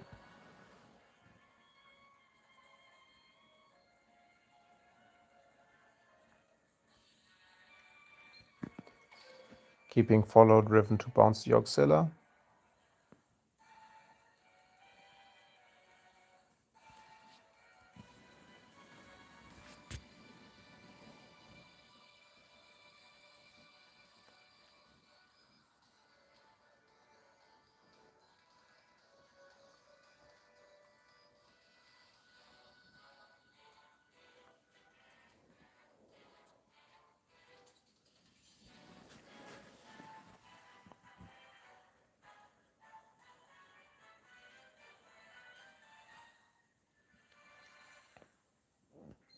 It's kind of surprising that he still has so many cards left.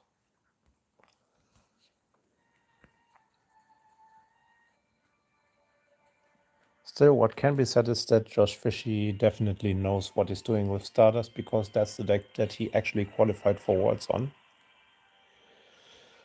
But the trail will probably just get bounced again.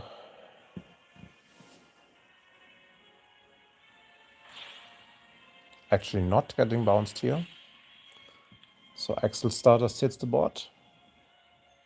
Brings back a formula, most likely. And gets the token from trail.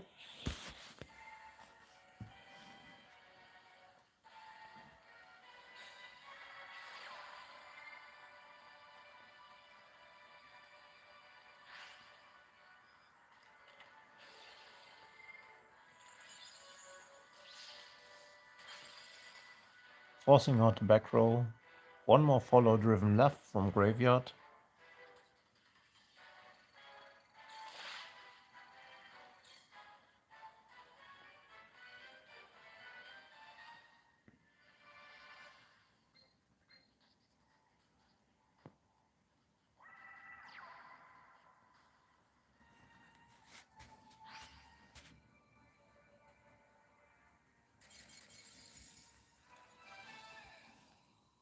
And Josh Fisher realizes there's nothing more he can do. He's outgrinded.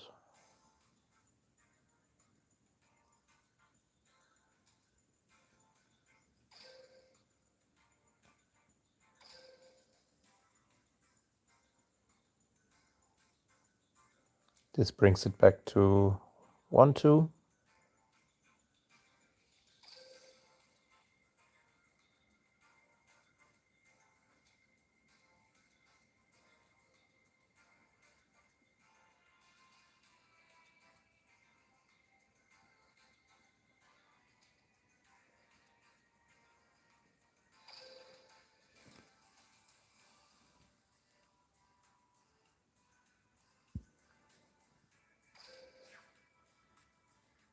Oh, someone else joined the spectator. All right, Oolong T fighting for his life.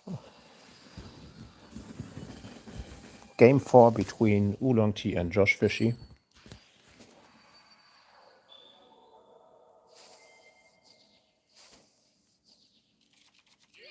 Going with Infernity. And now going second in the branded. We might just see Josh Fishy entering the top cut with a 2-2 score and then making it to finals. Beating out a world's player.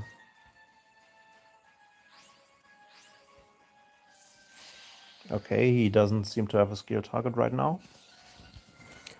This probably means he has back row in hand already. So this might be pretty hard for Oolong T to play through, depending on what he sets up. Okay, going for branded sword. He will probably leave Bestials in hand.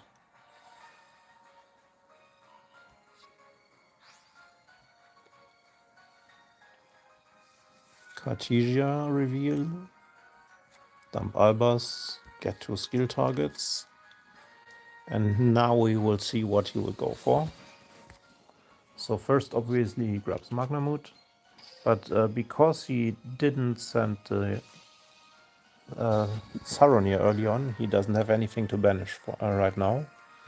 So the Lubellion will probably tribute the Albion to summon itself.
Josh really thinking about what bot he wants to go for.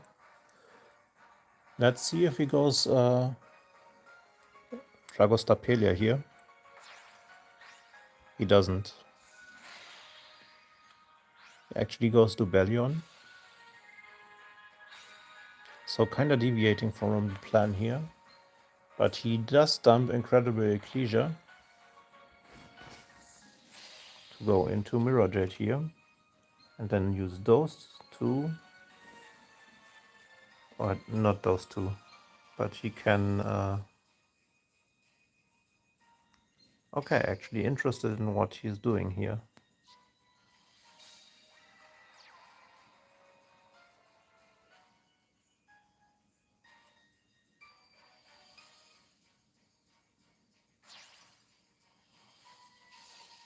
Yeah, bringing back Lubellion now. But that's a bit late. He could have resolved that lost early on. Okay, now he goes for it. Let's see what he summons. Remember, Grangoniol is not a dragon. Okay, it's still the Dragostapelia, but he uses a Kaiju from hand.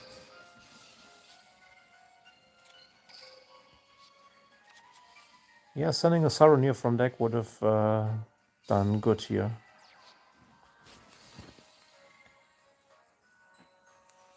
But I guess it's still a very solid end board. Ending on Beast. One other set. Ecclesia gets back to hand. And he passes turn. Lot that Infernity has to play through here. And that already helps a lot.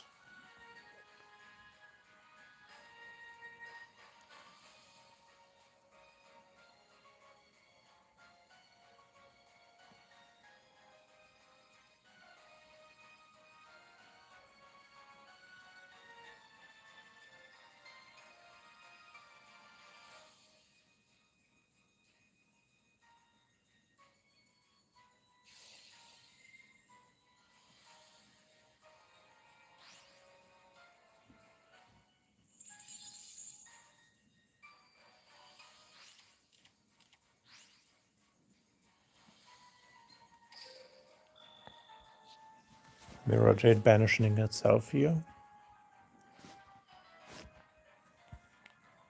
Just to keep a zone open.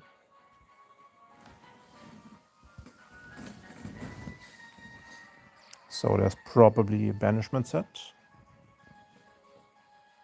Oolong Tea checking for delay with a set card. And emptying his hand.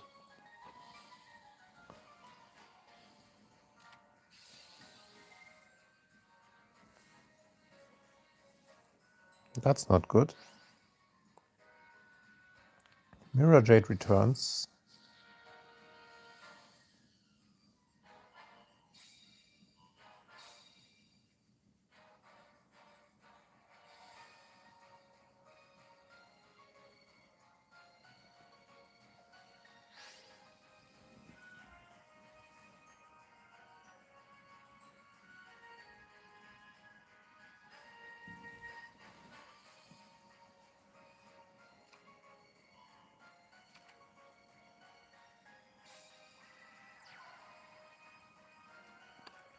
And now for skill number 2. Oh, actually first getting rid of the back row. Or actually the Mirror Jade. Interesting choice. He seems confident that he wins this turn.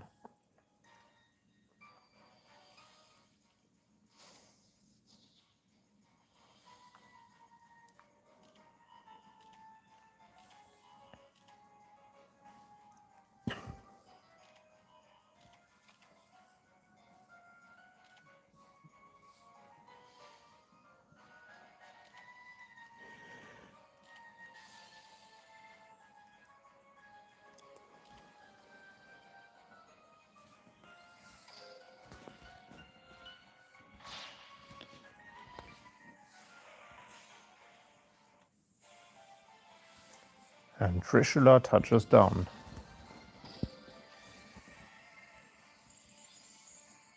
That might spell trouble.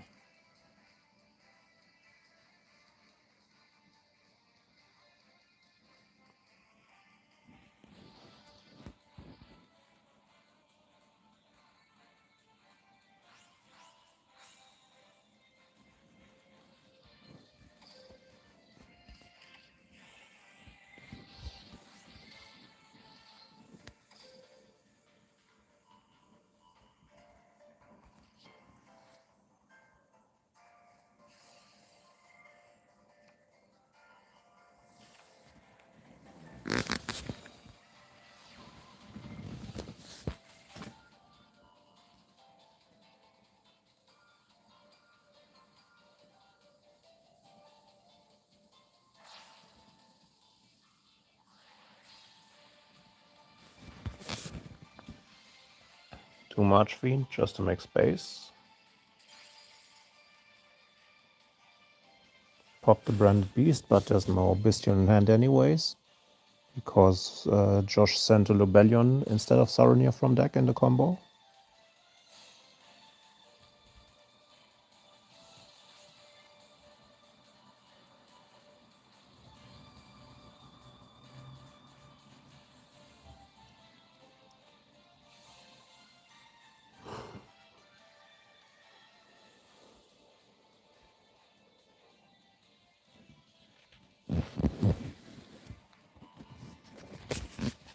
Adding the barrier here.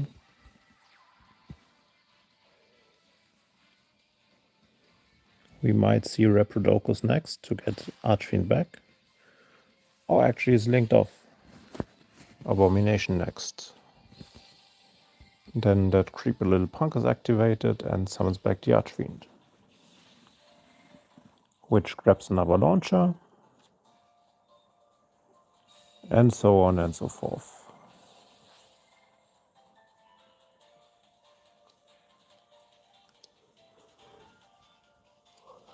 Actually summoning out the general here.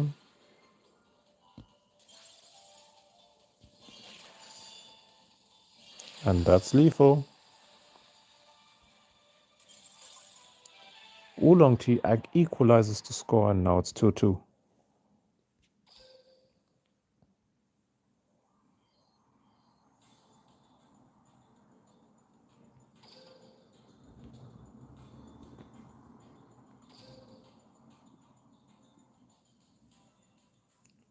So one quick 3-0, and the other one is down to the wire.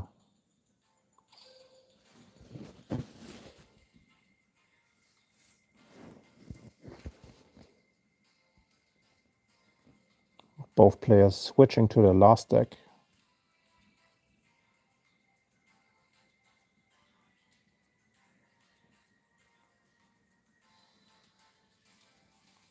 And if Josh wins this, finals might actually be really funny because of a quote from the player that is on the other side of the matchup.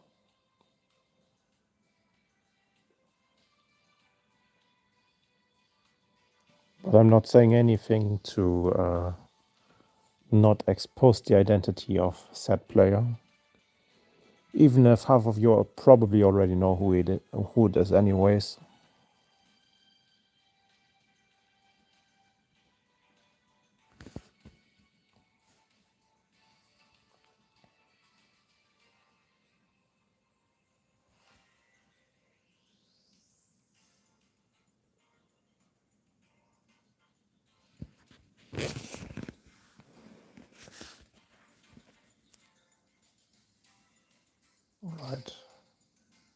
Alright. Josh actually left the room. I have to check back for a second. One moment.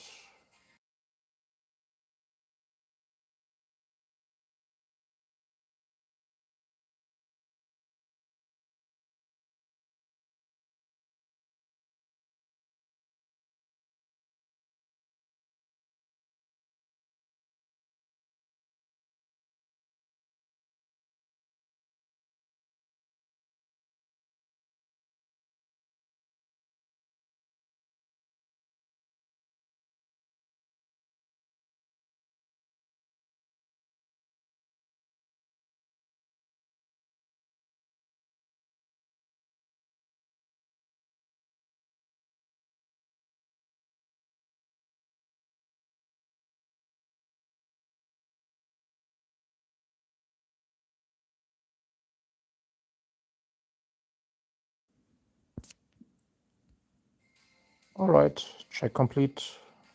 Josh will temporarily join back.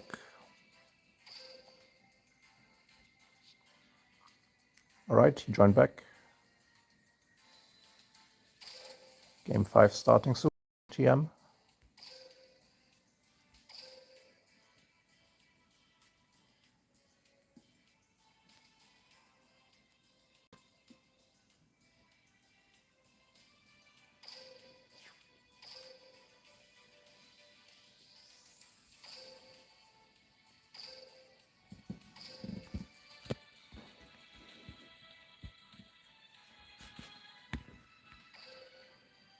Oh no, is it a shadow game?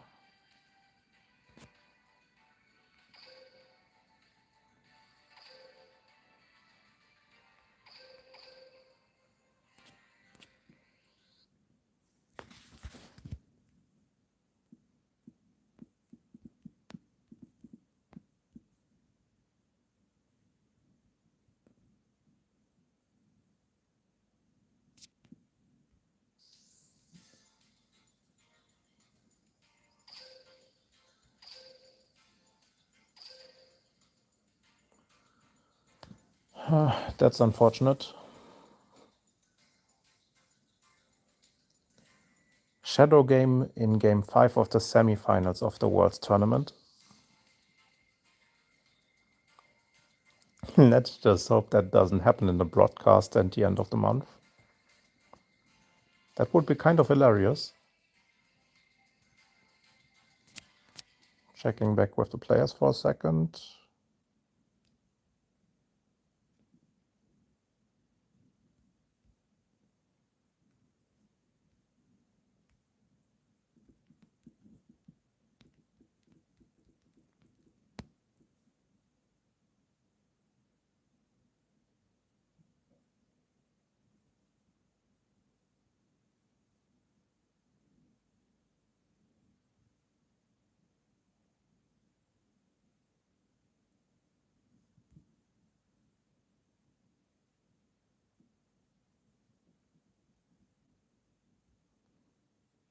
And for the ones saying in YouTube chat that Josh is on VC with 20 people, no, he's not. Unless he's in leader chat. Or just scheduling for playoffs.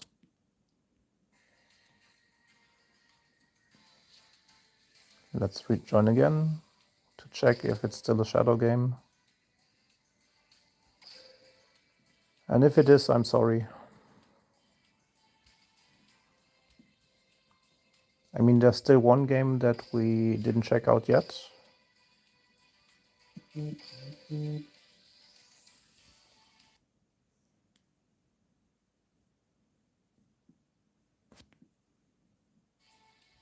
So the game we didn't see was Josh Fishy on Harmonica against Oolong Tea with Branded. If I remember correctly, this one was already over when we loaded in. So let's watch that and check back again afterwards.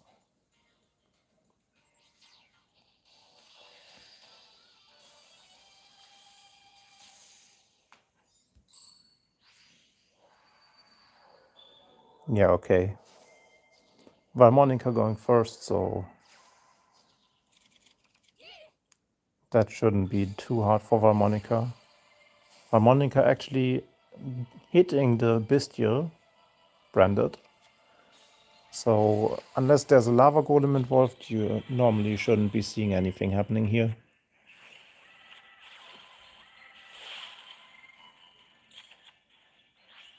So we're just gonna speed up the combo. It's probably just being linked to with 6 counters anyways.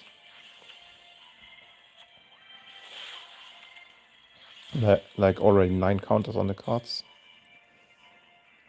Oh no, just 6 counters on the light and 1 counter on the dark. But yeah, we're seeing exactly what I said, link 2 with back row. So Hereditarian followed Riven face down.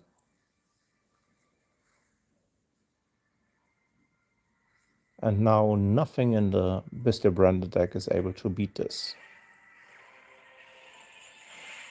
So follow Driven actually bouncing here. And there's a Kaiju. Oh my god.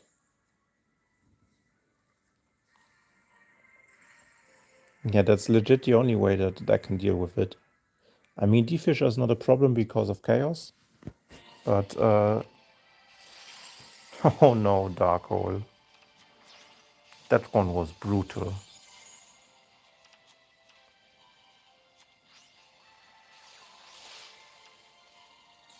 That Dark Hole just took Oolong's life savings away too. And GG's.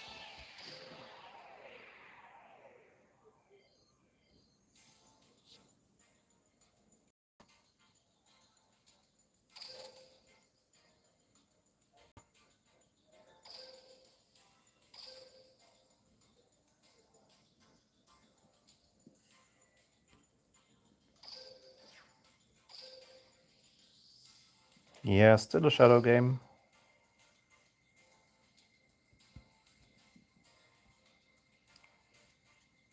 That's unfortunate.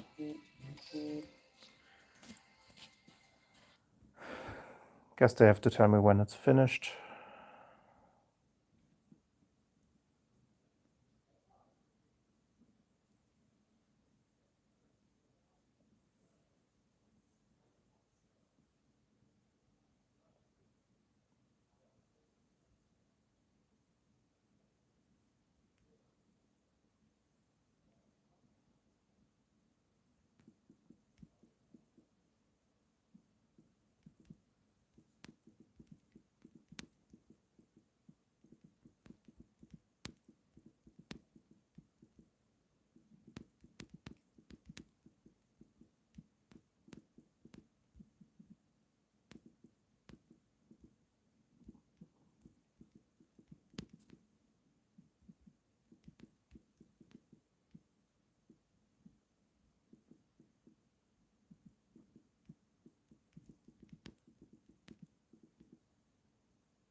Okay, in case someone new joins the stream, right now we're waiting on game 5 of the semifinals. It's a shadow game, nothing I can do about it. So let's just watch a replay from the street replay.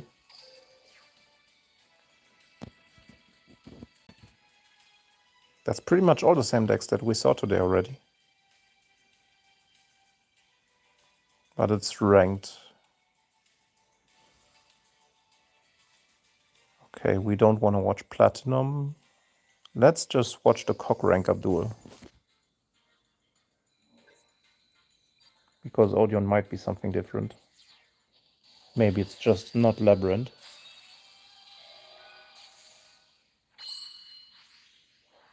Obviously Odeon going first. Against Branded Bistio.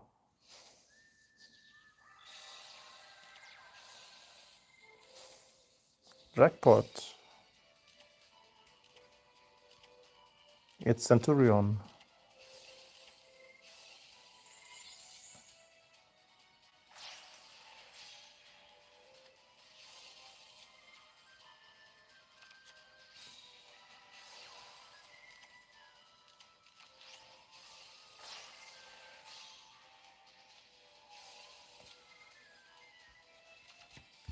So one trap is triple synchro. That combo is also already in the shorts section of the YouTube channel.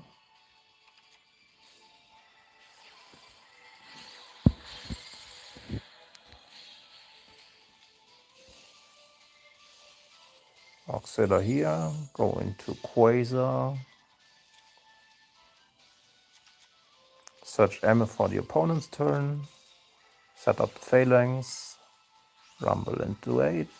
Normal summon a tree. Legatia.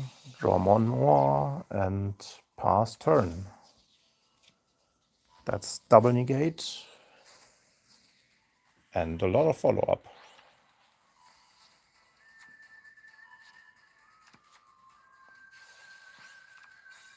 Let's see if Branded can actually deal with this with their 20 cards in hand.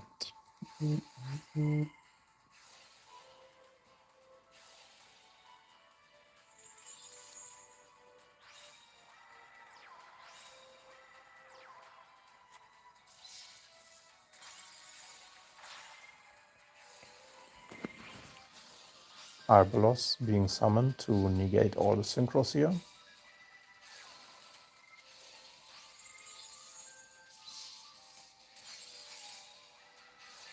But also blocking of Branded themselves, which might be problematic.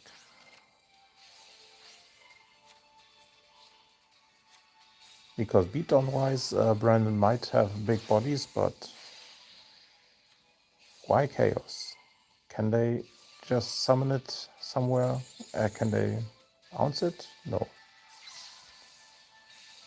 Arbalos also negates their own cards.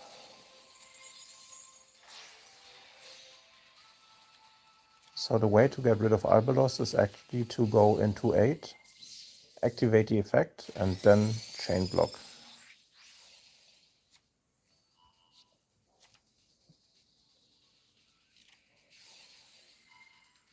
So they need to summon 2 level 4 monsters. Oh no. Oh no. That also works. But unfortunately, the Odeon variant doesn't have that much follow-up.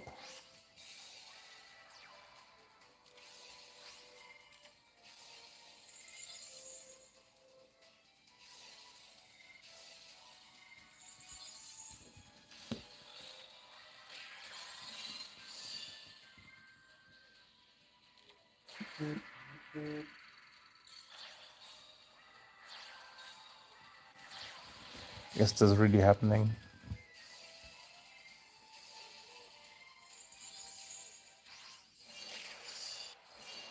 And GG's. Let's check back on our game 5,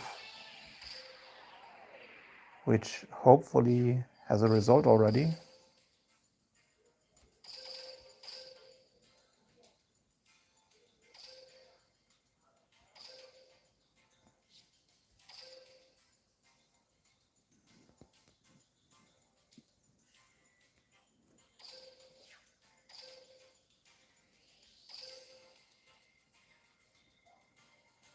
Seems like we have a result. Let's check out the last game. Will Josh Fishy go to the finals with Exorcist as his last deck? Or will Oolong Chi win with Stardust? Stardust winning the coin? Oh, that draw is brutal. Takes a lot of follow-up, but having 2 skill targets.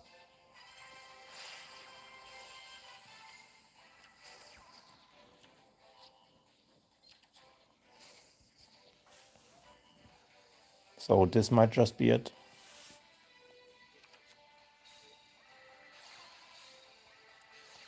What is being activatable? Quasar Negate.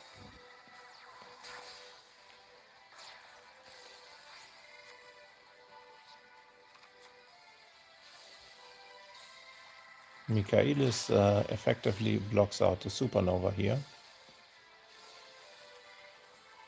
which is good for Josh. Now this forces it out, but Pax is here. Gets the Martha, and Martha gets going.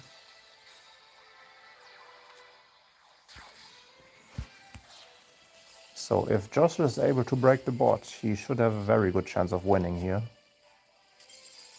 Oh no! He doesn't have enough gas. And with that, Oolong Chi, that won in Swiss, goes to finals. Good luck to Oolong Chi and the Mysterious Duelist.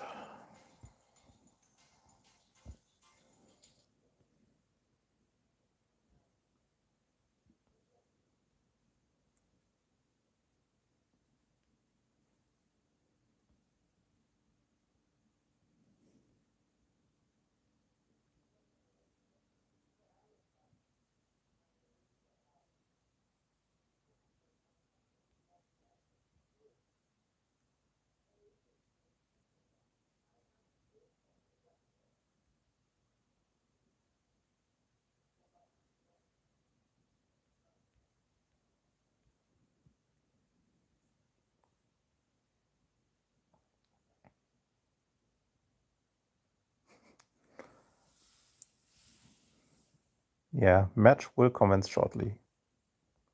Or tomorrow. Not sure yet.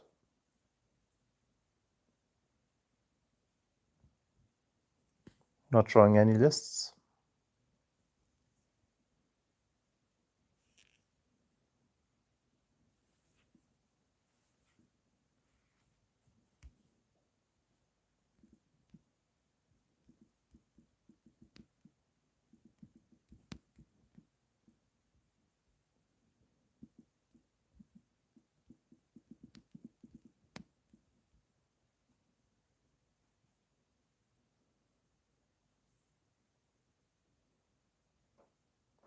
All right. And the finals will be tomorrow. So thank you all for joining. It's been nearly 5 hours. We saw a lot of matches. And tomorrow will be the best of 5 finals to decide who wins the first World Championship Test Tournament. Until then, guys, it's been fun. See you